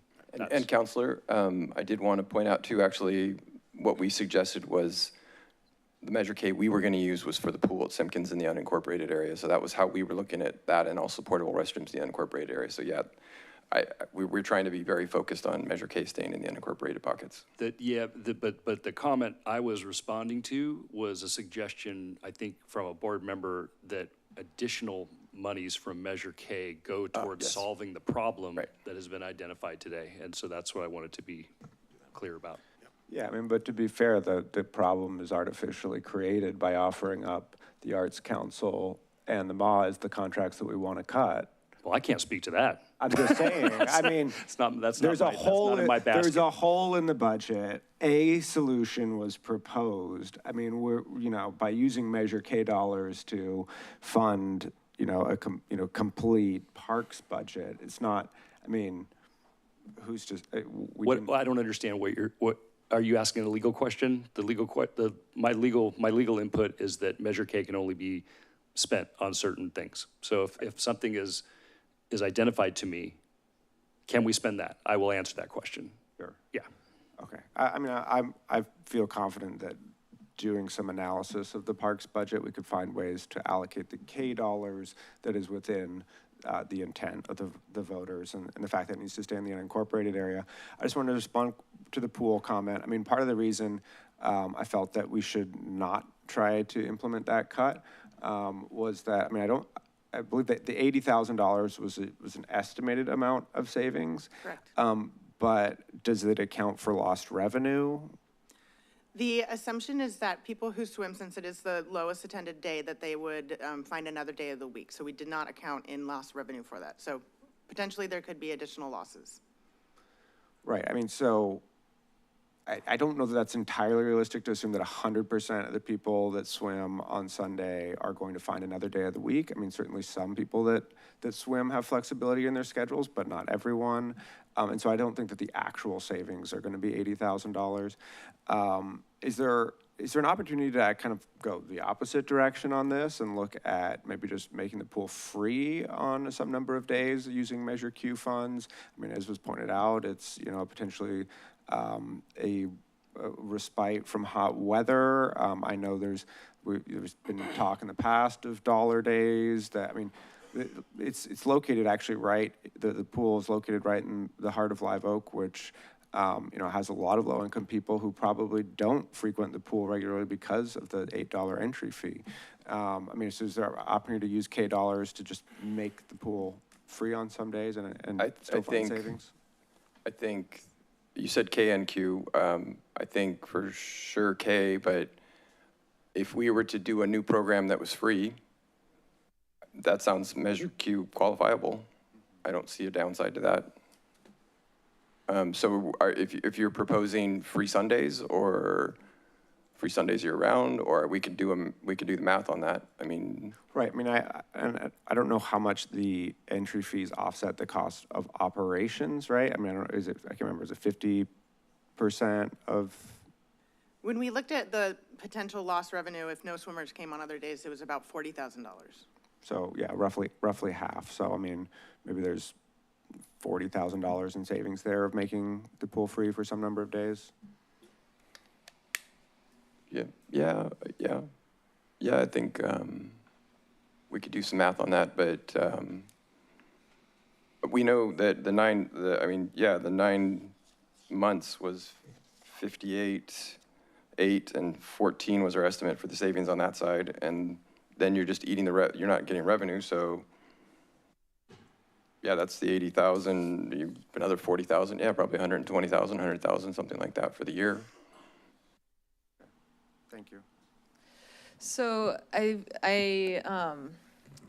hearing from my colleagues that there likely isn't the votes to support the proposed cuts to the Arts Council and MA today. I'm hearing from the CEO's office a request to have some general direction to come back. We've heard some of that. I'll add a little bit to it, and I'll ask my colleagues if they have any more further sort of direction or whatnot, and then look for a motion to come back on June 30th. While I have the floor, I think I've talked to you about this before. You know, where we can look at revenue options is something I continue to be supportive of. In my district, we do have Quail Hollow, we do have the Highlands Park. These are wedding venues that, while are, you know, kind of high in price, they're not very high compared to the general cost for a wedding venue. And so if we need to increase those costs for people, particularly people from out of town who are coming to have a beautiful wedding location in my district, which is very beautiful, by the way, I will happy to charge them to do that. Similarly, where we can, you know, charge people who are seeking our beautiful environments, where that may be. You know, if we weren't supportive of a general parking fee, but if there are parking fees for people who are renting, you know, spaces for particular events, you know, perhaps that's something that we can look at that doesn't impact our neighbors. I think that, you know, like I said, I could probably find somewhere around 20K from my discretionary funds, but it would have to meet the requirements of the funds and ideally support 5th District residents. And with that, I'm going to turn it over, I think, to Supervisor Hernandez and then Supervisor Cummings, hopefully for a motion and action. Supervisor Hernandez. So we talked about some of the concerns. We talked about some of the concerns with using reserve funds and some of the issues or legalities with Measure K, Measure Q. I want to ask our CEO, what about one-time contingency funds? That we typically need to, based on policy, we need to set aside 1% of our general fund expenditures. I would probably use that as a last resort if I absolutely had to, because we also use those for emergencies and unforeseen circumstances. So I would put that last in my list of things I would go to. but before reserves. And actually, reserves are off the list. Supervisor Cummings.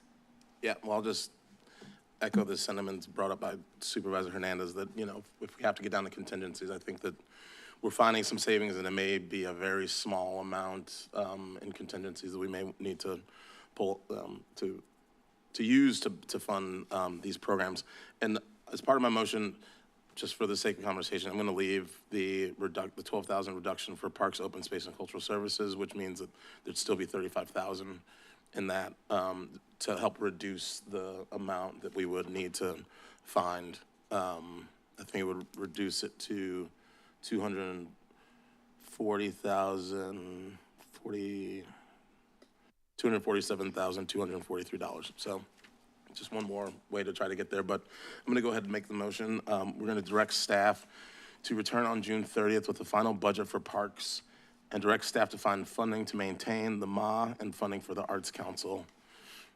And I'll leave a motion there. Can I just add information for the board? Jeff alluded to, right, we're shaking the park's couch cushions. We're trying to find all the funding where we could help offset this. We've done that. We have a spreadsheet and it speaks to it. And without any % of reduction to these contracts, which we don't want to do, right? But as we do the math, it doesn't math unless there's more, thank you, Supervisor Martinez, discretionary funds put back in.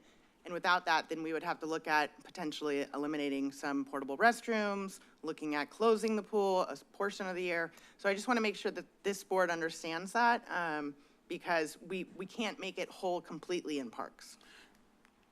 Can I add to that? Like, I totally understand. And I think that what would also be helpful is meeting with our individual offices to have those kinds of conversations. Like, if we're going to put some money back in through our discretionary funds, what does that mean for us? And how much would we be willing to make? Because there might be, in my office, a willingness to help fund something. It's just like, what is that? Yeah. And if we don't have that conversation, then it's hard for me to say what we can fund. And, you know, what we've been discussing today is, you know, the reductions that came forward were arts, arts. And for me, it's just based on my experience with Measure K. Like, I don't feel comfortable from a legal perspective of backfilling that, right? And so I think that between now and then, you know, with you all having your conversations, if there's ways that we can also meet to discuss options, I'm open to that as well. I want to ask the obvious question. Having watched the video the last time for 2 weeks ago, clearly we want to refund entirely all, we want to make the arts programs whole, both of them.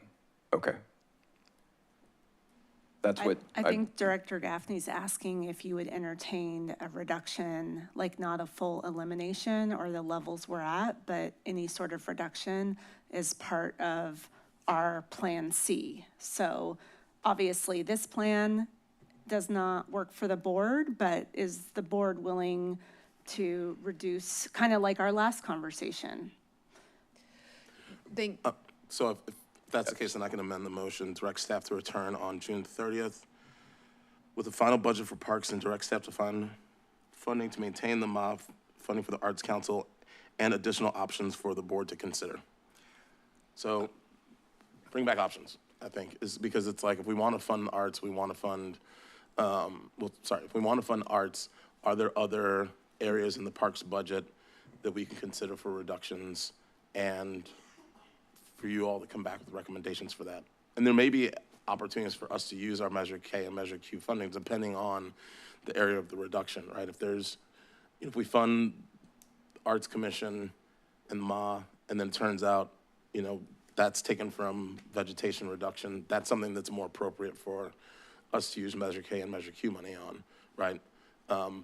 Yeah, no, we understand that, Right. and we would love K or Q for eligible funds, and we understand what those expenditures are. So we'll talk with each of your offices offline. So I would second it if we just add, and not limited to contingency funds as last resort. Sure. So we have a motion from Supervisor Cummings, a second from Supervisor Hernandez. Supervisor Cummings, do you want to speak to that? Yeah, and I was just going to say, with the consideration of contingency funds as a last resort. So just to clarify the language, yeah. Okay. what I'm hearing is further clarity requested. I'm a one person, I'm not a full vote, but I can tell you what I was uncomfortable with the last proposal was the pay for parking. That was only about 260K or something like that of the full gap. That's what, after that, everything else, whether it's a day closure at Simpkins, it's some extra help, it's some porta potties. I'm trusting that the department has looked at what you're paying for and is giving us your best recommendations. And if those are back on the table, then, I was comfortable with it then. I was a hard stop on pay for parking. But I am one person. I am hearing that there is, strong support across the board for the arts. So that should come as no surprise. This is arts, impact everybody.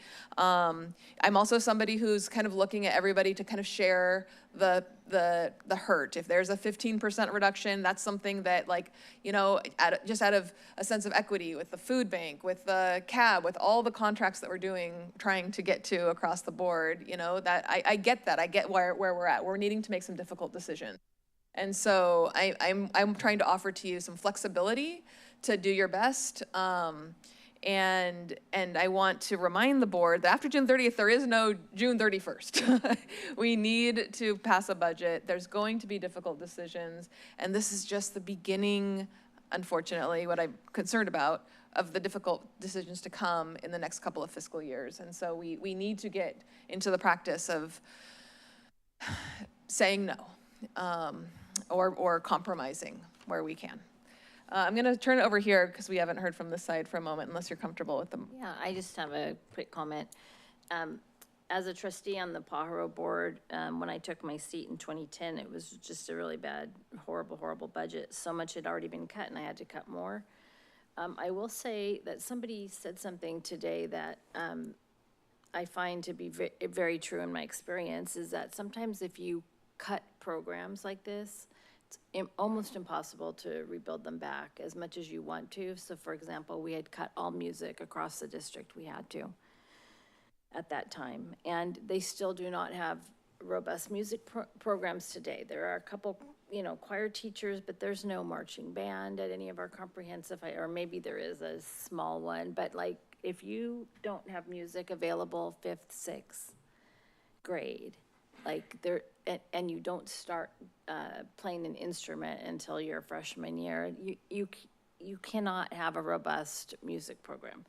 So that's just an example in the schools, but I would like us to figure out a way to fund arts. I think that is very, very important. Many of the grantees are in the Pajaro Valley, and so whoever's making those decisions, we thank you very much for providing those opportunities for our Mid and South County. Again, even if every one of us up here gave $50,000, that would be helpful. So I'm sorry that not everybody can do that today. Supervisor Cummings. Yeah, I had a question. Maybe this is for county council, but I'm just wondering, our budgets, our agenda for the meeting, for the June 30th meeting, I imagine it's supposed to be printed tomorrow? Because, usually the agenda goes out the Thursday before the meeting to give the 72 hours. And that means our agenda is going to go out tomorrow. Yes. And so I'm just wondering. So this is gonna, It's gonna be a fire drill. So am I. Yeah, this is gonna be, we're gonna get direction to add this right now. And so the agenda language will be added, so it's posted appropriately and the public is noticed that this item is gonna be on, and then materials can be added up to the very last minute on Tuesday as needed. The staff's gonna work on what you've asked staff to work on, and it will be prepared. Okay, well, for everybody out there, stay tuned for what's going to be on the agenda. I think it's going to be important that people are very vigilant about this, and yeah, I'll end my comments there. Director Gaffney. Yeah, I just, we put a lot of time and energy into this going back into February, March, and there's not a lot left to cut. And so you're going to be looking at dry grass at Felton Covered Ridge. You're going to be looking at dry grass at Willowbrook Park. You're going to be looking at no bathrooms in places. And these are the tough choices that we have to make. I get that. And we'll figure it out. But, and the positions that we're cutting, the 9,000 hours of extra help, it's, we went in good faith forward back in March to try to make this happen. And it's not going to look good in 9 months or 10 months where the County Parks Department will be. Can I make a comment on that? Because I've talked to Jeff about this. I'm starting to get already complaints about Aldrich Park in Corlitos, where it gets very hot back there, that the water had been turned off already to save some money. And I just want to say, when kids hit the ground and it's parched, they break bones. So we know that because that happened in the school district when we had to also stop watering during difficult budget times. So I you know, again, Jeff knows how I feel about this. We need to water. So, well, and it also, it provides a cooling environment for people when they're playing. It's a proven fact that dry, hard ground is not a cooling, does not provide a cooling effect. Any further comments? I mean, I'll just say I'm going to support the motion just because I don't see that we're going to solve this up here on the dais right now. And clearly conversations need to be had with each of our individual offices to figure out where the additional money is going to come from. I'll just say also that I think an idea was thrown out that the transient occupancy tax should support the arts, and why not? Then there will be a hole in the parks budget in another way. Maybe it's the maintenance on the North Coast Rail Trail, since they can start to understand the impacts of unmaintained parks that way. And then Supervisor Cummings should fill the gap with his Measure K fund. So, I mean, those are the kind of conversations I think we should have, and I do think it's a worthy consideration that we just move these two contracts out of the parks budget in the future. All right. We have a motion and a second. Madam Clerk, are you clear with the motion? The clerk would appreciate a restating of the motion as currently presented. All right, will the maker of the motion please restate the motion? Give me 1 second.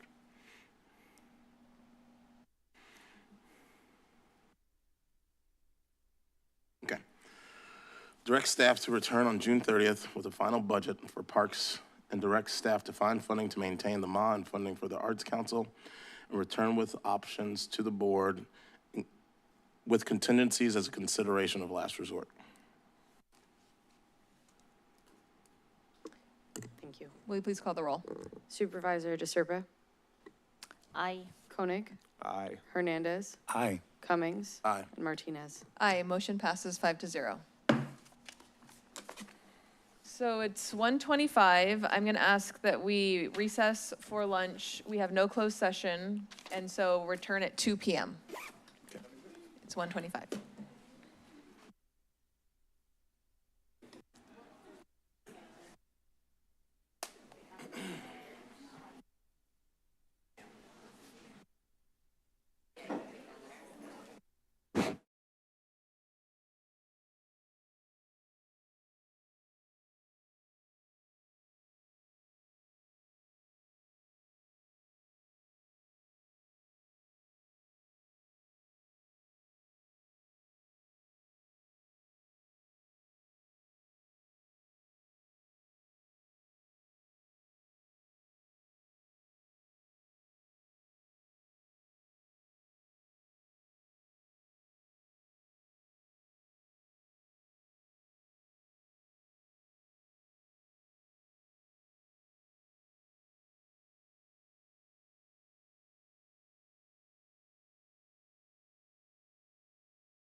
Hi. I think we're gonna get started. I just saw recording in progress. Great. Second.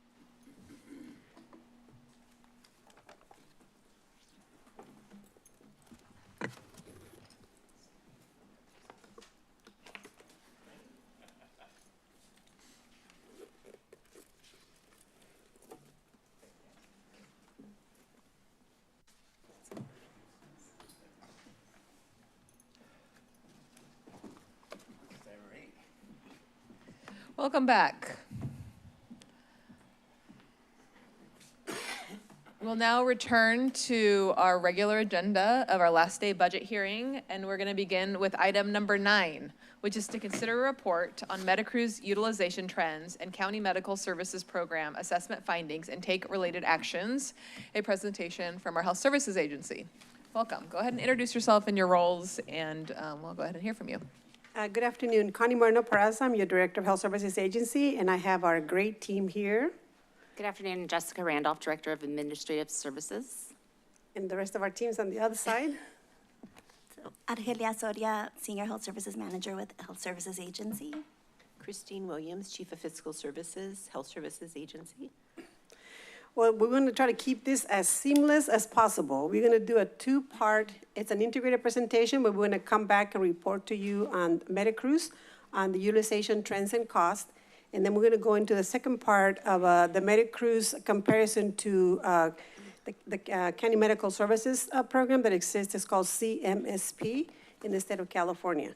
So we will, again, do a team presentation. I will kick it off, and then we'll leave time at the end for questions.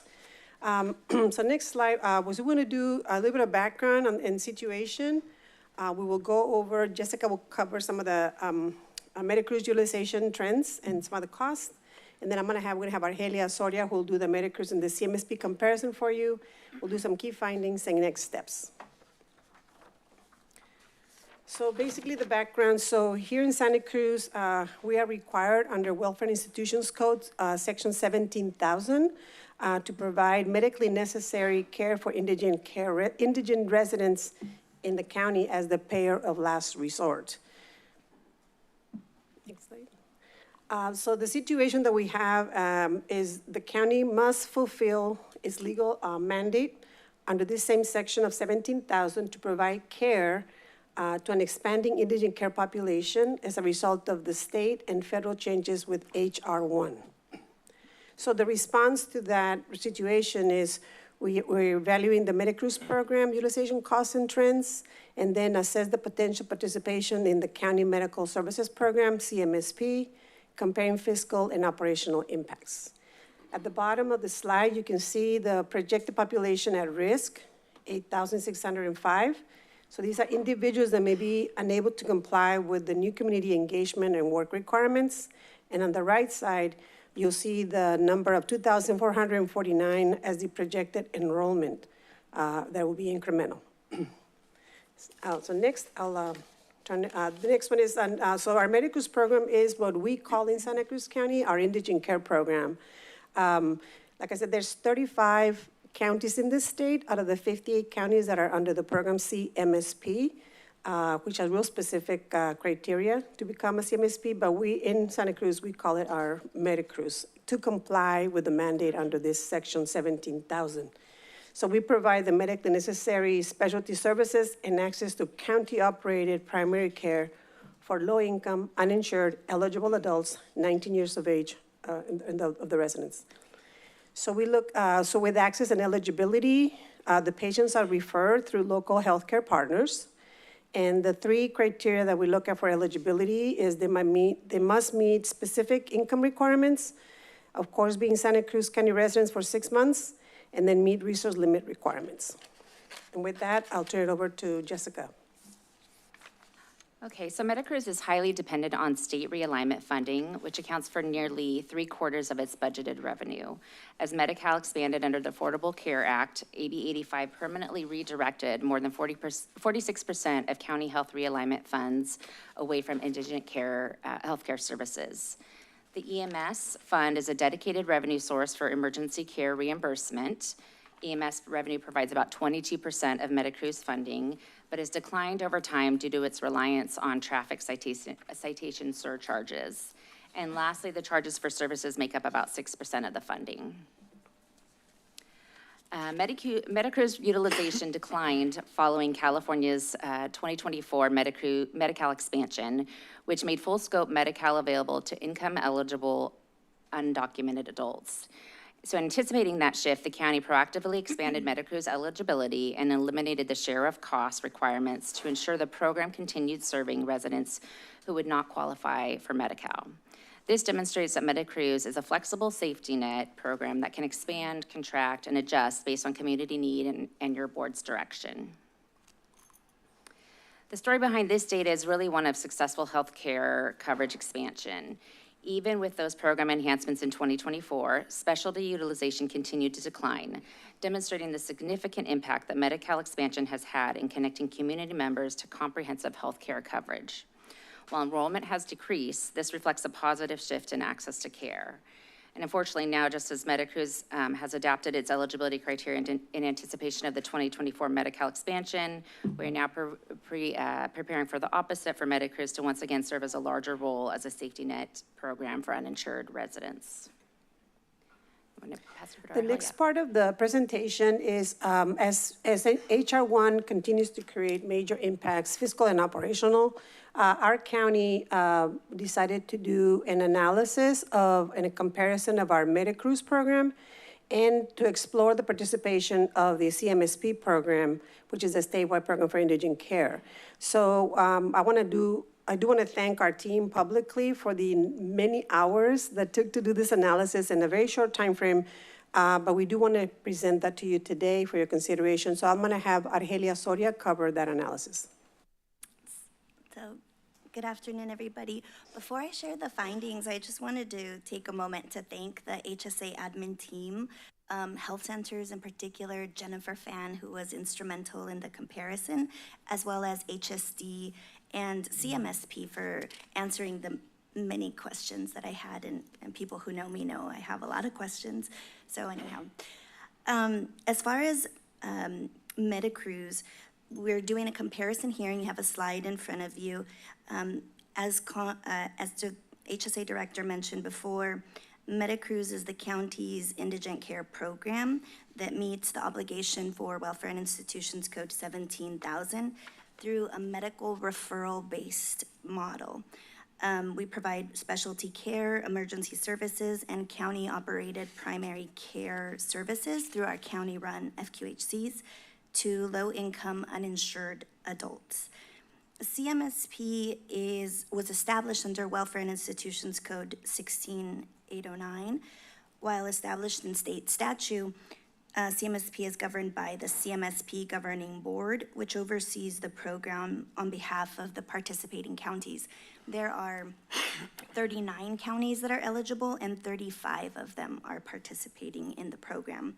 The Governing Board has overall programmatic fiscal responsibility for CMSP, and it establishes their eligibility standards, defines covered benefits, as well as sets reimbursement rates for the services that are provided. In contrast, Santa Cruz County retains those responsibilities locally through MetaCruz. As the administering entity under WIC 17,000, we're responsible for program eligibility, defining available services, managing program operations, and ensuring access to care for eligible residents. While both programs are designed to support low-income uninsured adults, the key difference is that CMSP's responsibilities are carried out collectively through the CMSP Governing Board, whereas MetaCruz responsibilities are administered directly by Santa Cruz County and approved by the board. Next slide. So before you is a comparison of the program. So here, both programs serve low-income and uninsured adults, but the important thing to notice here is that MetaCruz serves young adults starting at age 19, while CMSP eligibility begins at age 21. MetaCruz serves individuals regardless of immigration status, and effective January 1st, 2027, CMSP proposes to provide only emergency services to the UIS population. The enrollment model is different too, in that one of the most significant distinctions is that MetaCruz operates a targeted medical referral program. So we connect eligible individuals to county-run primary care services or specialty services based on medical need and a referral, where CMSP functions as a broader health coverage program combined with eligibility up to 200%, which is an increase from ours. CMSP has, or 200% of the federal poverty level. CMSP has the potential to serve a significantly larger population of uninsured adults compared to MetaCruz. The potential larger enrollment pool under CMSP is driven by those two factors, the higher federal poverty level criteria, as well as the access to the program, which is administered through Social Services Department, and currently our MetaCruz program enrollment occurs through Health Services Agency eligibility determinations. At the same time, broader eligibility does not necessarily translate directly into greater access to services. Under the proposed CMSP changes, individuals above 100% of the federal poverty level will be subject to share of cost requirements, which could be a barrier to access. And those changes, as I mentioned, are not effective yet, but are proposed under CMSP through a public hearing process to be effective starting January 1st, 2027. As far as scope of services, both provide access to care. They just do so throughout a different model, where CMSP serves a lot more like an insurance coverage program versus MetaCruz, which is very targeted. The key takeaway is CMSP would expand the potential eligible population through the broader coverage model and higher income thresholds, while MetaCruz retains local design and is a referral-based program connecting eligible residents to needed health care services. Next slide. So as far as financial considerations, CMS would require an executed participation agreement by June 30th of this year. Their proposed transition from MetaCruz to CMSP would proposes a go-live date of April 1st, 2027. Starting April 1st, there would be a 30-month term where the county would be responsible for all costs associated with CMSP. And then beginning October 1st of 2029, the county would be eligible to participate in their pooled funding or risk-sharing structure. But those future participation costs and availability of CMSP reserves remain uncertain, as beyond the 30-month period, we would have to amend the contract and be in a restated contract. Next slide, Jess. So the comparison before you is looking at a projection of about 2,449 clients over a 15-month implementation period. The model is based on CMSP's estimate of the 2,449 individuals resulting from Medi-Cal disenrollment. But rather than assuming that everybody would enroll at once, the model outlines a gradual ramp up over a 12-month period beginning in April 2027. The Pre-Affordable Care Act utilization assumptions and program cost estimates were applied to this projected enrollment amount. The largest cost driver in both programs is healthcare utilization costs. Using the enrollment ramp-up model, we estimate approximately $8.8 million in utilization costs with MediCruz compared to approximately $12.8 million under CMSP. Staffing costs would remain essentially the same in both scenarios. One would require HSD to do the eligibility determinations. Those staffing costs in MediCruz we would just utilize to ramp up the program structure.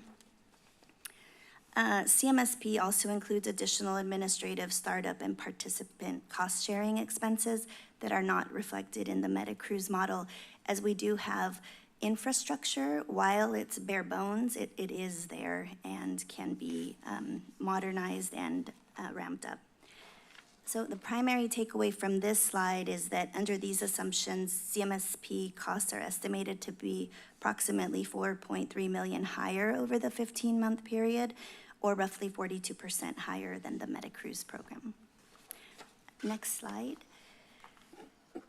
As I mentioned, one of the big differences with CMSP model is requiring HSD to do the eligibility determinations. And so we checked in with HSD, and implementation would require additional staffing, system configurations, training, and cross-departmental coordination. The estimated costs for 7 FTE is approximately then $902,000 annually, and HSD has determined that its earliest operational readiness date would be July 1st, 2028, which creates a gap between the proposed April 1st, 2027 go-live date for CMSP. Next slide. So as far as the key findings, CMSP provides a partial solution to the county's indigent care obligation. MediCruz currently operates under the policy direction from the board, giving the county local control over the criteria that we mentioned. Participation in CMSP would transfer many of those decisions to the CMSP governing board. CMSP only serves individuals who meet its eligibility requirements and would not serve adults aged 19 and 20. And beginning January 1st, undocumented individuals would generally be limited to emergency services. As a result, the county would likely retain responsibility for certain populations and would still need to address the gaps. In addition, CMSP's reinstatement of 100% share of costs for individuals above 100% FPL may create barriers to accessing care. And then second, while CMSP may provide access to additional services, the fiscal impacts remain uncertain beyond the 30-month initial term. Our analysis indicates that CMS costs are higher than MediCruz, and the county would be responsible for the full cost of participation during that 30-month period and costs beyond as well. Because of those reasons, there would be greater kind of long-term financial exposure potentially. Finally, HSD has identified that it's not currently feasible a go-live date of April 1st.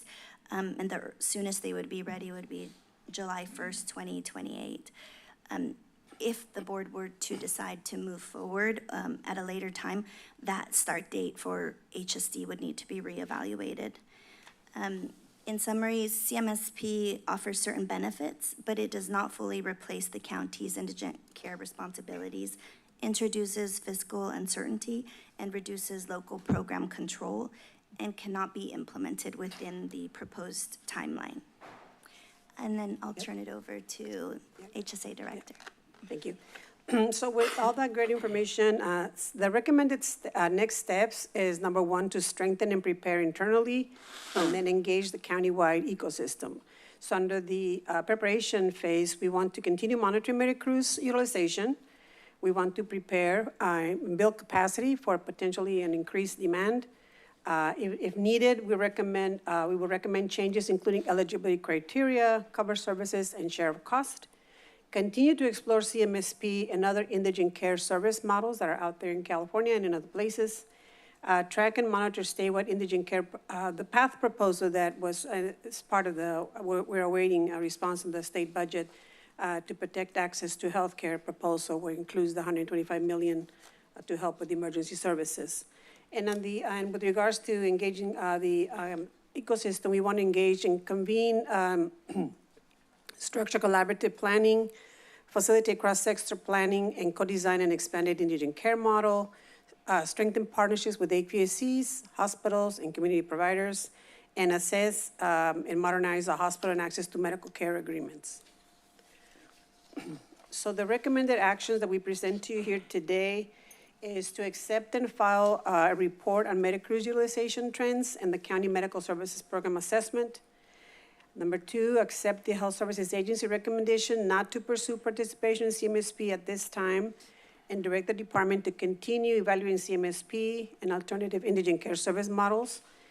Direct the Health Services Agency to return in the fall of 26 with findings and recommendations regarding alternative indigent care service delivery models, and direct Health Services Agency to return during or before the fiscal year 2027-2028 budget hearings with an update on MediCruz trends, ongoing evaluation of indigent healthcare delivery and financing strategies, and any recommended actions.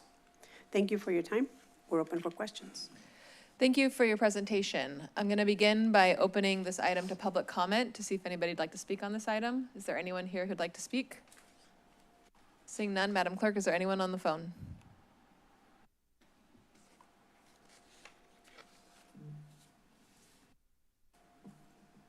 I see no speakers online, Chair. Thank you. I will now return to the board for questions, dialogue, and a motion. Supervisor Koenig. Thank you. Great presentation. I think you laid out pretty clearly why it's better to retain local control over this program. Is there any level of utilization where utilizing CMSP would become financially advantageous? So currently our FPL is at 160%. If we were considering reducing our FPL to 100%, I think we would strongly reconsider. There are other factors, but I think if there was a scenario where it would be worth looking into more, it would be if we were looking at reducing our FPL significantly. I'm sorry, FPL stands for what? Oh, sorry, federal poverty level. Right, right. So you're saying if we reduced eligibility? So the reason I say that is currently CMSP is going to implement a share of cost for people who are above that threshold of 100% of the federal poverty level. And so that share of cost is significant, which makes access to healthcare, it really poses a barrier. If we were to reduce our federal poverty level because of meeting any kind of financial constraints, that would be a scenario where there would be no share of cost for folks under 100% federal poverty level. And that would be our current program where we have no share of cost. But if we reduce eligibility like that, wouldn't there also be cost savings within our own program? So, I mean, it still might not make sense to move over. I mean, we could. Correct. Yeah, I mean, I think depending on what our eligibility requirements are and the benefits we're providing, if we change them to the degree that our costs rose and we're more similar to CMSP, then it might make sense to join CMSP. But right now, it does not. We're actually serving probably more people for a lower cost because of just what our eligibility is at currently. Mm-hmm. But, right. Okay. And then I saw that you're projecting that in the future, basically within this period looked at between 2027 and 2028, even with MediCruz, $10.2 million in costs over a 15-month period. And whereas previously we were spending about 2.3 million or so in the low twos. And so, we're basically projecting, that if you reduce that 15-month period to 12 and assume the costs are evenly distributed between all the months, that's $8.16 million per year. So, still roughly 4 times higher for cost for MediCruz is projected in the future compared to past utilization and costs? So we ran a model with using pre-ACA utilization cost scenarios. And so I'm not sure if I'm going to be answering your question, but even with that, our costs running MediCruz currently and what it would actually cost to do so to serve 2,449 people or individuals would be that 42% less than CMSP. I understand that it's less than CMSP. Okay. I'm asking, the anticipated utilization seems like goes up significantly, right? Is that because we're just assuming more people are going to get kicked off of Medi-Cal than even pre-ACA? Yeah. This is all based on the HR1 changes. So more people are not going to be able to meet the work requirements or going to get kicked off because they're not going to follow up with the redeterminations. And so these are numbers that have been projected of the additional clients who are going to have to be served by indigent county programs.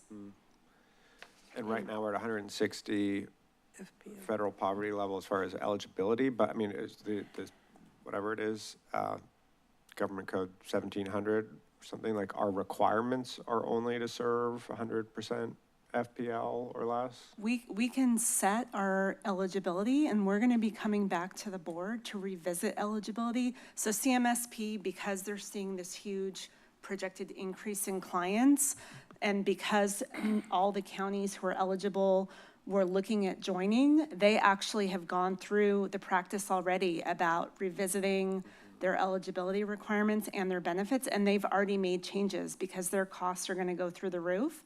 And so that's something we're going to have to look at as a county too. Do we need to change the levels at which someone's eligible for MediCruz? We can set it locally however we want. And so we're going to be having that conversation with you when we come back about what are our options and what are we experiencing. And then also in 2010, our utilization was higher and we're anticipating moving towards that again. And that's why there's such a big jump from like 2 million up to the 8 million. Back in 2010, we had our FPL set to 100% so that we could kind of control the costs in our county. But in December of 23, because of ACA and the rollout, hardly anyone was qualifying. So we moved FPL up. So you guys could decide to move that FPL back down to control the costs in the county. Got it. That makes sense. Yes, thank you for that clarification. Is there also any sort of lever or decision-making ability about what services are provided as far as like specialty care versus emergency care? Yes, so there's a list of covered services, not covered services. That is also at the discretion of HSA, who administers the program, and then the board would approve any program changes that are made. So all of that would be set to be reevaluated, the federal poverty level, as well as services, share of cost potentially too, just like Executive Officer described. CMSP is proposing a lot of these changes. Currently, their FPL is at 300. They're reducing it to 200. That won't take effect until January 2027 in anticipation of these, of this increased potential. Okay, thank you. Any questions? Supervisor DeSerpa. Thank you. And we've been waiting for this for several months, so I appreciate you doing all of the analysis and getting back to us.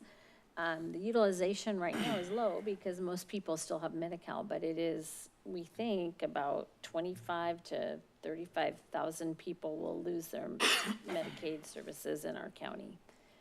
So this particular, numbers that you are projecting are just people that might need emergency healthcare services, right? They show up at the ER and they need some type of a follow-up afterwards? No, so my understanding is that about 28,000 may be subject to the work requirements and community engagement. And of those, the likely amount that may return back to services would be about 8,500. And so the idea is it would be this kind of ramp up incremental enrollment, because as people are reevaluated for work requirements, they do so kind of like at 1/12 of the year. So a certain number of people, then the following month they'll evaluate those. So people would start potentially falling off gradually, and that would start occurring in January 2027 is my understanding of the work requirements. And so Supervisor DeSerpa, if I may, I'm so thankful that Randy Morris is here from HSD as well. If there are any questions on the Medi-Cal numbers, thank you, Randy. We have him here if you have any other more questions on that. Hi, Randy. And so, just for the public's sake, what type of things would be covered under MediCruz? Like what type of healthcare? So somebody shows up at the ER, is the hospital going to be covered? Or just the specialty care that they might need afterwards? Or, I mean, I see that primary care will be in a county FQHC, great. But if they need orthopedics or endocrinology or oncology or any of those things.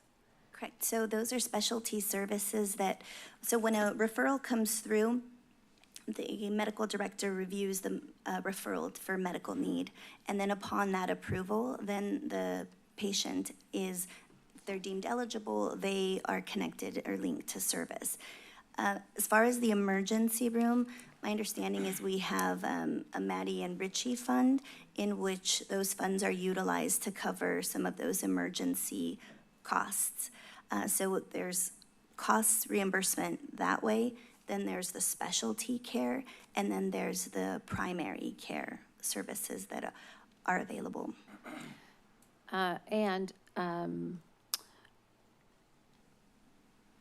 about people, okay, so for our UIS population, so not just the people who are falling off because of the work requirement or their behavioral health needs, they can't coordinate getting their recertifications in, but just the UIS population? So my understanding is that, and Randy can corroborate this, that the beginning January 2026, there was a freeze for new adults of UIS. Go ahead. Hello. Thank you, Randy Morris, Human Service Director. There are a lot of moving parts, both federal and state. If you bundle it up into who is at risk of dropping off of Medicaid, California Medi-Cal, work requirements is the big change under HR 1, not related to undocumented, unsatisfactory immigration status. I want to summarize that there is not only the opportunity to have to meet work requirements, but you can meet exemptions. So right now, we do not have guidance from the feds to State Department of Healthcare Services what work requirements are gonna look like in January 2027, so we can't really speak yet. This is the new dance with the state and the feds. But the state is working very hard to try to auto-exempt people ex parte without having to go through a whole process, so they don't have to meet work requirements. So that's in motion. To the UIS, California rolled in undocumented immigrants eligible for Medi-Cal over a 5-year period, and now all are eligible, but then the state closed eligibility, as was said, this past January. So now the issue is, once you're in, everything we can do to keep them on, because if they drop off, they cannot come back in. So that was actually discussed this morning when Community Action Board came forward, because there are one organization who's out there trying to help people renew. So I think when you add that up, it's very hard to guess, because we don't know how these things are gonna play out, but I think we're tracking both of those. If you're in Medi-Cal, we wanna do all we can to keep them on Medi-Cal if they're undocumented. And until we get policy guidance from the feds and state, we don't quite know yet what the work requirements and exemptions rules are gonna be, and we're tracking and waiting. So I think added up, the numbers that were shared by Argelia are our best guesses. Okay, thank you. And what about people who might have legal status in terms of a green card? Do we know, are they eligible? I don't know off the top of my head. This is some of what HR 1 changed. There were people under federal law who were eligible with status in between that the feds now made ineligible. And I don't have the details, but there are answers to that. I just don't have that specific right now. Okay, thank you very much. Supervisor Cummings. I just want to appreciate all the hard work you all have done to bring this analysis to us today for our consideration. And based on the information we've been provided with, it sounds like sticking with the MediCruz model makes the most sense, especially given the fiscal impacts it would cost us to move towards the state model. So I don't have any further questions, just, wanted to stay in touch and get updates and understand how it rolls out and how we're able to best kind of keep people on, keep people connected to services and, just follow up on ways that we can help improve the services as we move forward into this new landscape it's going to be a little bit tricky to navigate. So thank you. Thank you. 3 quick questions, hopefully. The first is just in the budget that we passed a couple weeks ago for HSA, I assume that MediCruz is in there as you expect it to be. So yes? Yes. Correct. And then I know you're projecting for an influx of utilization. Is that currently budgeted, or do we have contingency in the event that that happens in the current fiscal year? It's not budgeted at the higher rate. We plan to come back mid-year if we need to make a change to the budget. Okay, thank you. And then my last question, I thought I understood that there was about 4 counties that were eligible for CMSP. Yes. And Santa Cruz is one of them. Mercedes, and they just opted in. So that was my question. Do we know the status of the other 3 counties and if they're opting in? San Luis Obispo shared that they were, I believe as we speak, they were going to go for a letter of intent to their board of supervisors. And then Placer's the only one outstanding that we don't have any update on them. But Merced just opted in on the 16th of June. Do you know what influenced that decision for them? So for Merced, they don't have an indigent program as well organized as Santa Cruz County has. And because and I hope I say the right terms, my colleague Randy can correct me, they're exempt, their numbers are gonna be lower. They had identified like 3,500 potential enrollees. It dropped to 45. So they're going to start to them, it made sense to go with CMSP because they don't have anything. So Kristen, who's my counterpart, I'm in constant communication. And SLO, San Luis Obispo, they were just contemplating different service models and they want to explore CMSP. Okay, thank you. Yeah, I do very much appreciate the presentation and the analysis that you did. I think I was a little more hopeful or optimistic that this might be a route, but really what you're showing us is that we're better off as is, and maintaining local control will keep our costs down and allow us to continue to meet our unique needs. So naturally I support your recommendation, but do hope that we can continue to have this dialogue as the environment changes, and hopefully if there's any ramp up that needs to happen in order to join CMSP, that we don't get caught on our heels, because it does sound like it's quite the process if we decide to go in that direction. So with that, I'll entertain a motion to accept the recommended actions. I'll move to accept the recommended actions. Senator Cruz. We have a motion from Supervisor DeSerpa and a second from Supervisor Koenig. Madam Clerk, will you please call the roll? Supervisor DeSerpa? Aye. Koenig? Aye. Hernandez? Aye. And Martinez? Aye. Motion passes 4-0. Thank you. Okay, we'll move on to item number 10, which is to hold a public hearing and adopt a resolution amending the unified fee schedule for fiscal year 26-27.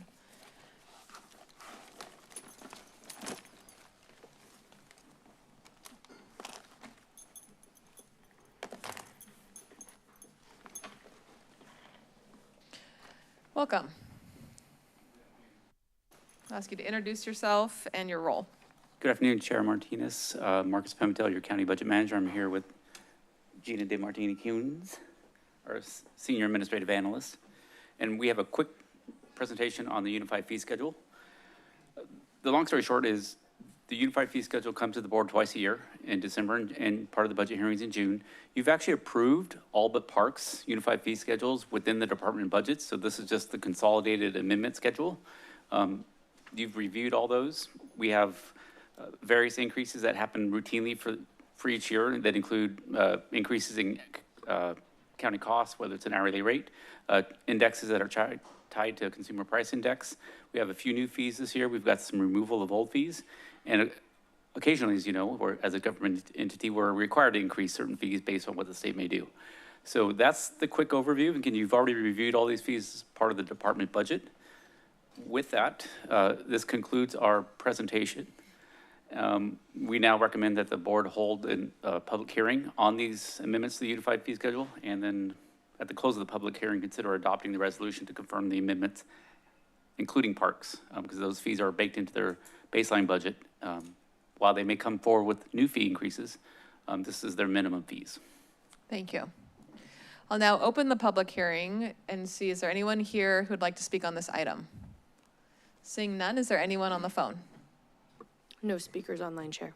Thank you. I'll return to the board for questions, discussion, or a motion. Supervisor Cummings.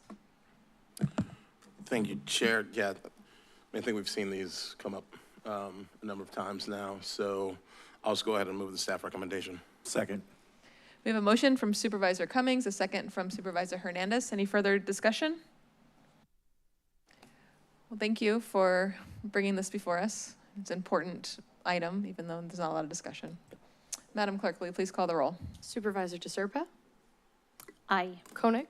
Aye. Hernandez? Aye. Cummings? Aye. And Martinez? Aye. Motion passes 5-0. Good job, Gina. Well done. Fastest one yet.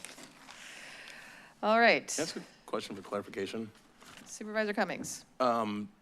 Yeah, just because of what happened at our last item regarding parks, I'm just wondering, like, would it make sense for us to continue the final budget adoption until, or should we just make adjustments? Yeah, no, we talked about it during the break. We want you to consider this item. We will be, this will allow us to load the entire budget except for parks. And so we will just take up parks on Tuesday, June 30th. So.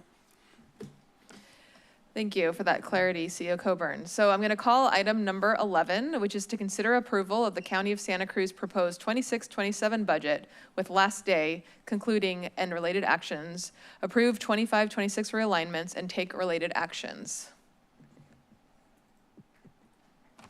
Thank you, Chair Martinez, Board of Supervisors. Before we begin, I really want to extend my deepest gratitude and appreciation. This has been a challenging year, and we recognize that and we see that. It started in the fall with departments getting large reduction targets that they all had to meet. They had about 3 months to meet those targets and come back to the CEO with those proposals. So it's in deep recognition of all that work they did to meet our expectations. And then we asked them for some more in the month of January, and they met those expectations. So the county departments and all their budget teams really did a really good job in meeting a really hard year.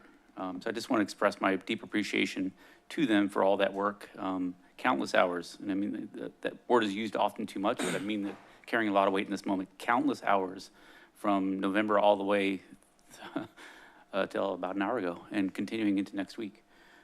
I also want to take a moment to thank, because often they get overlooked, your clerk of the board, Juliet, and her incredible team. They've been really responsive and dynamic in responding to a lot of the changes and agenda updates, and I appreciate all their work and support and guidance. Her staff members include Elizabeth Padilla and Delissa Escobar, who've just been really, really great to work with. I want to acknowledge our ACEO, Elisa Benson, who I know is not here today, but she's done a phenomenal part and played a big role in getting to this moment. We talked about her at the last meeting about her role in capital projects, but she was also a lead guide into our operating budget. So I just want to acknowledge her. And then sitting next to my right, Ryan Friedrich stepped into a big new role this year. He's always been there for capital projects, but he stepped into the helping with the operations side, and he's really done some phenomenal jobs offering criticism, critiques, suggestions, and making this a little bit better and more transparent. So I just want to acknowledge Ryan's extraordinary work and weekends that he's given to this process. And Gina DeMartinez-Coons, who sat next to me, she's had a lot of numerous roles, including projecting positions way back in earlier in the season, and Lana Martinez-Davis, who's out on maternity leave, but it was at the beginning of our budget process. They all set us up for success. And I do want to acknowledge all the rest of our CEO team, including our administrative analyst, Amiko White, who's behind the scenes, and she's going to hate that I mentioned her name right now, but she's behind the scenes and actively updating the budget and getting ready to update our website for the summer. Including our ACEOs and deputy CEOs, Melody Serino and Sven Stafford, our principal management analyst, Peter Detlis, and our other senior administrative analysts, David Brown, George Intis, and our executive secretary, Denita Gonzalez, and new administrative aide, Andrea Lozano. They've all played different roles, scheduling meetings and helping. We don't take a moment to celebrate all their hard work that's done behind the scenes that you don't see, so I just wanted to give them a shout out and thank Laura Bowers and her team. They play a big role in validating our budget, getting it set up. And certainly Nicole Colburn is our CEO. She's led a phenomenal, challenging year in her first year, and it's been an honor to work with her during the season. We've had a really tough cycle, but it's the quality and the performance have been outstanding, and I appreciate her leadership. And of course, thanking this board and all the community who stand behind it. So that's my opening just moment to say thanks and appreciation. Where we're at in the budget season was, while this is and was set up to be our last day of budget hearings, we'll have one more budget reconsidered on June 10th for the Parks Department. The state budget met their June 15th deadline to have an outline of a budget in place. They still haven't approved their final budget, and that final budget still won't tell us what it means for our county until July and August, all the trailer bills, the budget junior bill, and then the subsequent schedules that we get. So we're still in the learning pattern, and we expect to have all that information brought back when we present the final form of the budget on September 29th. The revised budget where it currently stands is at 2,677.28 FTE. We're at $1.3 billion total county budget, $851.4 million general fund budget. And while our reserves technically increased from 10.3 to 12.7%, they'll still revert back to that 10.3%. Part of this last day action is, as you've heard throughout this budget presentations overlaid, we're also having a cash challenge in meeting the issuance of our tax revenue anticipation notes that we'll be talking about in the fall, in August. Part of today's action is bring in some revenue into the general fund temporarily as cash. It'll temporarily increase our natural disaster reserve, but then that money will be used to pay down bonds in 26, 27. So we'll have a temporary increase in our reserves to 12.7%. But once we pay down our bonds with that funding, it will drop back down to 10.3%. So we'll have just on the surface, a slight increase.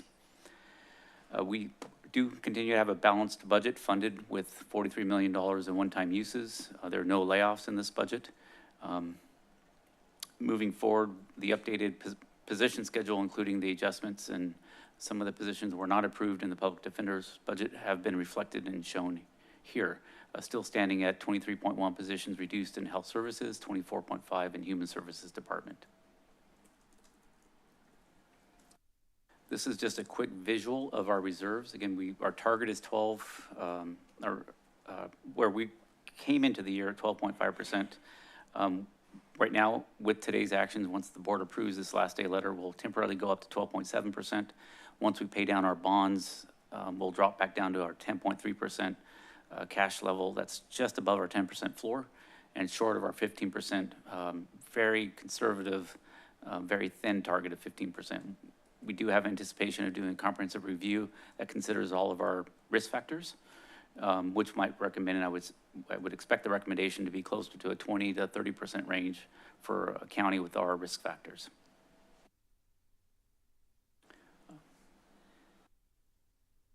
With that, this is meant to just be a recap of a lot of things.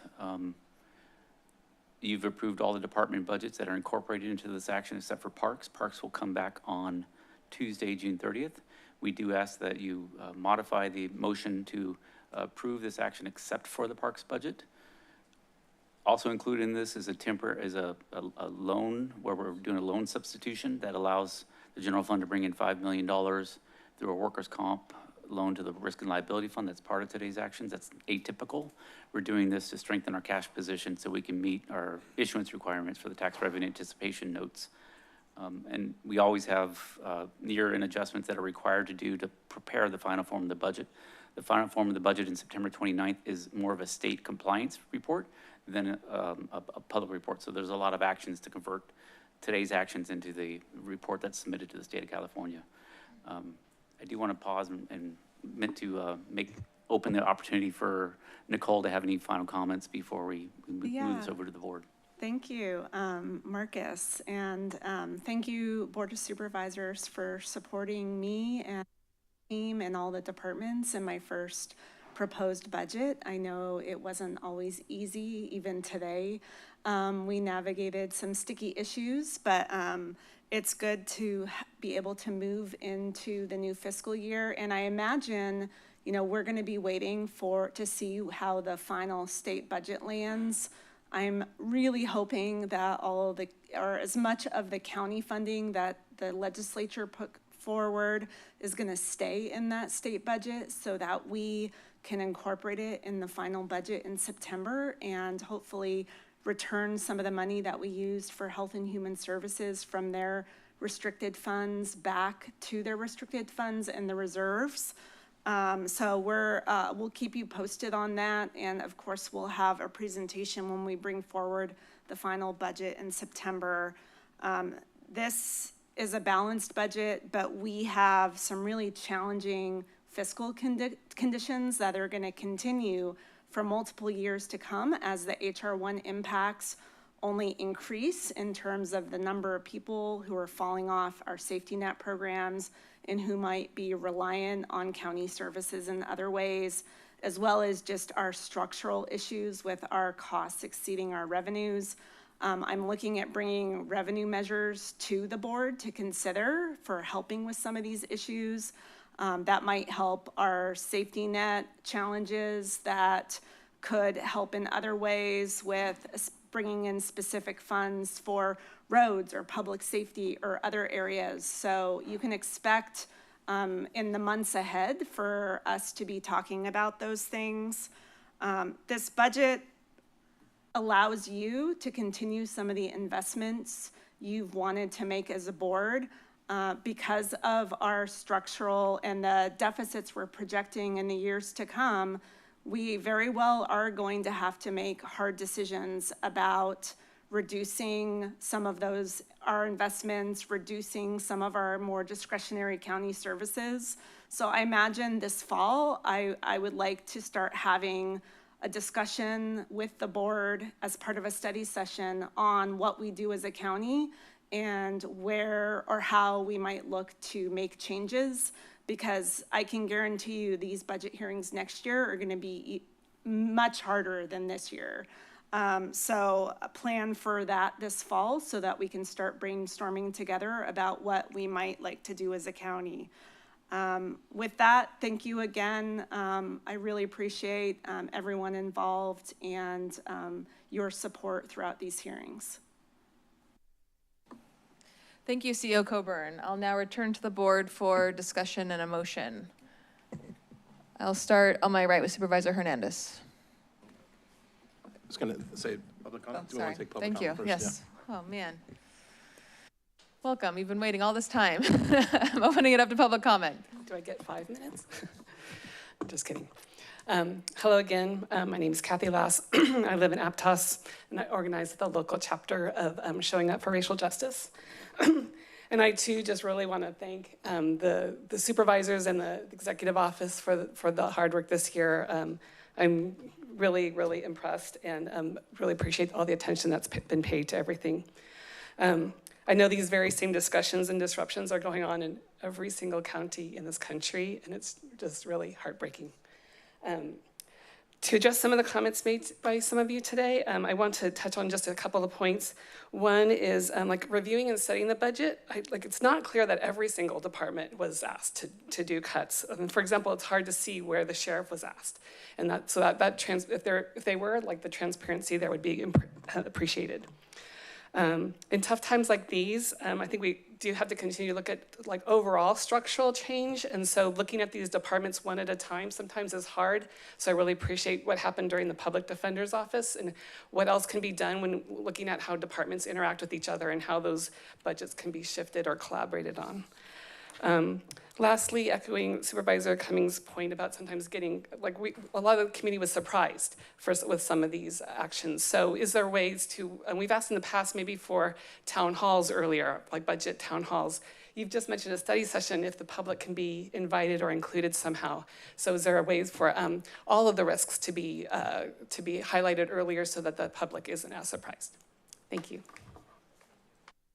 Thank you. Anyone else here who'd like to speak on this item? Madam Clerk, is there anyone on the phone? Yes, there is. Thank you.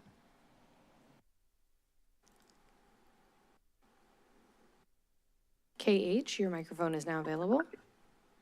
Good afternoon. This is Catherine Hedges, also from Showing Up for Racial Justice, and I'd like to echo Kathy's previous comments about the care the county takes, but also the necessity of including the public in a dialogue about the choices we're making with the budget far earlier in the process. I only moved here last year, and before this, the mayor's budget message and the county budget message come out in March, and that gives the public about 3 months to engage in dialogue with their elected officials. And the process here seems to be a lot of wait and hurry up. So hopefully you can move the process a little bit earlier in the year. Well, several months earlier in the year. Thank you very much. I see no further speakers online, Chair. Thank you. I'll now return to the board. Supervisor Hernandez. Got a mint in my mouth. I just wanted to ask an update on the situation with Second Harvest. I know there was conversations that were had. Just wanted an update on that. Yeah, so for Second Harvest, the contract, we've agreed to allow them to spend against the rate that we've budgeted, the $200,000. And then depending, we're gonna see where the state budget lands and then come back in September with an amendment. And out of curiosity, like if that budget comes in with the assembly budget and it's promising, is there a possibility that we can have that conversation with CAB as well? Yes, that's what we're planning. Okay. We're planning to have that conversation with both in the fall. Thank you. All right.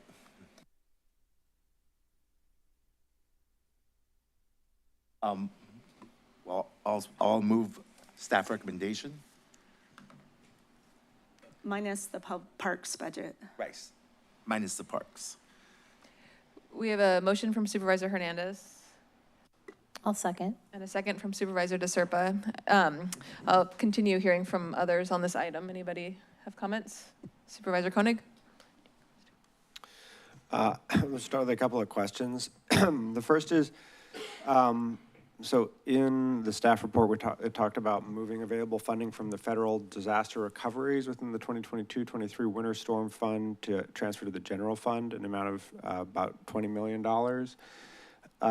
So that's money that we've received from FEMA that is available to pay down the disaster bond that we took out, but we're holding off on paying it back because we need the liquidity. Is that from understanding? Yes, yeah.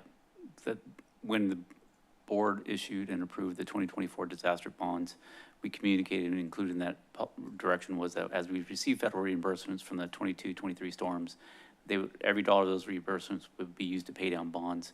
When we got to our window this year in May to pay down the bonds, due to some just cash flow timing differences and some challenges with issuing our TRAN in our normal cycle, we needed to pivot and hold off on paying down those bonds.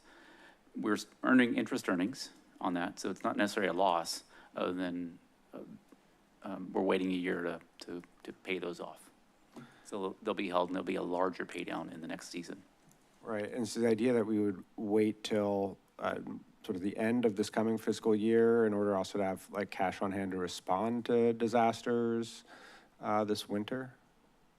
Yeah, our payment window is during the month of May every year annually, so those proceeds would be in our reserves until that point in time.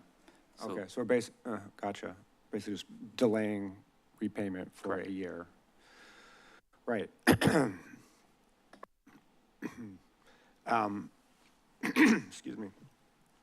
And then, I'd also asked the CEO's office to do some analysis on our ability to respond to winter storms. I understand that in 22-23, or particularly the two federally declared disasters in 2023, we spent about $5 million for each disaster to respond, just on short-term, Yes. like debris removal and sort of life-threatening repairs. Yeah, and we did, so for each of those disasters, we spent about 10 million on Cat A and Cat B. I do want to note that was some of that, not all of it, was on consultants and contractors. And we've shifted how we're spending our funds now in terms of our cost controls. I shared with you, we have thresholds now that we need CEO approval. There's much more awareness of what we're spending on a daily basis in an emergency.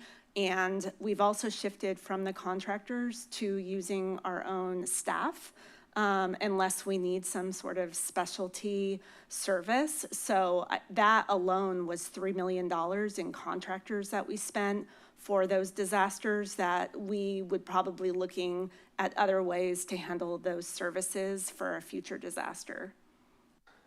And so we've actually audited those expenses from 2023 and said, yes, we could eliminate $3 million of those.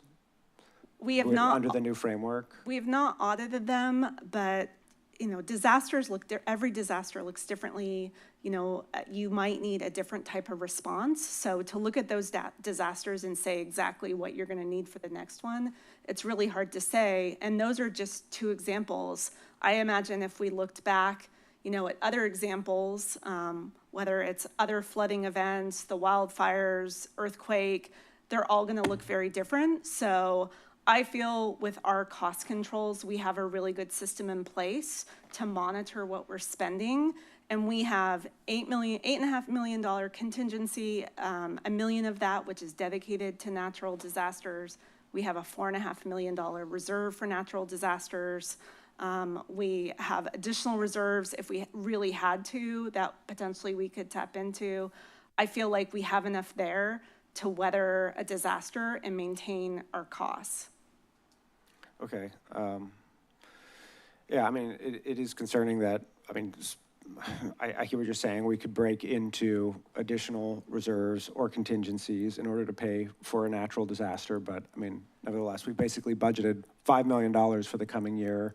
When the last major storm season we had to spend $10 million. And some of those are contractors, but I'm pretty sure Granite Rock was one of the contractors repairing the blowout of North Main Street, which stranded 440 homes, right? So that's not exactly like a contractor cost that we could just not spend money on. I think one thing you said CEO Coburn is certainly correct, which is, we're going to have to look at next year's budget pretty hard. I mean, this is, in many ways, and I appreciate all the work that went into this, in many ways, it's still a status quo budget, right? I mean, we have not, that's probably my biggest concern with it, is we have not made any really significant adjustments. We're delaying all of those until next year. I mean, it sounds like this fall, right? We'll start to have those discussions. And so I'm concerned about that. I mean, we're spending down our reserves to continue operations that we have no clear funding source for next year that will only become more expensive. And I mean, to be honest, I'm not sure that a commitment to no layoffs was the best approach because of that. I mean, and while it's yes, HR1 is largely to blame, it's also the negotiated salary increases across the board. And so I think we should have looked at that in this budget. I'm also concerned that, we're not really making any special preparations for a predicted super El Nino this year. I mean, yes, we're doing the regular road maintenance, but we're not doing anything above and beyond.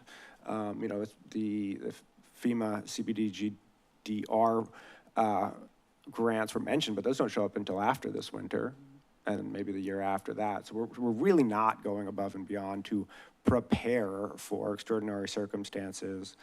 We're effectively continuing our borrowing from the last disaster in order to have sufficient resources on hand to respond to future disasters and to shore up our reserves. And all that is, on top of all that, we're continuing deferred maintenance on our roads, which we know can lead, and parks, which can lead to significant liabilities. So, I mean, I think we're going to be forced to address deferred maintenance in the near future, whether we like it or not. I wanted to address one other sort of larger category, which has come up in many public comments, sort of in the expression of, well, why didn't we just cut the sheriff's budget? And Kathy and I actually had an opportunity to talk about this a little bit over lunch.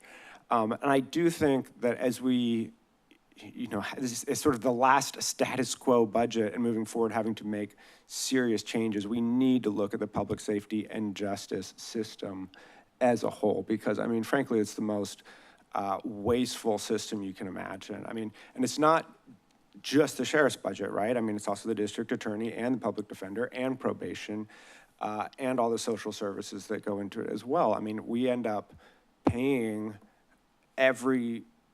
from every angle in order to support people who, yes, certainly need a lot of help, but is this the best way to help them? And so I think we need to look at ultimately designing a new system that's more efficient. I mean, we heard from the sheriff himself, a third of the jail population has been arrested at least 45 times, that 70% are on some form of medication, 50% some sort of mental health medication. How many, have we looked at the caseload through the DA and the public defender's office? How many of those people we've seen before, right? And actually this came up in speaking with Heather individually about her office's budget. She said, if you were in the courtroom watching us defend one of our clients, you wouldn't ask, why do we have social workers there? You'd ask, why do we have lawyers there? And our budget spends a lot moving people through the court system over and over and over again without an efficient outcome. And so we need to look at how do we create a place for people to be that is less expensive and more humane than jail. And ultimately probably going to have to define a plan that's going to reduce expenses across the public safety and justice system. And then we're going to have to, estimate how much we can reduce caseloads and occupancy in the jail. And then we're gonna have to probably borrow against that and say that whatever it is, in 2030, we're gonna have a 20% reduction in cases. We're gonna be able to reduce all of these budgets by 20. And we're gonna use that, bring that money into today in order to build an alternative model. But this system is just headed for collapse. I mean, on its current trajectory. So, I mean, I'm really torn, honestly, on whether or not to support this budget. You know, I recognize all of the hard work that staff has done to get us to this place. And for those reasons, I want to support it. But I also think that it has some pretty glaring deficiencies. And I'm concerned that, you know, especially if we have a bad winter, we could be in a really, really bad place come next year. And I think that we probably should have done more to prepare ourselves for the challenges next year than we have. I mean, and of course, this board is largely to blame for not doing more. I mean, it's pretty evident we have trouble making any hard decisions. So those are my comments. Thank you. Supervisor DeSerpa. I didn't really want to follow that. Well, I'm not going to be as broad, I think, but we do, obviously, we know we have structural deficits that we need to attend to upcoming. This is our CEO's maiden year in her job, and so I respect the fact that she tried to balance a budget that seemed fair. Everybody did take cuts, including public safety. I actually think our public safety continuum runs lean, but there is a core group of people that need a safety net, and they get served from multiple entities, from public health to social services, from behavioral health, law enforcement, DA, public defender. And it takes up so much of our budget that there's not a lot left over for people who need roads and want to have a clean and functioning park system, et cetera. Have some arts to make their lives more beautiful. So I look forward, well, I don't look forward to next year, but we are going to have to make a lot of hard decisions. I mean, I think we're hoping that the state comes through and gives us some relief on some of the HR1 reductions. So we look forward to hopefully hearing some good news on that by Friday, I think, or at least by next week.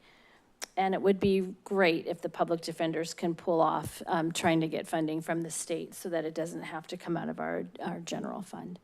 So I've had to make hard decisions before. I'm willing to do that in the next year, and everybody should probably get ready for some difficult conversations. And I appreciate the leadership, Nicole, and thank you to everybody, all the different departments for tightening the belt already and getting ready to do it again next year.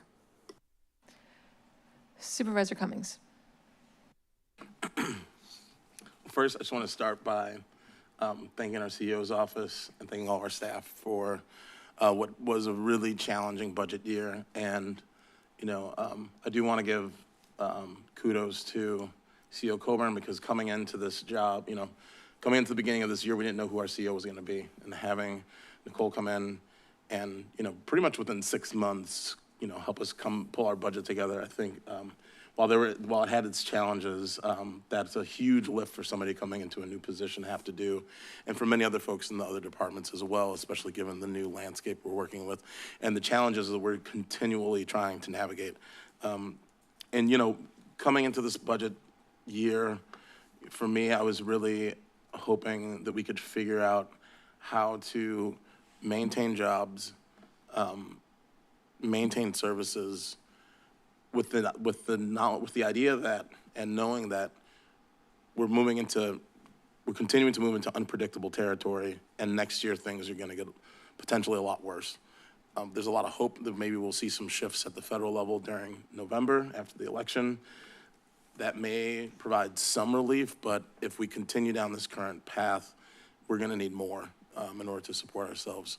And my big hope is that moving into this next year, as I've expressed through this budget process as we saw today, my hope is that we can avoid surprises that really jar our community. I think that some of these conversations around if we're reducing budgets to certain programs or we're gonna bring certain things in-house, if we have those conversations earlier, I think it's really gonna help people in the community understand why we have to make these decisions, and what that means for us moving forward in terms of, are we going to still provide those services? Are they just going to be eliminated? And what other ways that we can help support our partners in the community? And how can we do it in a more efficient way? I mean, what I've been hearing in some of these conversations is that, you know, we have nonprofits, for example, who are signing people up for eligibility. Those rules have changed. We now need to do that in-house. And for me, it's like, what's gonna be more efficient? Do we have people bringing in applications that our staff need to review, again, to make sure there's no errors? Or can we send people from the county out to our community partners so that they're meeting people where they're at? And so I think it's really important that we're getting creative.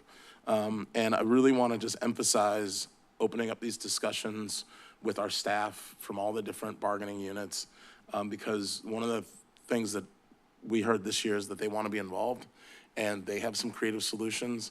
They know where their members are and what their members might be willing to sacrifice, and some of that can lead to huge cost savings. And so my hope is that as we move through this process, we're starting early to let people know, like, here's the reality of what we're going to be facing, and what would you all be willing to sacrifice in order to help us, you know, meet this deficit that we're going to be having in the next budget. So, and then I guess I'll just speak a little bit to, you know, the kind of concerns around just Mother Nature in general. I mean, we cannot predict what Mother Nature's going to do. We can do our best to get a forecast. We can do our best to try to understand what might happen, but until something actually happens, we really don't know.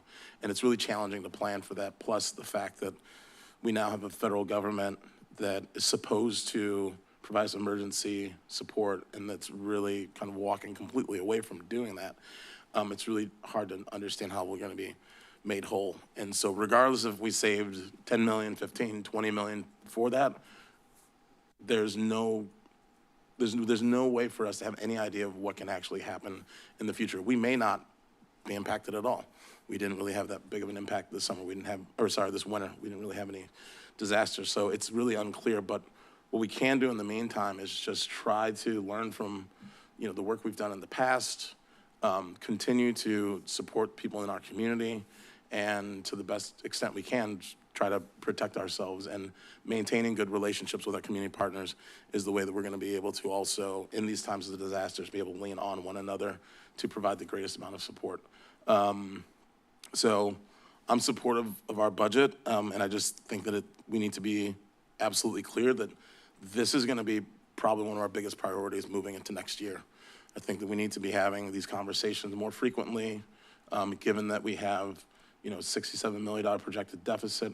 How much of that's HR1 versus how much of that's actually structural? Because, you know, if we need to declare a fiscal emergency, we need to make sure it's clear to folks, like, what is based on the federal impact, what is just based on our own budgeting, so that as we're coming up with solutions to how we're gonna address these issues, it's clear to the community understands why we're making the decisions we're making, and that we can bring them along as best possible so that we don't have a packed room with people who are freaking out.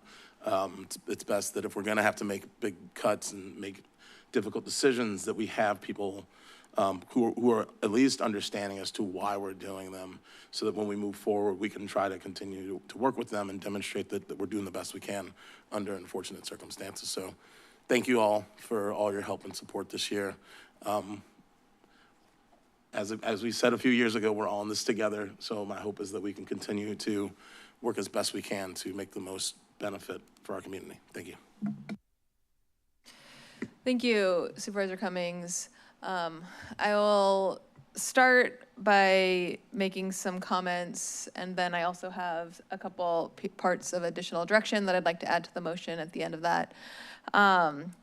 But I do want to start just by saying that I'm incredibly proud to be a part of Santa Cruz County today.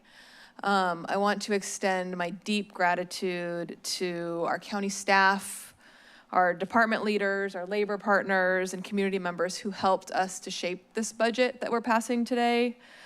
Developing a budget during a period of uncertainty, it's never going to be easy. And I very much appreciate the thoughtfulness, the transparency, and the creativity that helped us to get here. Like my colleagues, I do want to recognize the leadership of CEO Coburn for getting through your first budget cycle. You know, CO Coburn inherited significant fiscal challenges, structural deficit, uncertainty at the state and federal level, and you've approached this process with collaboration, with transparency, and a willingness to engage in difficult discussions. And I appreciate your commitment to balancing our fiscal responsibility with our community values and our long-term priorities. So thank you for that.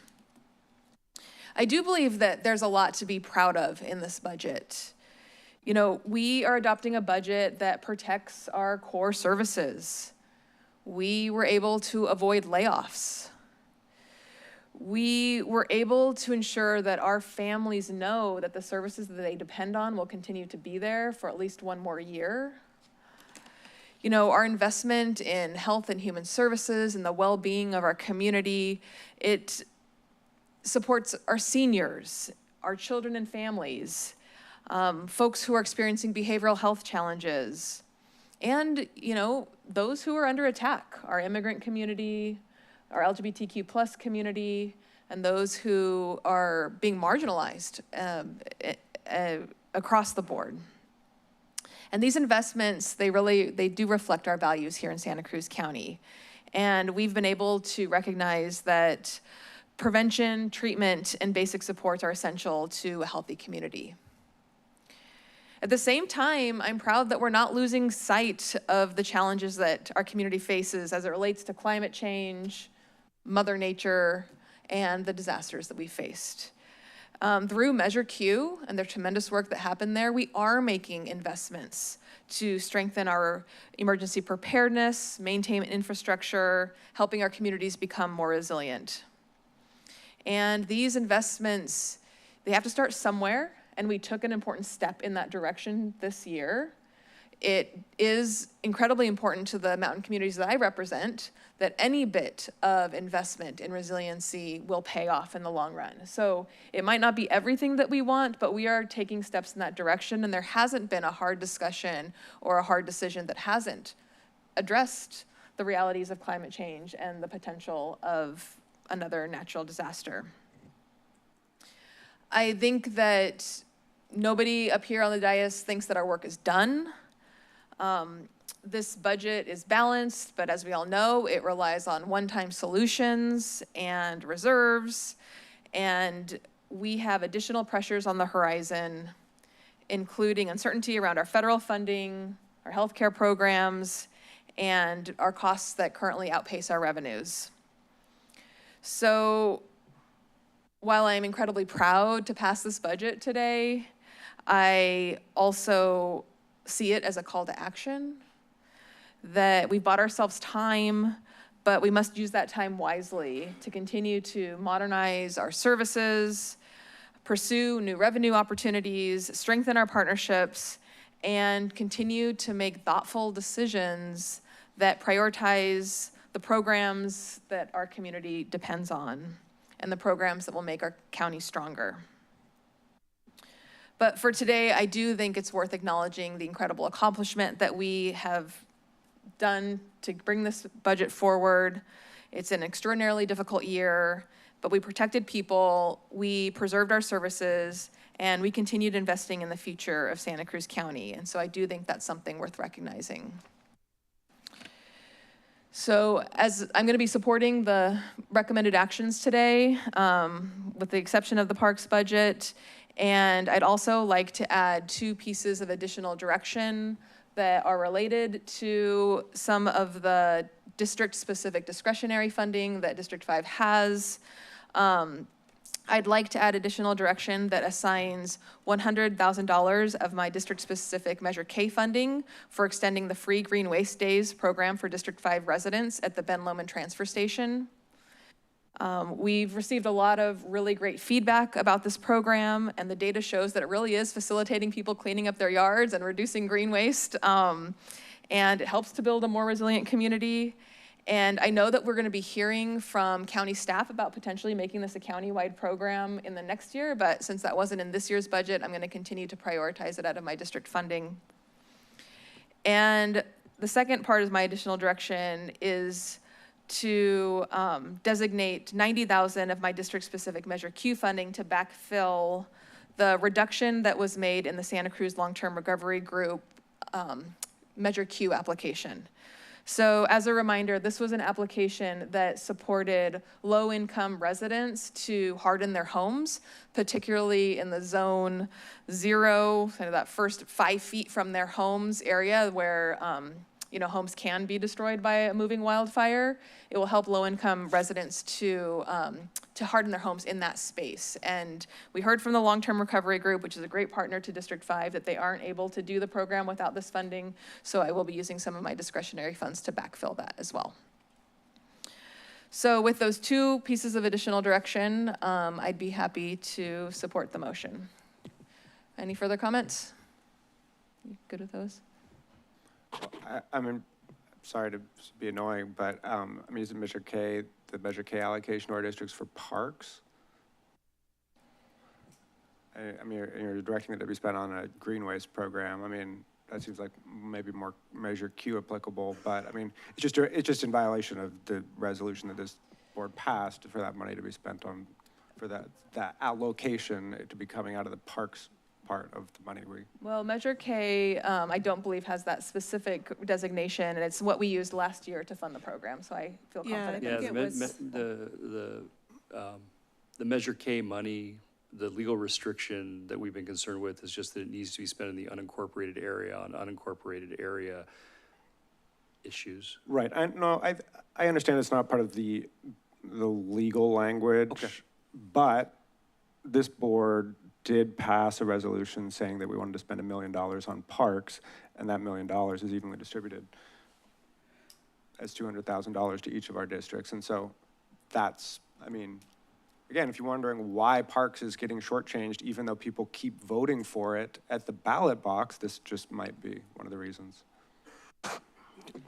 I don't, Supervisor Koenig, I think there might be some confusion about that allocation of funding. I would also add, we expanded it to environmental and parks programs or services. So I think the nexus there has to do with our landscape environment and making sure that, she's providing a service to residents to clean up their lands. Can I comment? Sure.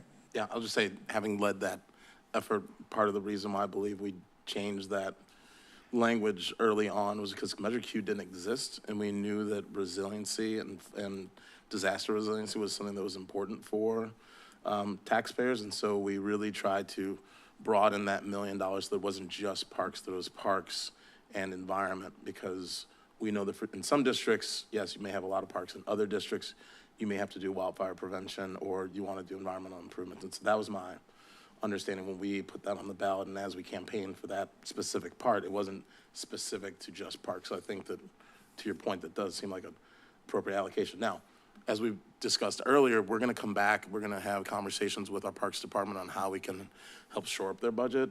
And, we have $200,000 each for parks. And so for District 5, 100,000, that means they still have 100,000 left. They may put that towards parks. But I think that's why today we landed on, let's continue to have discussions with our Parks Department to figure out how we can help shore up their budget. So I feel confident in the recommendation that's before us today. And again, we all, the discretionary funds is something that allows us to help respond to the needs of the people within our areas. And so, for example, I am likely going to be spending a good chunk of, a bunch of money on supporting Richard Charter, who's been leading the effort to help us fight against offshore oil. And I'm willing to take that money out of my budget, which will actually provide that service for the entire county, right? So I think that we're all trying to do things to help each other out here. And I just want to say that I think that the use of the funds for District 5 is consistent with how we've been spending these funds over the past 4 years. Thank you. I appreciate that, Supervisor Cummings. And as I said earlier, the demand on each supervisor for their discretionary funds is incredibly intense. And I feel like it's my job to listen deeply to the residents of District 5 about what's most important to them. And I've heard loud and clear that this Green Waste program is become beloved and is actually making a huge difference. So it is something that I'm going to continue to contribute my funds to, as well as the long-term recovery group, which will support all 5 districts if she's able to make that program happen, as opposed to having to cancel their grant application. And so, again, just like Supervisor Cummings said, you know, we're all doing our part to try to meet the needs within our district, given that there's so many competing demands. So with that, I'll turn to the clerk to call the roll. Supervisor DeSerpa? Aye. Koenig? As a vote of confidence in our CEO and her team, aye. Hernandez? Aye. Cummings? Aye. And Martinez? Aye, motion passes 5-0. Once again, congratulations to our CEO and all the department heads. We appreciate the budget that you brought before us. Look forward to the new year.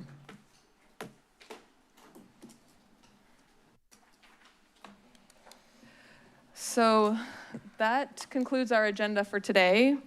I will be adjourning our meeting, and our next meeting will be next Tuesday, June 30th at 9 a.m. here in the chambers. And I've gotten a preview of that agenda, and it's very large, so plan for a full day.